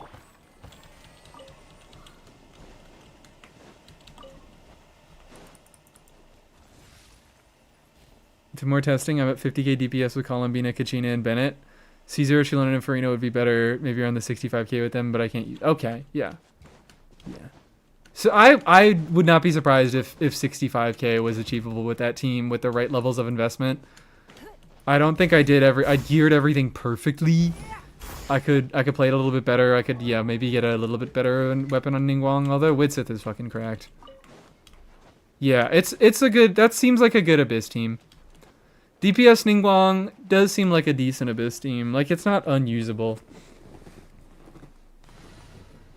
Yeah, she's Goro Supreme. Bring free-to-play is rough. I can't pull all the new bullshit. Still want some of the old characters. Yeah, it is rough, but... Genshin is nicer because it has 4 stars, period. It has pretty decent 4 stars, and a lot of the units function better on their own. It seems like HSR is just delving way into the you need another specific unit to really make them good.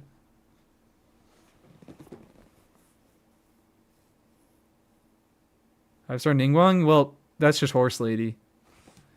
5-star Ningguang, you're in luck. She's on banner right fucking now. She's even got a lot of the same colors going on. Like, maybe they won't buff Ningguang because maybe this is the Ningguang power creep. Tall Geo DPS lady. This is what was meant for Ningguang.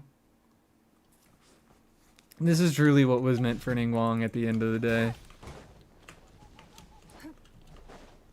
It's either, I think, when the Liyue buffs come, I shouldn't say when because I don't know when the fuck it's gonna happen. It could take a very long time. It could technically never come, but I would be very surprised if we never get Liyue buffs. But until Liyue buffs come, I'm between like whether they will buff either Yanfei or Ningguang. I don't think they're gonna buff both. I think they're gonna choose either Yanfei or Ningguang because they're very, very similar units, both catalyst on-fielders that don't deal a lot of damage that people like to play. That could potentially just, you could crank their multipliers and they could do a lot better. And frankly, right now, with like the theming of the buffs, Yanfei has a better shot because she's part Adeptus. And I assume that Adeptus will likely be, like if they're gonna theme the buffs around any one group, it's likely Adeptus. Kaching and Ganyu being a 5-star and Ningguang being a 4-star will forever haunt me. Well, fucking wait till you get a look at Nilou. Wait till you get a look at Nilou and like... Even Sibai and Itloa, I think, kind of push it. Because Sibai just some fucking loser who came from the moon. Who even knows anything about... Who cares? Don't come in my comments and be like, actually, we've known about her for forever. But my point is that Itloa is actually, like, he is a meaningful, important character in the lore, and he's a 4-star. They just keep fucking around with that. Does that mean Xinyan won't be buffed? I have very few hopes for Xinyan. I think it might be over for Xinyan. I don't know if she's ever getting a buff. I don't know that enough people really like Xinyan. And I don't know that Xinyan has enough relevance. Maybe buffs will be announced at the beginning of April, I bet. Perhaps. We'll hold you to that one. We've known how boring she was for forever. No. Ning deserves it. Yeah, Ning does deserve it. Ning does deserve it. I think, and also, like, there's all those theories about Ning being a secret 5-star that they downgraded at the last second. Because she was in the Travail trailer. She just has pretty good animations. She has a lot of story relevance.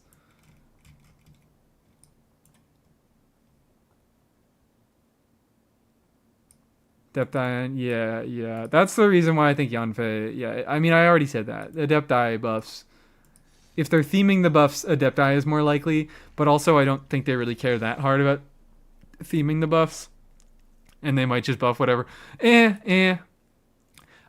I think there was thought behind the theming with the hex buffs.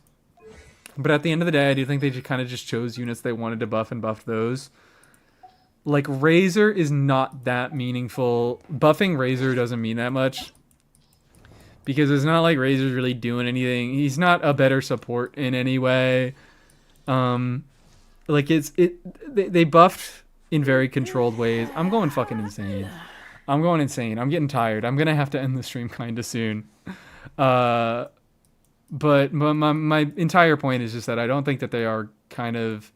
I think that they choose characters to buff and then they build a theme around that instead of building the theme first and then picking characters to buff from there. Like a buff that makes Hu Tao less boring to play. Well, I wouldn't like that. I love my Hu Tao. Hex theme is Pyro, Electro, and Animo. That's almost half the elements there. That's not too much of a theme. Toodaloo. Why is Razor a Hex character? Because he fucking he got raised by all the Hex people. He got raised by all the Hex people. Right? I mean, I'm a fake Razor fan. I don't know much about Razor, but like to my knowledge, he actually does have a decent amount of connections with the Hex units, right? They theme the Hex and Circle buffs, but yeah, some characters don't fit a theme but got buffed anyways. I think they all fit the theme. They are all Hex characters. But I think it's a sort of loose theme. is my point. That they kind of just picked a few characters. Like, they also could have had other characters that got hex buffs. I don't know. Who could have gotten a hex buff? Maybe not. Maybe not. But, like, why does Sucrose get a hex buff? Because Albedo's her master? I mean, I guess she got the same... She's the same reason as Razor. But Sucrose feels really, really tangential. Jean was a buff. Yeah, Jean could have definitely gotten a buff. She interacts with the Hexen Circle a lot. Like, I don't think there's a universe where Sucrose buff makes sense where Jean doesn't get a buff. I think Sucrose and Jean are a really good example because, like, if we really are basing who is getting buffed on, like, narrative hooks, Jean absolutely should have gotten buffed when Sucrose did, but she didn't. It's a Favonius buff coming up with Varka Trust. That was another one of my fever dreams that helped explain Varka balance. I was like, surely they're gonna do a Knights of Favonius Resonance that nobody knows about until he comes out, and then his best team is gonna be fucking Duran, Venti, Amber, because Amber's gonna get the best Knights of Fav Resonance in the game. Sucrose didn't even need the buff. Yeah, I think Sucrose... I mean, I don't know. I keep saying I think they did Sucrose right. Where they basically just made her count for Hex. So, you throw her in teams where you want Hex, but she doesn't really do anything at all for Hex units. Or she doesn't really do much at all with the Hex buffs. Like, you don't consider her for the buffs, you just consider her because she's a stupid fucking unit. And she is also a Hex unit. Amber would be awesome. We need Amber last slot. We need Amber last slot. It needs to happen. Okay. I think I'm actually going to end stream. I think this is a good place to end off. I think I have gotten out most of what I wanted to say, and I am not overly fatigued. And also I'm streaming tomorrow morning, so I would like to end off a little bit early. I don't want to go like crazy long. I just remembered that there is the live stream tomorrow morning, so I will be doing that. Thank you guys so much for coming. Thank you so much for ninging out with me. I would like to do a little bit more ning discussion. I ended up having a little bit more to say than I realized on Ningguang, just because nobody ever fucking talks about Ningguang, so I feel like a lot of the like random extra effects that usually don't have to look at because most people already know the basics of a character's kit, we have to look at with Ningguang a little bit more. So yeah, that was fun. Thank you guys so much for coming. I should do all my good streamer things. I also realized today after I posted, because I'm having videos coming out tomorrow. Should I delay that a little bit? I should probably delay that a little bit. Because it's coming out at the exact same time as the live stream. Whatever, I'll think about that later. But I was, what the fuck was I saying? I was making a video. I completely forgot what I was saying. God motherfucking damn it. I